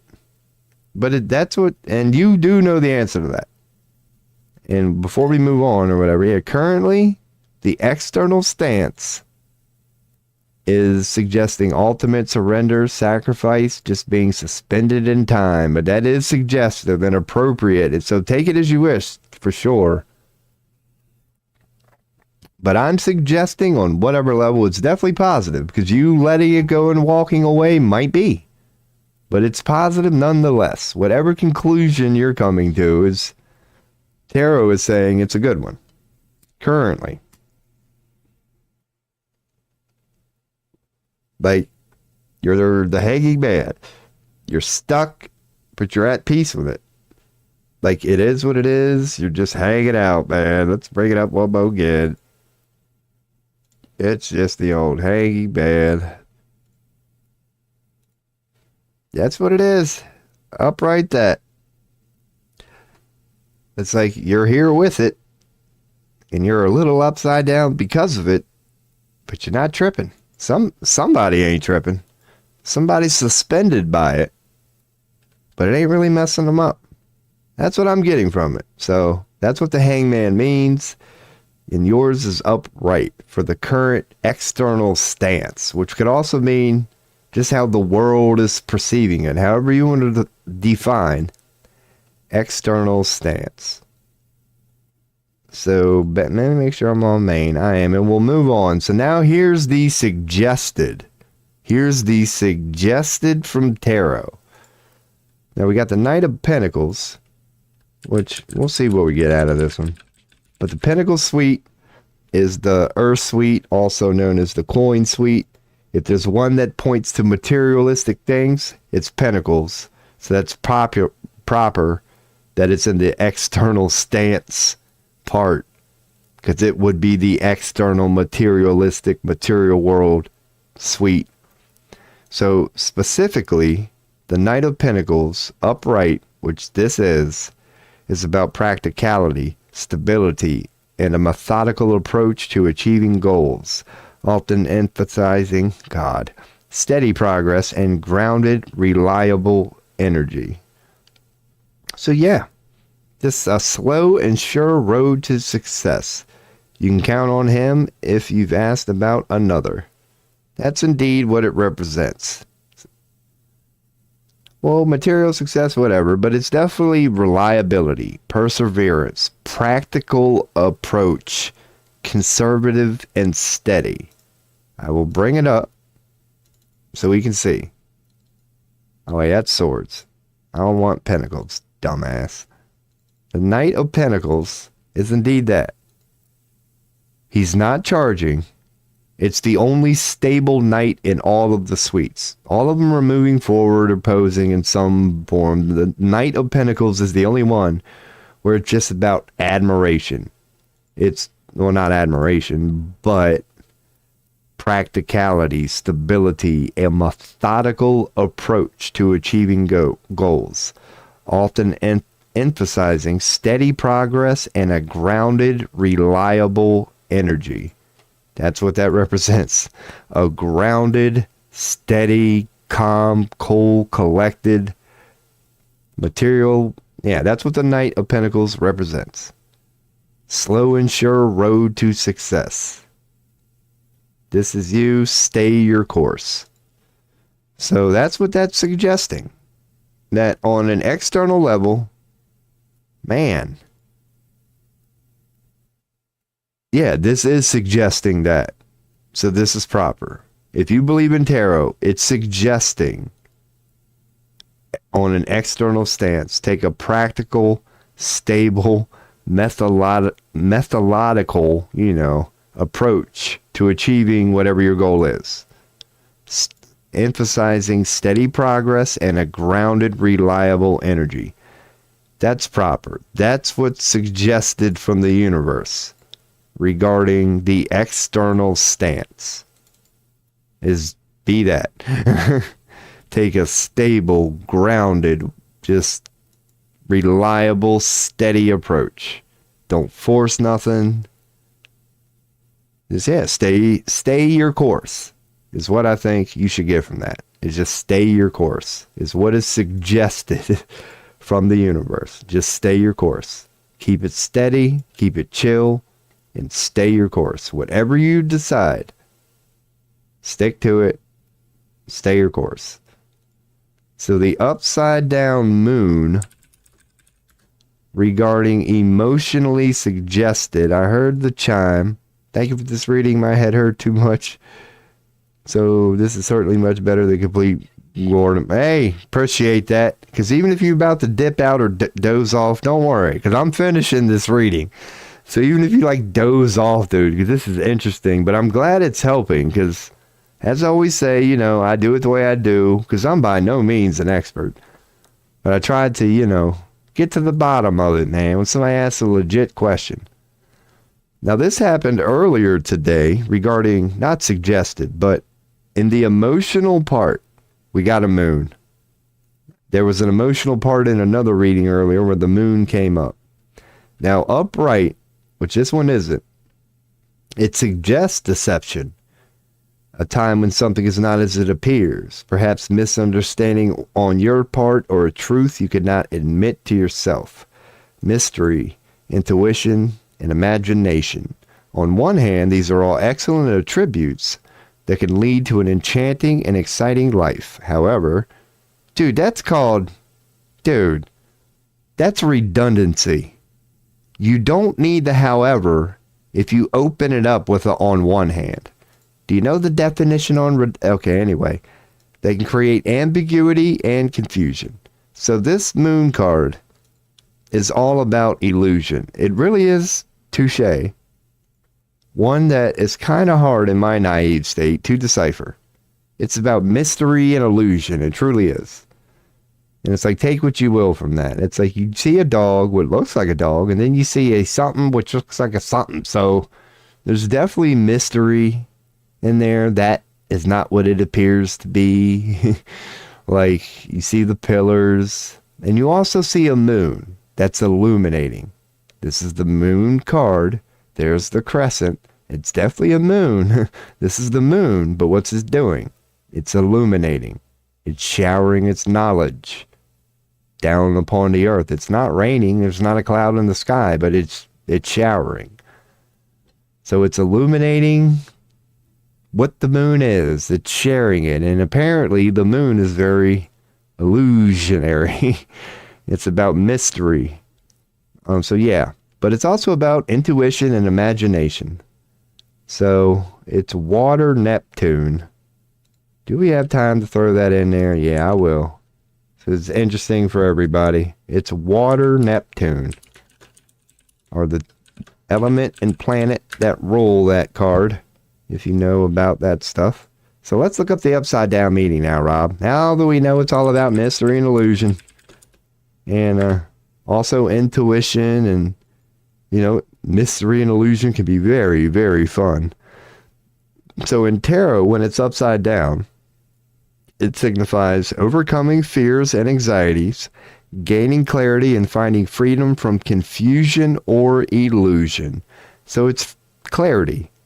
It's no longer a mystery. It can also suggest the revelation of hidden truths or the need to address unresolved issues. How about her? Overcoming fears and anxiety, gaining clarity, revealing hidden truth, finding freedom. So yeah, emotionally, what is suggested with a reversed moon regarding your situation is emotionally somebody is suggested or will overcome fears and anxieties, clarity, finding freedom or confusion, finding freedom from confusion or illusion. So it suggested somebody owns up emotionally, or maybe not owns up, but emotionally suggested is to somehow free from confusion or illusion. Yeah, but how do you describe that, if you know what I mean? Like how, if it's an illusion to that person, could they free themselves from it? Is it about someone being aware of it? So take what you will from that, because the suggested emotional approach to your situation with your friend is an upside down moon, which screams clarity. Overcoming fears and anxieties. I'm seeing good things there. It's suggesting, but it's suggesting that somebody just get over it. Like, probably them. But you would already know this, so this might not even be, but it's suggesting that overcoming fear and anxiety, gain some clarity, find freedom from an admitted, hopefully, confusion or illusion. That hopefully it suggested somebody admits that there's an illusion there clearly. Because for somebody to believe what they would have to believe to consider what they're considering, something in their matrix is an illusion. It has to be. Something that they're telling themselves is true emotionally is not, man. Or maybe that's how it's affecting them. But there's definitely illusions in there. So hopefully, yeah, because how would you, hopefully somebody can recognize that illusion. I don't know how you interpret that one, really. Other than it's a mystery. It's about freeing from mysteries, admitted illusions. Things aren't what they seem. So naturally, that's what I'm saying. Naturally, it's a hard one to interpret. Because it's naturally about things not being like they seem. So take what you will from that, man. That's an inverted moon regarding emotion and what's suggested from the universe. Hopefully I'll do something with this Ace of Swords here. Because swords is our realm, you could say. Now we're getting back into the intellect and making sense of it. Like we're done with that mushy, how do you make sense of an illusion? Inverted Ace of Swords, upright, because to end it off, we'll recap it. The suggested way to think about it. Again, you can't deny tarot, whether my dumbass can decipher it or not. Regarding the thought realm, the sword realm, yeah, we got Ace of Swords. So the should be easy to understand suggested approach about how to think about it is an inverted Ace of Swords. Upright, it means new beginnings, mental clarity, and the power of ideas and intellect, often signifying a breakthrough or victory achieved through sharp thinking and decisive action. Breakthroughs, new ideas, clarity, and success. Now reverse, which ours is, inner clarity, rethinking an idea, and clouded judgment. So upside down, Ace of Swords, a disruption in mental clarity and decisiveness, indicating confusion, clouded judgment, and a struggle to communicate effectively, potentially leading to intellectual stagnation or regression. So we indeed got the reverse. Let's just look at it at this point. Make sure I'm on main. We are the old upright Ace of Swords. Ours is upside down.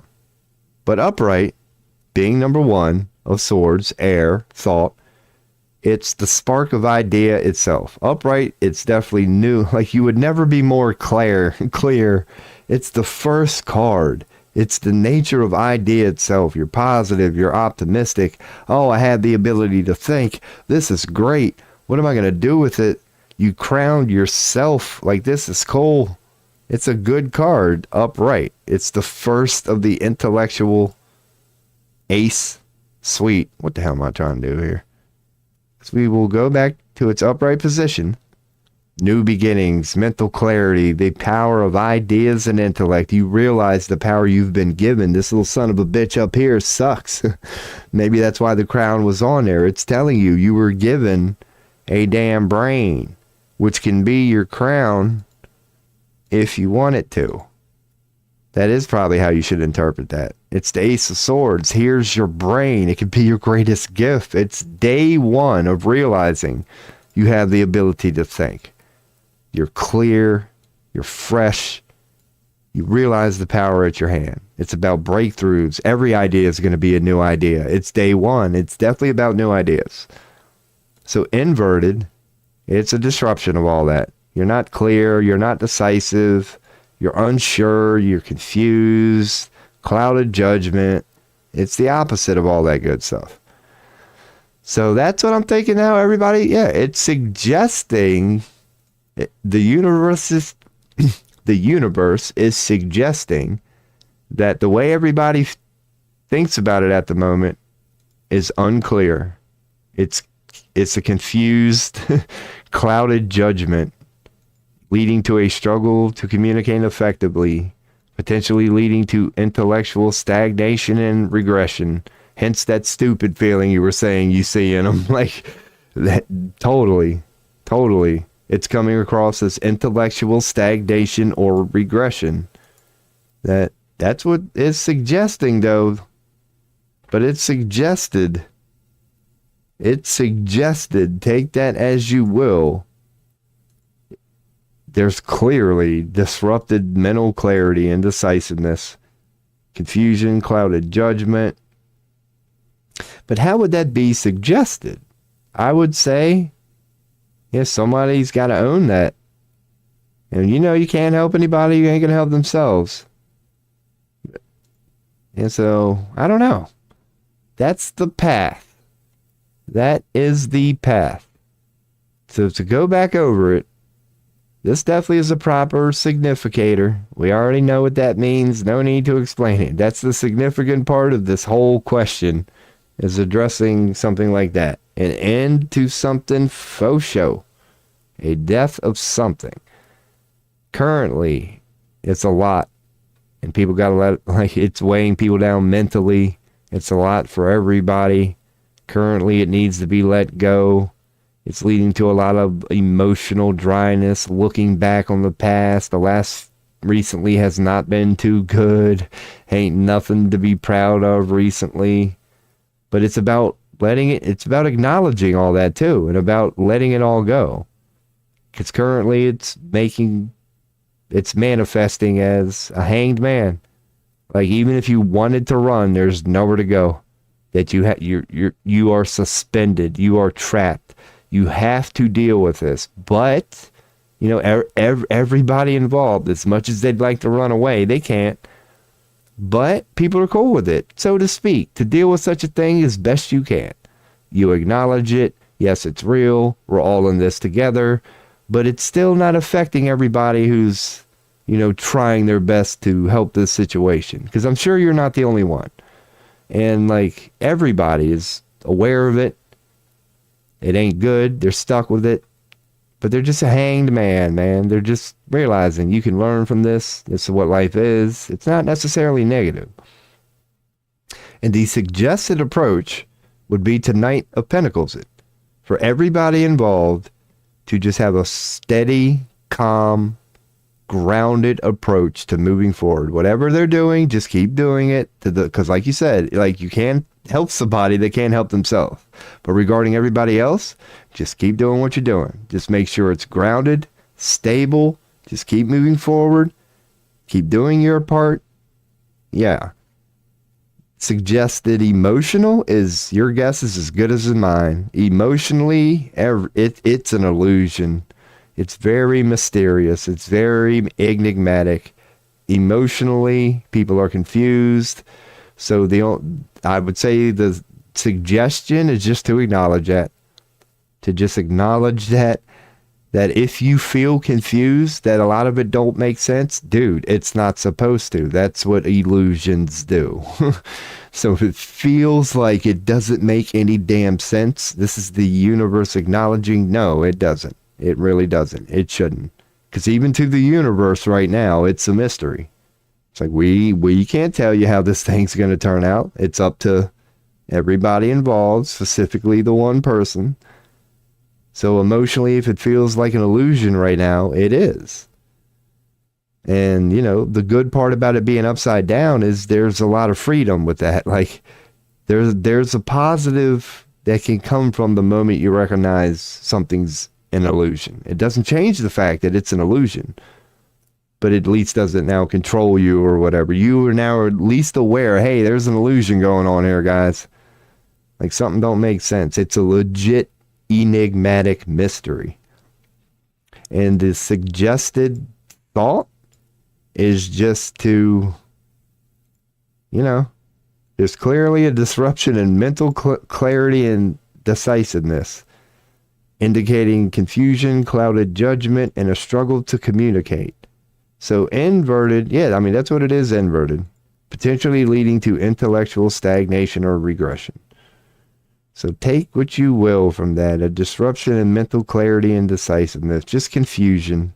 Again, kind of related to the moon thing. So no doubt, it's like what I'm getting from this, it's the universe telling you it's indeed a mystery. Even the universe couldn't tell you how this thing's going to turn out right now. It has yet to be decided. So it's kind of futile to start thinking about it. It's like, if you feel confused, if it doesn't make any logical sense, it's not supposed to. So just, if you can't describe it, If you can't figure it out, don't worry about it. You're trying to figure out a mystery, an illusion. Like, you're not going to, because this thing is really a mystery. That's what I'm getting from this in-depth path reading regarding a rather significant topic. That's what I'm getting to sum it all up. Hopefully that makes sense. Hopefully this feels like a little bit of a snapshot of your quote-unquote path. So, yes, sir. Indeed. That is my reading on that one. Oh, shit. What's up, Rosie? Hope all is well. Is there a free reading? There definitely is. I have a Twitch chatter at the moment. It's been a while, so that one's cleared. But by all means, if you are still here, I should put timestamps on my damn thing. 11:24. Oh, man, that was a while ago, wasn't it? That was like 20 minutes ago. So, yeah, if you are still here, Rosie, I will gladly do a reading. Because, yeah, I don't have notifications on that YouTube thing. I really need one. I really need one. Or, yeah, when I go back to my one monitor setup. So, Kanura's there, though. What's up, Kanura? Because, again, I can't hear no chime when YouTube does it. I'm well, man. How are you? Because we might still have. We had a Twitch chatter who asked a pretty serious question. So I definitely addressed that properly. Well, not really a question, but... Ooh. There, yeah, it's a situation. It's a situation. And, yeah, went in depth, man. Because if Rosie typed that at 11:24, that was at least a, 20, 30 minute reading, man. I was so in-depth on that one, I done missed Rosie. So, hello, Kanura. How are you? We are doing readings. Going pretty well. Going pretty well. That was a good reading. That's been the theme of tarot, man. Like before Diablo came into the chat, and I was just messing around. I believe that's the one they came in on. I asked a three card reading on God. The first card I get for the past is an upright devil. Like, even when you purposely try to mock tarot a little bit, man, she comes in hot, man. She really does. Okay, yeah, we'll go right into that. Since you and Diablo, if you have another question, feel free, because take what you will from that reading. That's why I do it the way that I do. So everybody can hopefully understand what that card is supposed to mean in its upright and upside down position. So yeah, Kanura, your next action, or what next action of my friend towards me in 2 weeks? Gotcha. You know me, I need a tobacco hit before I address this one properly. So what is the next action of your friend towards you in 2 weeks? So we're going 2 weeks, past, present, future. All right, we can do that. Hopefully it's already on that. So 2 weeks, past, present, future. It is right or what? Regarding you and your friend. Bam. Wow. Wait, it fucked up 4 of wands and 2 of wands? That's the first time it ever fucked up. That's not, it pulled up the wrong image. So take that for what you will. But we will address it. The 2 of wands is right. But the 4 of wands is not. So that's one thing you wouldn't get if you had a real deck. You wouldn't accidentally get 2 cards. So yeah, take that for what you will. But no, that's just a glitch. I'm not going deep into that one. If you want to, by all means, take what you will from it. I ain't saying nothing there. Other than reality reminding me to get my shit together. But I do like this way. That's the first time it's ever done that. But anyway. So, an upright King of Swords is beautiful. As you know, intellectual power, authority, the ability to make sound decisions based on logic and reason, often signifying a time of clarity, wisdom, and objective truth. It is indeed a good card. I mean, you're talking about swords, and you pulled the king. It's when you've learned the lesson from the previous 14 cards or whatever it is, and yeah, you're sitting on your throne with all your wisdom and your clarity and you don't abuse it. It's, intellect done well. It's having a supercomputer at your hand and not abusing it. That's what the Kings represents. Authority, sound decisions, logic, reason. So it's suggesting the past regarding, because you asked about your friend. So I'm guessing this means that their mind's made up for like at least 2 weeks now. Like they really haven't changed their stance. 2 weeks or whatever. The past, their mind has been made up. They've been clear. They know it. Like they haven't adjusted it. Really have had no need to. That's what I'm getting from the past. And for the last 2 weeks, they've been pretty consistent. There's been some intellectual clarity going on in the past. Probably with you too. That both of you are pretty clear. Who knows? I'm getting a lot of intellectual clarity there from an upright King of Swords in the past. So I'll look at chat here in a second, and we will bring up the real Four of Wands, which is, I'll bring up the actual image before I even go into describing it, since it didn't. This is what it's supposed to look like. That right there. It's a good one. It's, just celebrating happiness. They're both dressed in white, but they're representing their elements. You got the red, you got the blue there. Just a bunch of beautiful things. Family, community. It's a very good card. It really is. So, can you shuffle again? I'll give you another one. Unless you want me to stop this one. Perhaps I should have, But I'm going to continue this way. Unless you want me to give you another one, I will. But this is what the Four of Wands represents. Because I could just fly through this one if you wanted to. But it's celebration, action, accomplishment, stability, and its sense of home and community. It suggests a time to enjoy the fruits of your labor and celebrate milestones, whether personal or professional. It's indeed about that. Celebrating community, accomplishment, stability, when upright, it's all that. Just celebrating the accomplishments of the whole. Good times. Everybody having good times. That's what it suggests. Well, but yours would have been upside down. Yours would have been upside down. So again, we could do another reading. I will check chat again. But we could keep rolling like this. But I will keep ciphering this one because it would be an upside down Four of Wands, which would be instability, conflict, or delays in achieving a sense of belonging or home. Potentially indicating challenges within relationships, naturally, careers or finances, anything team related. When it's upside down, it would suggest instability, conflict, delays in achieving a sense of belonging. See, presently, going by this reading, an inverted Four of Wands would suggest that. Just, it ain't going too well in the moment. There's a lot of instability. There's a lot of conflict. A lot of delays in achieving a sense of belonging. So separation. Potentially indicating challenges with relationships, careers, or finances. So it's suggesting it's a little challenging at the moment. And to go with the Two of Wands upside down. Two of Wands, we'll go right side up. Right side up, it's supposed to be new beginnings, planning, taking risks, and making a bold move towards your goal is the Two of Wands. That image right there. It's your first day out. You just walked outside the door. You feel like you got the whole world in your hands. You got ideas you want to present to the world.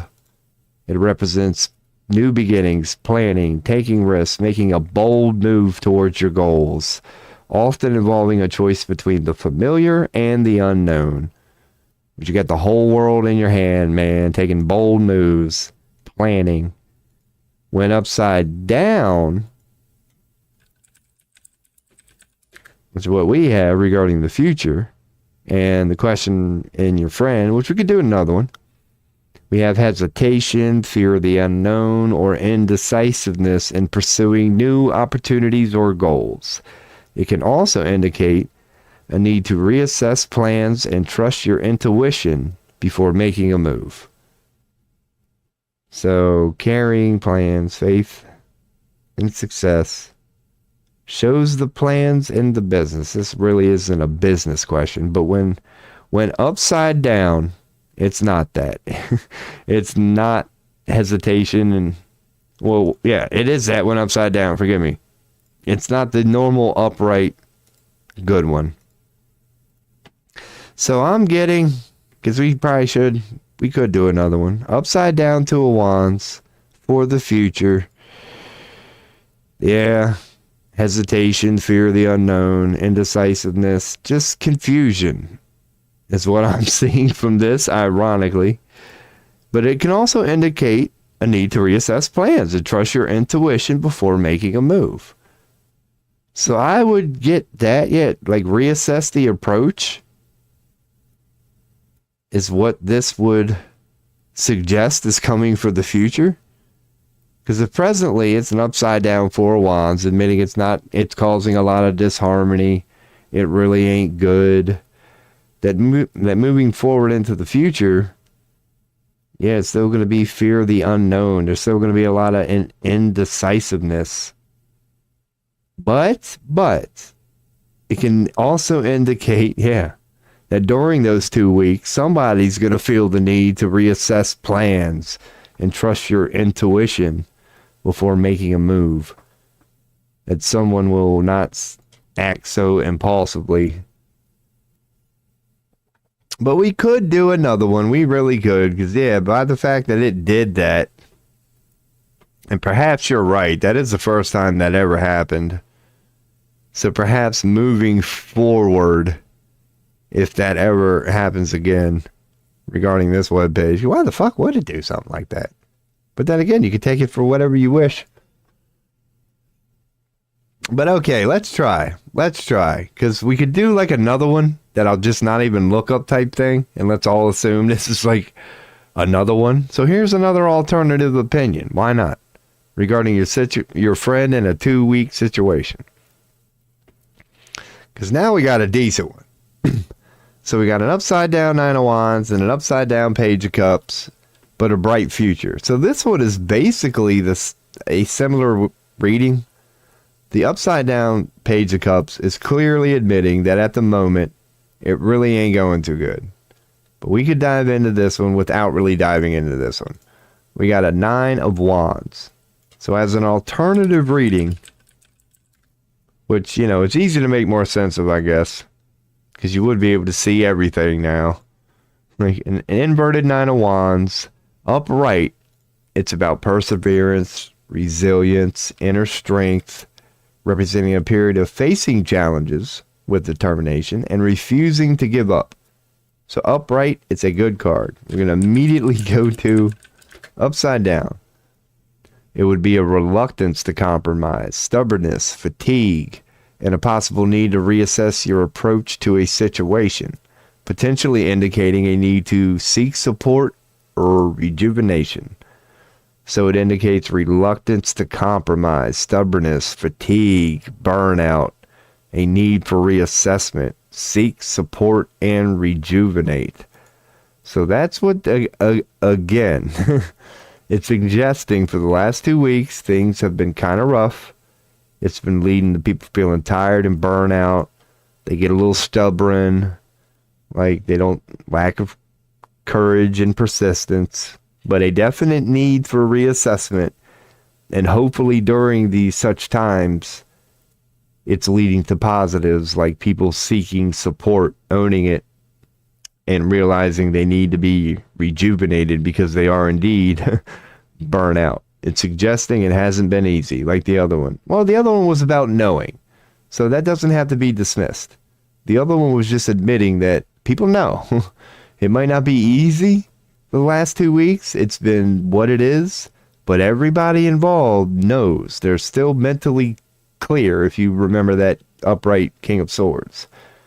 So an inverted Page of Cups, because Page of Cups upright means good things, very good things, new beginnings, creative inspiration, positive emotional experiences, connecting with your inner child, specifically connecting with your inner child when it comes to the Page of Cups. That's what the page is all about. The weathered adult who is reborn again. It's 100% about reconnecting with your inner child when it's upright. When it's upside down, it's emotionally unstable, potential disappointment in relationships, a need to reconnect with intuition, or feeling overwhelmed by emotion. So a need to reconnect with intuition is definitely the big one. Overwhelmed by emotions. Because again, whether you're an adult or not, you're a page. You're still childlike. And so you're going to feel overwhelmed with emotions, emotional instability. So again, that's what I'm getting from this. That even currently, man, as innocent as everyone involved may be, it's just a lot on everybody right now. That there's definitely emotional instability, a need to reconnect with intuition, feeling overwhelmed by emotions. Just not, there's a lot of confusion and overwhelmedness. But regarding the future in this one, you couldn't pull a better cup, arguably, than a better card than the Ten of Cups. Which is, if there's a family one, it's this one. Emotional fulfillment, harmonious relationship, domestic bliss, and a sense of belonging, often representing happily ever after. If there's a happily ever after card, it's the old, where are we at here? Cups. The old Ten of Cups, man. Make sure I'm not screwing it up. I'm not. It's a beautiful card. You got the rainbow. You got all 10 cups. It's about family, harmony, man, woman, daughter, son, the house. It's harmonious. It's cups. It's love. It's very, very good. Happily ever after. So that's what the future is showing for the next 2 weeks, which goes kind of, I don't know. Maybe the other one wasn't accurate, whatever, because the other one was suggesting, still some turmoil. But this one is showing beauty. So I'd go with this one. Because from now on, I will do that, dismiss anyone that comes up derpy in any way, shape, or form. But going with this one here, hadn't been good. It's currently emotionally challenging, but it's gonna go good, man. Gonna go good from what I'm seeing here. Like, it couldn't be better if you want to look at it that way. I mean, could you pull a better card than the Ten of Cups regarding future? Because if you care about family, because I mean, if it's all about you, you could definitely pull quote unquote better cards that would suggest, this is going to be all about you and this is great for you and you. But pulling this for the future, it's all about harmony, family, people coming together, domestic relationships. If there is a happily ever after card, it's this, as in everybody goes forth happily ever after. So I hope that helped. I hope if you would like even another one or a more in-depth one, I would. Because, that's the first time it has ever done that. As you know, you've been part of this stream for at least a couple days now. And, normally that's the first time. Like, I've seen it. If I load it for the first time especially, it'll leave one out every now and again. But that's the first time I've ever saw it do that. But I think you're right. I'll learn from that. Next time one comes up derpy in any way, I'm just going to dismiss it and move on. I'm sure I'll notice something. Like if there's a death card or something in there. I'm like, oh, look, a death card. But that might mean something. But no, I'll move on each and every time. So, that's what I'm thinking, though, man. And I hope that was right. Because that one seems to make sense. Except for the future, of course. Nobody can speak on the future. But I think you would agree that the last, and I'm not even asking for confirmation, but I think you would agree that the last 2 weeks have definitely been that they've been challenging. Currently, it ain't going too good, and it's very emotional. That's what the cups represents. That it really ain't going the greatest at the moment. It's really not. And only you would know the answer to that. But it's suggesting on this reading that, man, and again, I hope you do come back in 2 weeks and keep me updated, because this reading, and this is one I think we should go with, not because of the happy ending either, just because it was done quote unquote right. Yeah, this is suggesting some very, very harmonious people coming together, not to fight, but to just celebrate, man. To be like, yeah, this is cool, man. This is like a very good family reunion sort of atmosphere. So let's hope that is right. Hope that is right. Because, yeah, I mean, I suck, but I like to believe that tarot's pretty good. I suck, but I like to believe that tarot's pretty good. Do I got ash there? No. Because I had ash all... That's why I've been wiping my face, man. That's all I had ash on my hands, thanks to my bad habits that I'm doing now. Coffee and all that. But yeah, if you have another question, I mean, depending on how long you have, I mean, we could get deep. We could definitely get deep on anything, or we could do another 3-card reading regarding another one. Because I definitely want to, keep this tarot theme going right now. I ain't got to really pee at the moment or nothing like that. That's saying something for me, man. You know that. The way I drink coffee. But yeah, by all means, if you have another question, we will address that and address that properly. Because if not, I do have one myself. Well, not that I have one, but I can easily get one. Yeah, because I want to do another 3-card reading too, man. Because believe it or not, I'm still getting cards. There can't be that many damn cards I haven't gotten yet. No, I know there are. I'm not even going to look. There are cards I have yet to pull that are being pulled today. So yes, Kanur, if you have a question, by all means, let me know. Because if not, what could I cover? Maybe something that would be like kind of beneficial and something that we all could share if we don't get a question. Because anybody in chat, anybody on whatever platform that is asking, while I'm actually looking at chat right now and I can see everybody. If you have a question, by all means, we could do a 3-card tarot reading, past, present, future. I will go in depth, bring y'all along for the ride. So if I screw up any explanations, that way other people can know what this tarot thing is about. But yeah, man.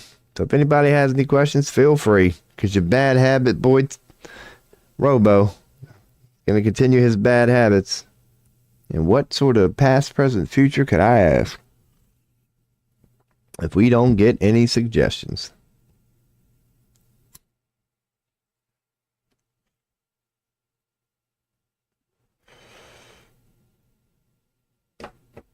Could just get very vague with it, ask about the world as a whole. But I don't know.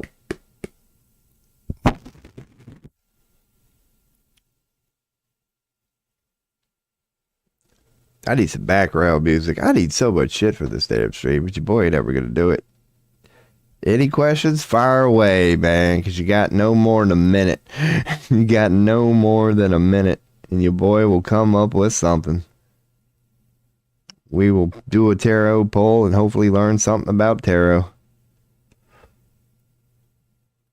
I could ask about the future of tarot. But no. That's a little derpy.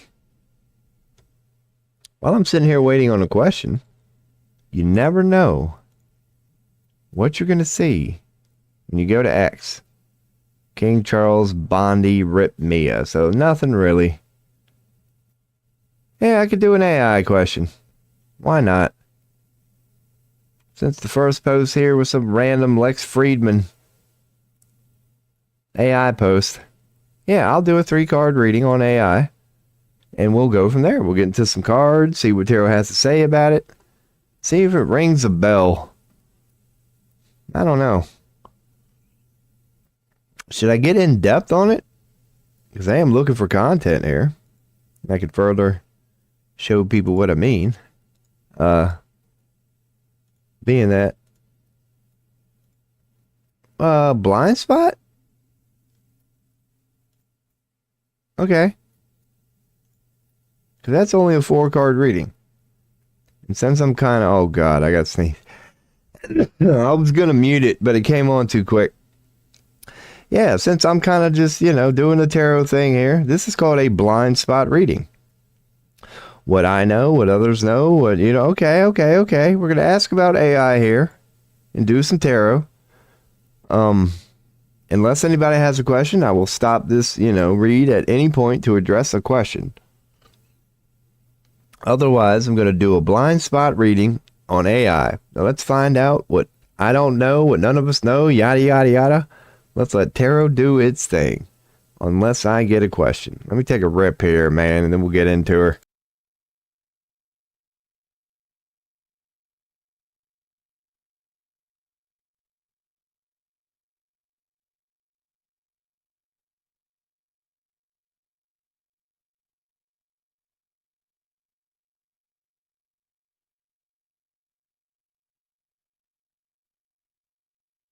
All right. Now let's see what you do with 4 cards. Refresh. Regarding AI, a blind spot reading. So it's recommended going 1, 2, 3, 4. I'll go that way. We'll start with this. We got an upside down magician. So the magician in tarot, when it's upright, make sure I'm all made. Check in chat, no questions. When the magician appears in a spread, it points to the talents, capabilities, and resources at your disposal. I hate it when it does that. At your disposal to succeed. The message is to tap into one's full potential rather than holding back, especially when there is a need to transform something. So it's interpreted with energy, potential, and the manifestation of one's desires. That is indeed the magician. It is the first card, not the first card because there's a 0, but it's the first card in the major arcanas. It is indeed about a lot of things. As above, so below. You can call it alchemy. It's like whether you're dealing with the pentacles and the material, the cup, the emotional, the sword and the intellectual, or the wand and just passion. No matter what suite, they're all here. You can work with all of them. You are a magician. You are a alchemist. As above, so below. Whether it's shadow, light, you eternally work with it all. You are the magician. It's about potential and the manifestation of one's desires. Apparently, it's air Mercury. I don't have that in there yet. So we're going to put air Mercury, because Mercury is a magnificent substance, is it not?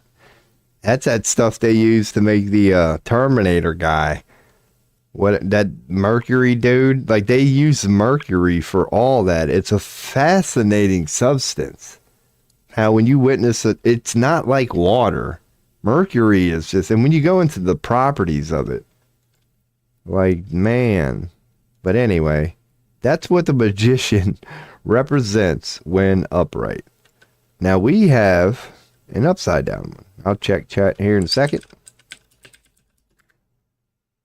When it's inverted, it's the lack of focus, a potential misuse of power, or struggle with manifestation, cautioning against manipulation and urging a more honest and focused approach to achieving goals. So lack of focus, man. You're a stupid magician. Unused potential, which could lead to manipulation and deception. Just imagine a bad magician. It would be deceptive. They'd be abusing their powers and not even know it.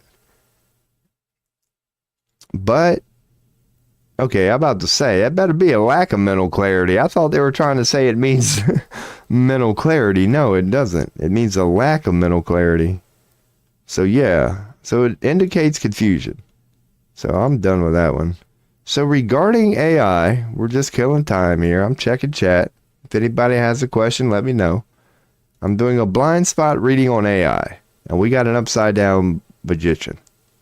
So this is saying that what I know and what everybody else knows, what we all know about AI is, yeah, so we don't know shit. No, we all know, I guess, that there's a potential misuse of power, like cautioning against manipulation and urging a more honest and focused approach to achieving goals. I agree with that. That we all agree we should slow down, man. That's exactly what this is saying. That we're not quite focused. We're getting a little scatterbrained on it. It could lead to a potential misuse of power or a struggle with manifestation. So yeah, I'd say that's accurate. We all know currently, in an upside down magician regarding AI. I agree with this. Yeah. Cautioning against manipulation. Yeah, man. We're like, hey, don't abuse your power now. Like, you have the power to be a magician here, man, to create real illusions. Like, let's respect it for what it is. That's not saying it's bad, but let's respect it for what it is. I would agree with that. So now, regarding what I don't know and what others don't know regarding AI, we got an inverted temperance card. Now, upright, this card indicates that you should learn to bring about balance, patience, and moderation in your life. You should take the middle road, avoiding extremes, and maintain a sense of calm, harmony, peace, patience, and moderation. It suggests that you found inner peace and have a clear understanding of your life. It also indicates that your relationships are healthy. So harmony, inner peace, but also moderation, balance, and patience, the nature of temperance itself. So it's good, it's fine, everything's harmonious, there's no negativity here. But it also emphasizes slow and steady wins the race, calm and collected. Like temperance, literal temperance. So it's a fire element ruled by Jupiter, apparently. And we'll put that in there. So it's a fire element ruled by Jupiter. The old temperance card.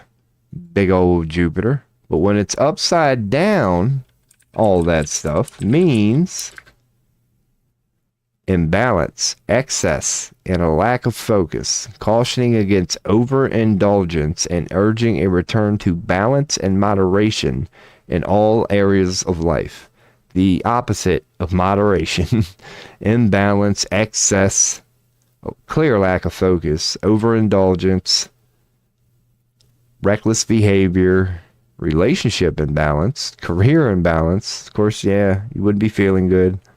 But it can also reflect a period for self-evaluation when you're re-examining your life priorities and may need to make some changes if you get an inverted temperance. So you're not being patient, you're not being modest, you're not being realistic. It's imbalance, it's overindulgent, lack of focus, you're not good at moderation. And that's what we all don't know. Apparently, regarding AI, that none of us know there's no temperance here. None of us really know about the imbalance and the lack of focus and the excess and the... Okay. So what I'm getting from this, it's like none of us really know just how psychotic some people are about it. Like some people are legit going all in, perhaps. Like overindulgence, imbalance. It's urging a return to moderation. So what none of us know about AI is, I guess, that what none of us know is that, it's creating a desire for us to go back to the roots. Like just going, look, okay, we can do AI. Fair enough. That's great. Now, can we not do it all at once? Like, it's pretty new. We just discovered it, and now we're already like, no, we need like AGI yesterday. It's like, can't you take a decade to enjoy AI? Like the moment you go, cool, we got AI next. Like, that would be an inverted temperance. So yeah. So what none of us know is that really it's a good thing. That through our collective that, in a way, we're urging what would be good for all of us to become a little less digital. We don't want to become too reliant on AI or digital. It's going to make us take a step back. And that's what none of us know, you could say. That we don't know. It's hard to comment on what we don't know. That's why it's a blind spot reading. But according to the universe, we don't know about an inverted temperance. It's really going to give birth to unplugging. It's going to be a weird way to kind of unplug through our questioning of it because they're going so, certain people or whatever, because it's going so hard and happening so fast that we're going to need some temperance, man. Like, hey, chill. Even we don't want that. Even if we acknowledge it's a good thing. It's like, can we take some time to get there? Like, why do we have to go from being this to like the Jetsons tomorrow? We don't have to. Let's get a little temperance going, man. That's what your boy's getting out of that one. Check and chat. If anybody wants a reading, let me know. This is a blind spot reading on AI. Just making content here, trying to learn stuff about tarot. And I figured I'd do a blind spot reading on AI. And now we're supposed to go into what I know, but what others don't know. And I guess I'll, again, try to... When they're upside down, it's not easy to skim over. Because I like going through the right side up first. But when it's right side up, the Seven of Pentacles is patience, perseverance, and the rewards that come from consistent, dedicated effort, emphasizing the importance of nurturing projects and ideas for long-term success. So reaping what is sown, perseverance could also lead to lack of wisdom. But it's a good card when upright. The Seven of Pentacles is a good card. Patience, perseverance, being proud of your work, emphasizes the importance of nurturing your project and the ideas with care and attention. Yeah, like the pride a farmer gets when, sitting next to a healthy tree that hasn't been harvested yet. Still needs a week, but he's just like, man, it's going to be a good one, ain't it? Rewards and recognition. But clearly financial stability because it's Pentacles. And if there's going to be a card that addresses finance, careers, things like that, it's definitely Pentacles. So when it's upside down, it suggests a lack of patience, a feeling of wasted effort, or a need to reassess your strategies and priorities, potentially indicating that your current path isn't yielding the desired results. Like you're impatient, you're rushing, or you're just wasting your effort. It's like wasting your effort. It's like being a farmer who gets a bad yield. Is basically what this upside down card represents. You were either impatient or rushed. Either way, you wasted efforts because they aren't being directed towards something that will yield a good long-term return. Like you're supposed to plant and yield, and yet you planted and failed. Like what happened is what this card represents. So according to this blind spot reading, just killing time. I'll check chat one last time because any questions from chat would take priority. What I know about AI and what others don't know about AI is that it's a lack of patience, a feeling of wasted effort, or a need to reassess your strategies. So, a farmer with no yield is what I know about AI. Okay, but I would like to think others know that. But according to this, what I know and what others don't know, I'd like to think they do, is that, it kind of is a wasted effort. from one very deep meaning. If you are fascinated by AI, and it is cool, I'll admit that. But if you're like, wow, that's cool, you can dull that down a lot. Just remember your eternity and your infinity. If you are truly an infinite, eternal God, as impressive as AI is, it's a fart in a wind, man. You're going to go through, it's like playing a video game once. You're like, wow, that is cool, isn't it? Yeah, and there's so much more than that. So that would be what I'd say. To get a little arrogant and a blind spot reading, the nature of it. I'm going to have to try to describe what I know that nobody else does using a upside down 7 of Pentacles, as in a farmer who didn't get a yield. I would say what I know that most people don't. It's like, dude, if you're expecting some spiritual miracle, some Calvary to come save you from you using AI, like, it's cool. It's got a lot of positive potential.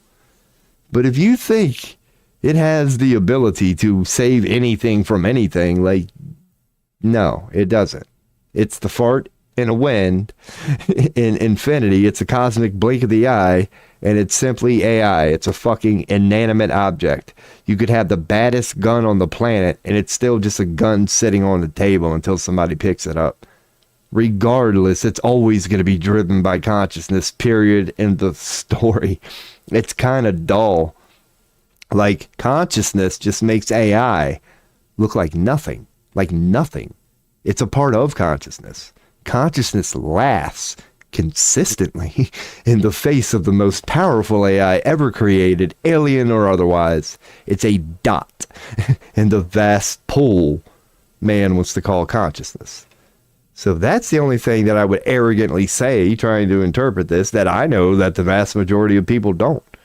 That no matter how powerful AI ever gets on any planet, dimension, realm, whatever, and it can get very impressive. And the vast pool of consciousness, who the fuck are we kidding, dude? You want to talk about impressive? Let's start trying to just ask AI to try to describe consciousness. It can't even do it. That's how grand consciousness is. It's like, but consciousness can certainly describe AI. Why? Because it fucking created it. There'd be no AI without a thing called consciousness. So that would be the one thing your boy would arrogantly say that I know that most some bitches don't know, man. Would be just that. AI unleashed. Had to check chat on that one, because anybody who thinks I'm full of shit, just let me know, because I will likely agree. So yeah, man, that's what your boy had to say on that one. So now to end all that up, man, because that is a hard one every time. That's what she said. But to end all that up, man, we got a upright 6 of Cups. So likely this would be what I don't know, my punk ass. So an upright 6 of Cups is a good cup. It signifies nostalgia, reconnecting with the past and finding joy in familiar memories, whether through revisiting past experiences or reconnecting with loved ones. It can also represent a connection to one's inner child and a desire for innocence and simplicity. Touche, Tarot. I already see where you're going with this, and you can kiss my ass. So it represents reunion, reminiscing, and whatever. It's a beautiful card. The 6 of Cards, upright. I'll bring her up here. Is this one right here. You know, you got 2 young children here. You got the big brother figure, you could say. But yet they put a thing over it, so you really don't know. It could be the big sister, but it's the older sibling passing it down to the younger child, the young daughter, sister. Just as much sharing and loving. You got the Holy Grail, you got the cups and all this lovey-dovey shit. And you've even got white flowers in the cups. And she's got white mittens. It's all nice and pure. There's a bunch of lovey-dovey going on in the 6 of Cups. So indeed, it's about nostalgia, you could say. You could be an old fart, old bitter sumbitch like me, man, remembering all them childhood days when you were just out there throwing around the old pigskin, man. They don't call them the good old days for nothing, man. It's about reconnecting with the past and finding joy in familiar memories. Just a little reminiscing, man. Just a little looking back. Remembering the innocence of youth. Element of water, Scorpio sign. So, yeah. What I don't know, and what others know about AI, fuck you, Tarot. It's about that. So you really can. All right, no, well, never mind. So it's not about spiritual. But what I don't know and that others know regarding AI is that, yeah, you can connect. But dude, I know that. So I don't know. I don't know. Because how am I going to explain this? Dude, if I don't know, how am I going to explain what I don't know? So I don't know nostalgia. Okay, so apparently I need to listen up. That AI will lead to this. It's going to need, but again, I like to think I already know that. Reconnecting with the past and finding joy. So, okay, just, okay. So it's going to help us remember the good old days, huh? All right, helps us revisit it or reconnecting with loved ones. Okay. So that could be a touche one. That could be, okay. That's it, okay. Tarot, I'm thinking, decided to throw that one. Yeah, because it's about what I don't know. And I don't think that's got a damn thing to do with no AI at this point, man.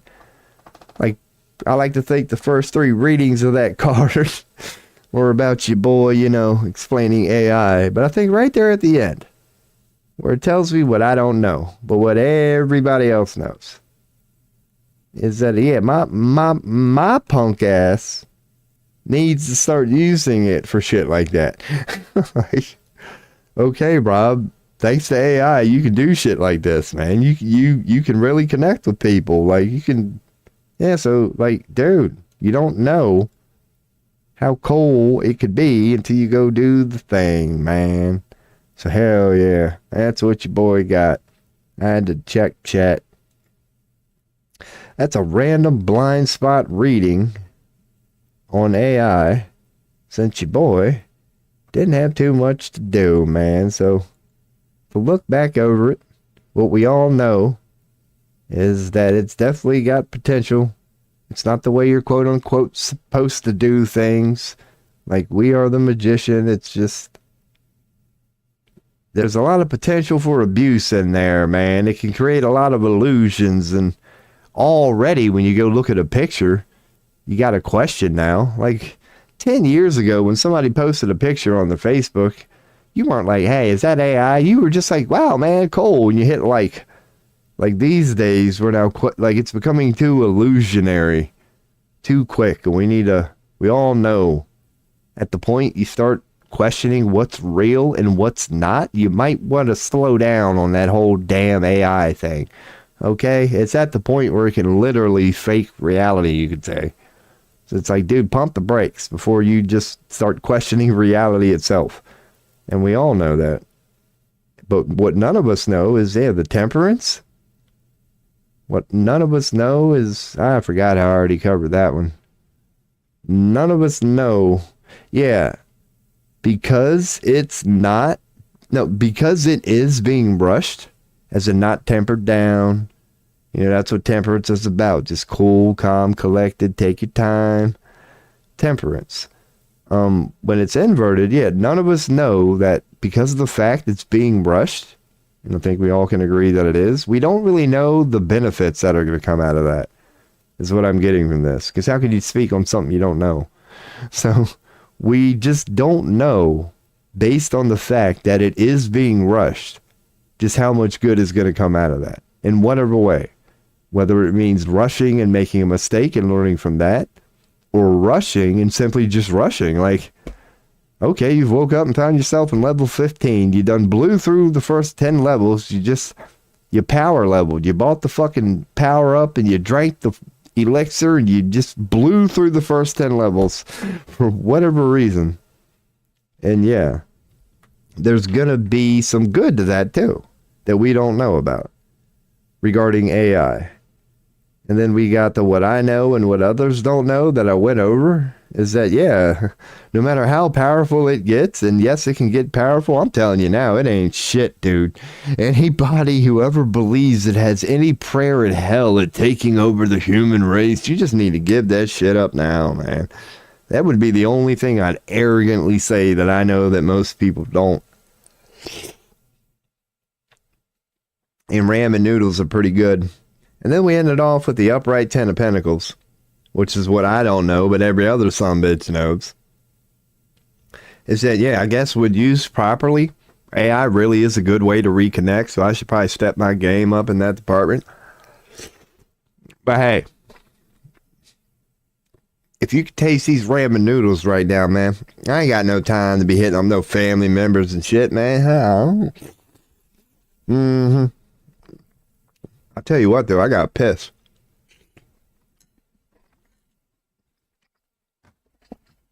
All right, so there was a random blind spot reading from your boy Robo. I really do have to piss, so you ain't even getting no beat on this one. Your boy's gonna BRB, man. If anybody wants a tarot reading, let me know. I might do a tarot reading on pissing, man. Why do we have to do it so often? Well, I'm slamming coffee. Anyway, I'll be right back. 30 seconds. Won't take long. We're good. Everything's fine. We're fine.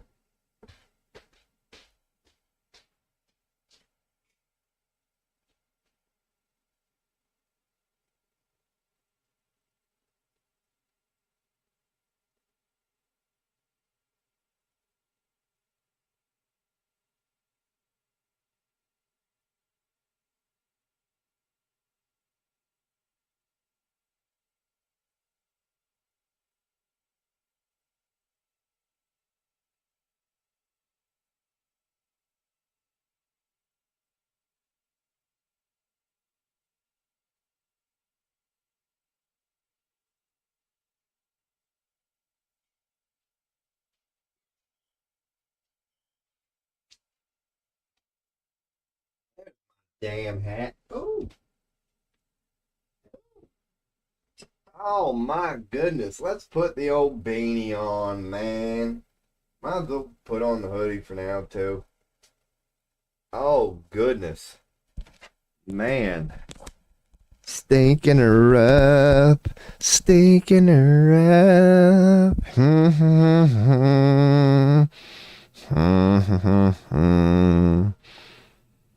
Man, that's when you know you be drinking too much coffee right there. When you fart, go take a piss, come back, you can still smell it. It smells like coffee. Oh, she's lingering. Did you have to let it linger? Did you get it bomb bomb? Alrighty. Yeah, we out here. Your boy is out. Cheer. Man, 5 hours strong. 12:38 a.m. East Coast time, Pennsylvania.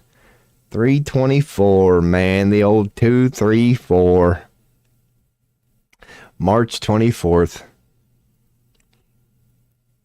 That was a blind spot reading. Kind of stupid. It was just your boy.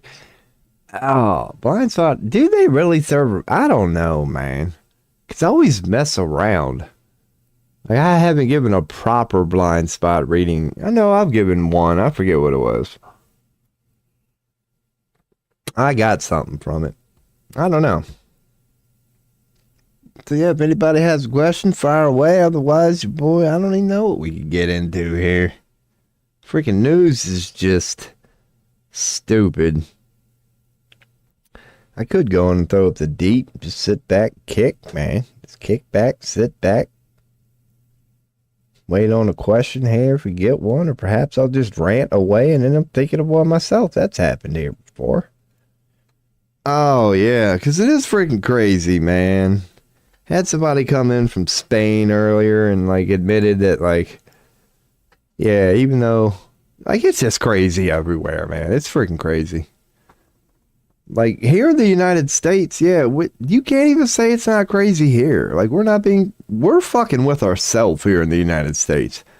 All we got are just young men and women called college students going out doing something as bold as showing support for Palestine, just like the rest of the world's doing. But when we do that here in the States, just like the Zionist playbook over there in Israel, that the moment you do that, you're apparently pro-Hamas and you're just supporting terrorism, and it's like you can get arrested now. So even here in the United States, you know, we are not cool, calm, and collected right now, man. Just young people. Because why would you even do that to your own citizen? I know if I'm a leader of a country, I am not going to put my foot on and try to stomp out that fiery, I want things to be better nature of being a young person. Young people are forever and always supposed to be the ones who buck the system. You're supposed to be born into this world and want it to be better. You are not supposed to be content. Like, for any leader to try to suppress that young entrepreneur, I'm going to take on the world, they're not ready for me. Like, you would never do that if you were a real leader. You would encourage your citizens to question authority at all times. Like that famous Will Smith scene in that movie. And really, you can tell it to any father. Like that, it's like a father looking at his son going, don't ever believe something your heart's telling you not to believe, even if it's me. Like, that is a powerful scene. That's true authority right there. Like, that's something a father would tell its son. You would encourage it. Like, dude, I'm telling you right now, I'm trying to guide you the best way I see fit. In general, I'll beat your ass, but I can tell you feel really passionate about this right now. So there's one thing as your father that I have to tell you right now. If you believe passionately about something, stand up for it always, even if it's me. Don't let anybody, even your own father, that's what they would tell their son. Don't ever let a son bitch tell you that your heart is wrong. I don't care if it's me. That's what a good father would do. You are encouraging what you know you are, a little shithead when you want to be. You tell your child to embrace that.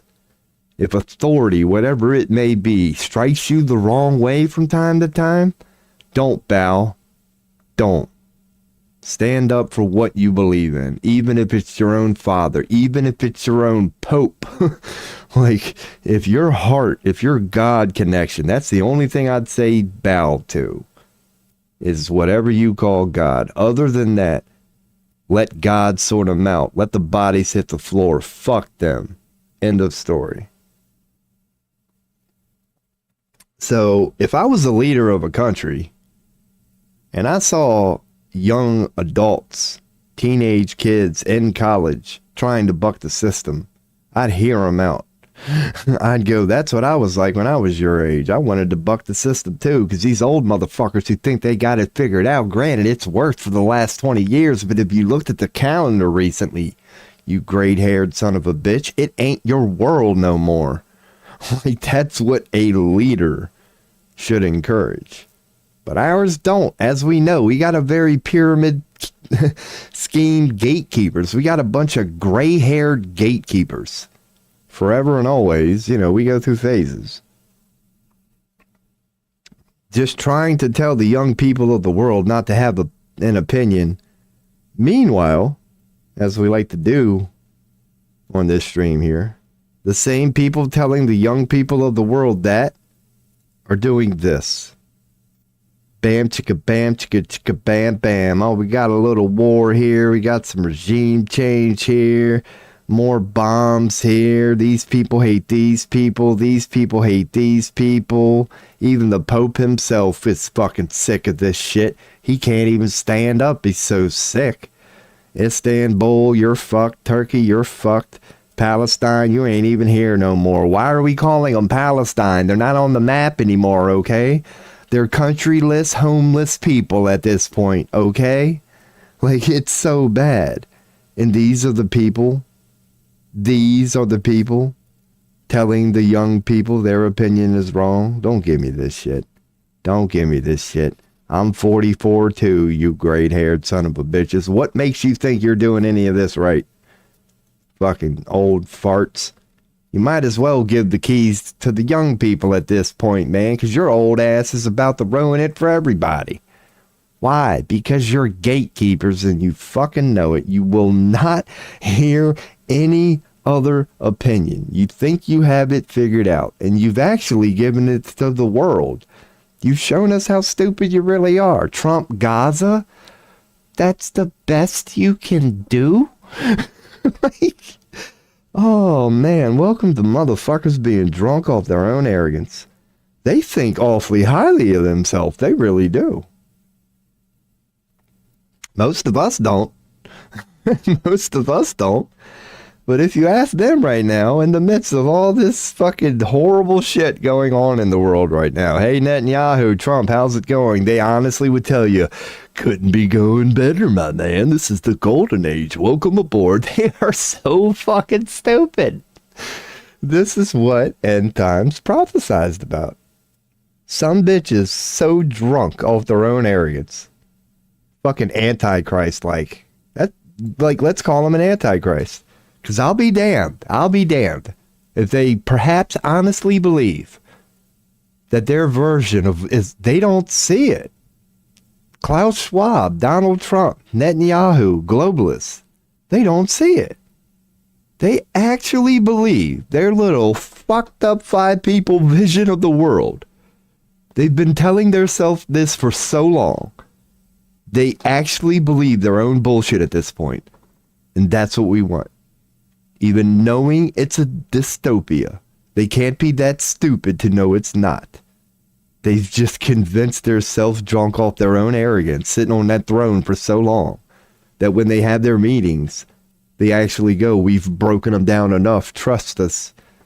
They're gonna want this. What? Dystopia. Like, it makes no sense. But they're trying.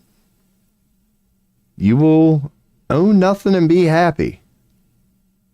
Clearly a flawed statement. But if Klaus Schwab, he's intelligent, right? Apparently. But yet he believes that? He really believes that. He honestly believes that. He honestly believes that people, not him, that you and I would like to own nothing. That's what we want. Like, dude, do you realize the level of bullshit, denial, and psychological shit that has to go on in one's head to devolve to an opinion like that? To be so detached from reality itself, to not be able to fathom why people would, God forbid, not want a dystopia. Have a little bit of an opinion on that, man. Like, come on now. Like, dude, they are so intelligent, yet not. They're using all of their intelligence to focus on such a small thing that life and just the big picture is at this point just legit over their head. And welcome to End Time and Prophecy. What's up, bud? Hey. All right, I might be able to get this one. The screen is kind of big enough, and I don't know why you don't see this, dude. Hi. Hey, bud. Look, man. It's right there, dude. Look. Look. Hey, hopefully that's good. Look, man. Look. There he is. There's the mouse bud for anybody who may be watching. I could turn that into a thing. Perhaps I will, you know. No, he'll be back for another one, dude. I got this sumbitch. He ain't gonna play me. Even though he does sometimes. So what am I looking at? This? Right here? We're good? Hey, that's me. Fuck y'all. If I do this. Ooh. If I give him a little breaky poo. Yeah, dude, you ain't gonna have no choice. You sit there and collect some of that shit. Oh, God. There we go, mouse cam. Hell yeah, we are out here.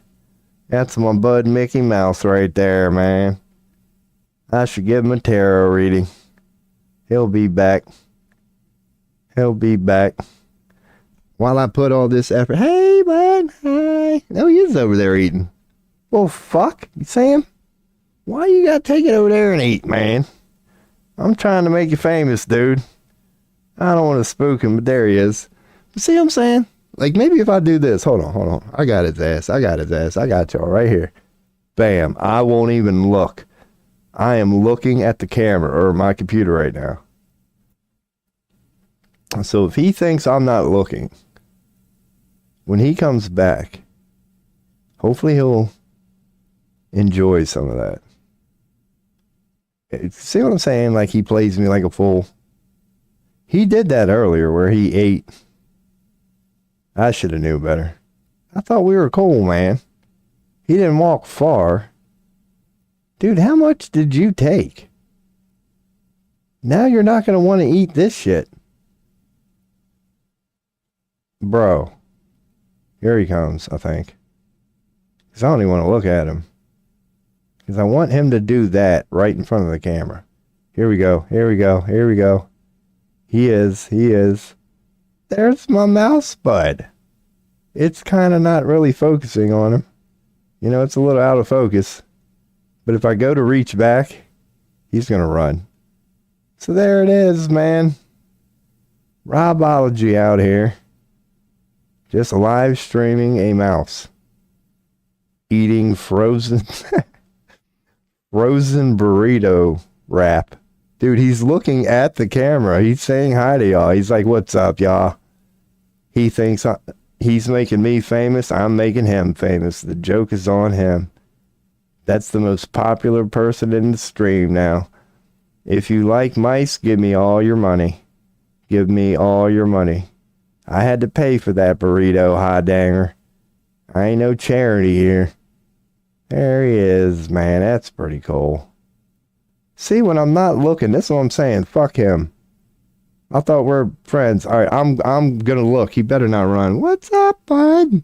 Hi. Hello. Good, you didn't run. Thank you. Because I'd have been offended, you little shit. You wouldn't be eating any of that if it wasn't for your boy. So hell yeah, man. We out here. There's my mouse bud.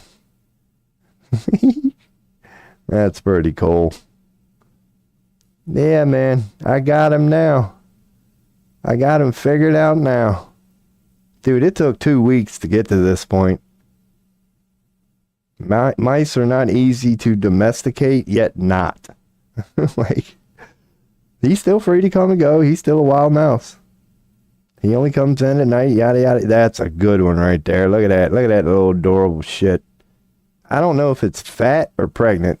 It's one of the two, or both. But yeah, man. Because he will definitely run now. All right, I see you, bud.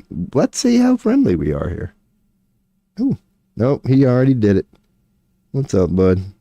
I don't know. He kind of likes me, as you tell. He ain't going too far. But these are going to be kind of bigger pieces. He's probably going to take that one back. Yeah. That's going to be it, man. Pretty much. I could keep this going. Maybe I will, because he is going to kind of take that one back. Yeah, he's getting his share now. Because I just saw him out of the corner of my eye. If I give him a real big piece, or her, it'll take it back. Here he comes. Give it like 5 seconds. Not even. He'll be here in a second. Where is he? Where he is? Hell yeah, man. So he is still hungry. Do you think he's storing? No, he's eating. You are a freaking hungry sumbitch, dude. That's going to be all the burritos for now. All right, man. You've had a lot of that tonight, and there ain't a whole lot of vitamins in that shit. Hey, what's up, bud? There's the mouse, man. Welcome to a not exactly tarot reading at the moment. Hey, how you doing?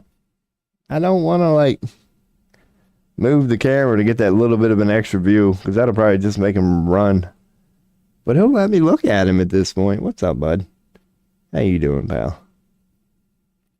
It took a while. We got there, man. We got there.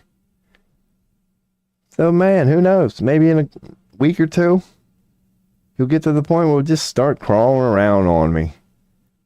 He will hang out on my computer desk. And unless I move my webcam, Nobody can see it when he does. But I've gotten to this point with him, and I think this is pretty cool.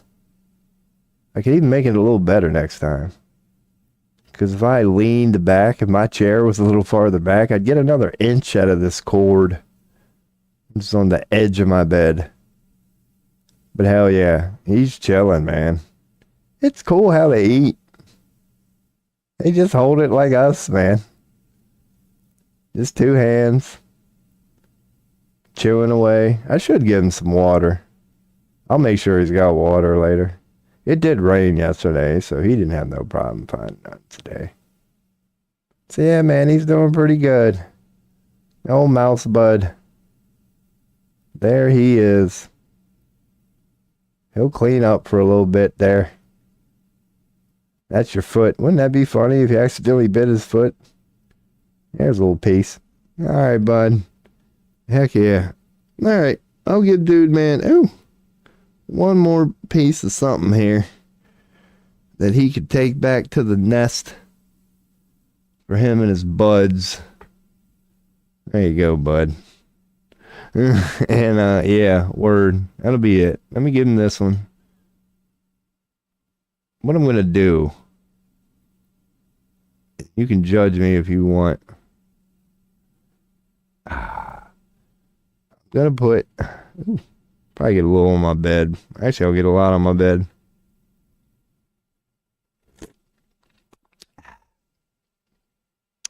I'm going to put a little spoon. Ooh.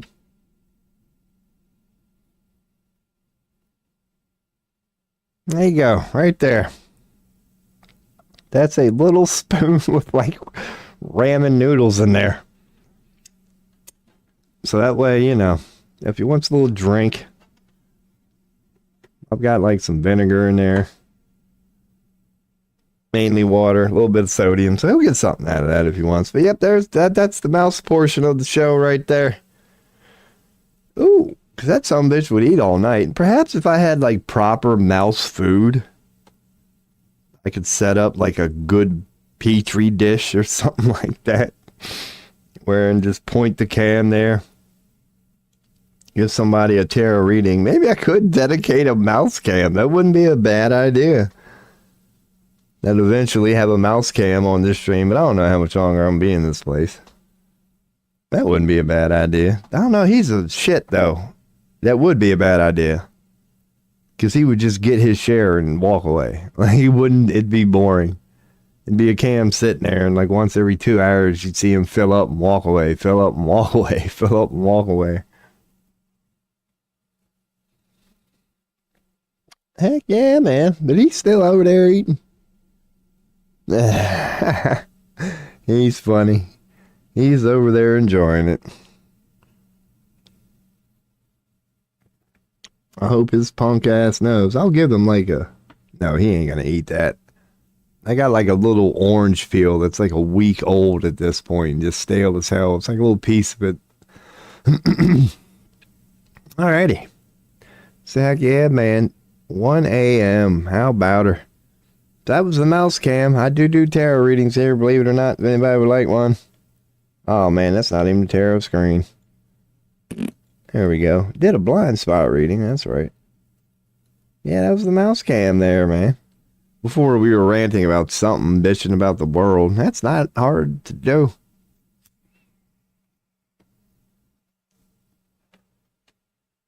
Yeah, man. So, I'll just sit here and blah, blah, blah for a little bit. Unless we do get questions in chat, by all means. If anybody would like a tarot reading, if you got questions about something in your life. What I'd like to do here, because we can go deep if anybody wants to. But what we tend to do here is the 3-card past, present, and future reading. Right here online. And I'll bring up things like this, so we all can see what the card means. I've got plenty of pictures. Plenty of pictures. So yeah. If anybody has any questions, would like a reading, I will be more than happy to answer. But otherwise, yeah, I think I'll get ready to wind her down. I'll leave it up to chat at this point. I've been going for 5, almost 6, man. So I could keep going, but I gotta stop doing that. So any questions, feel free to ask, and I will definitely continue drinking my coffee, smoking my cigarettes, because I'm getting ready for 420 regardless. So I'll either tarot read or hit stop and go about my day at 1 a.m. in the morning. It's basically like noon for me, man. So I'll throw up Maine right now. So yeah, man, been a good stream. Been a great stream. We got some YouTube activity, followers. Answered some questions today. Most of them went pretty good. Had a first glitch in the system with Kenora. So now I know next, there's a chime. This stream might keep going here as I'm bringing up my random socials. I don't even want to look at my YouTube views. I'm just going to disappoint myself. Hey man, just woke up. Thanks for everything. Have a really good day. You too, my man. There's one of the questions. That reading went well. That reading went well. Thank you for your question. Thank you for the follow. So we got a new subscriber on YouTube. It's been a good stream, man. And my schedule is random. I take no more than a day off, but I'll probably be back tomorrow. So Diablo, my Spaniard friend, good luck in Spain. Hope your internal conflicts settle down, but in my opinion, honestly, I don't think they are. Just like here in America, I think we're all in for a little time ahead of us, and so be it. So be it. But I will say bye to Rumble and Kick. It really hadn't been no activity all night for them. So Rumble and Kick, holla. And now we're down to Twitch and YouTube. So Diablo, appreciate the kind words, man. Young man, good luck. And you have a good day too. And I will be back. Have a good night, good sir. Later. You might be the only one left, YouTube.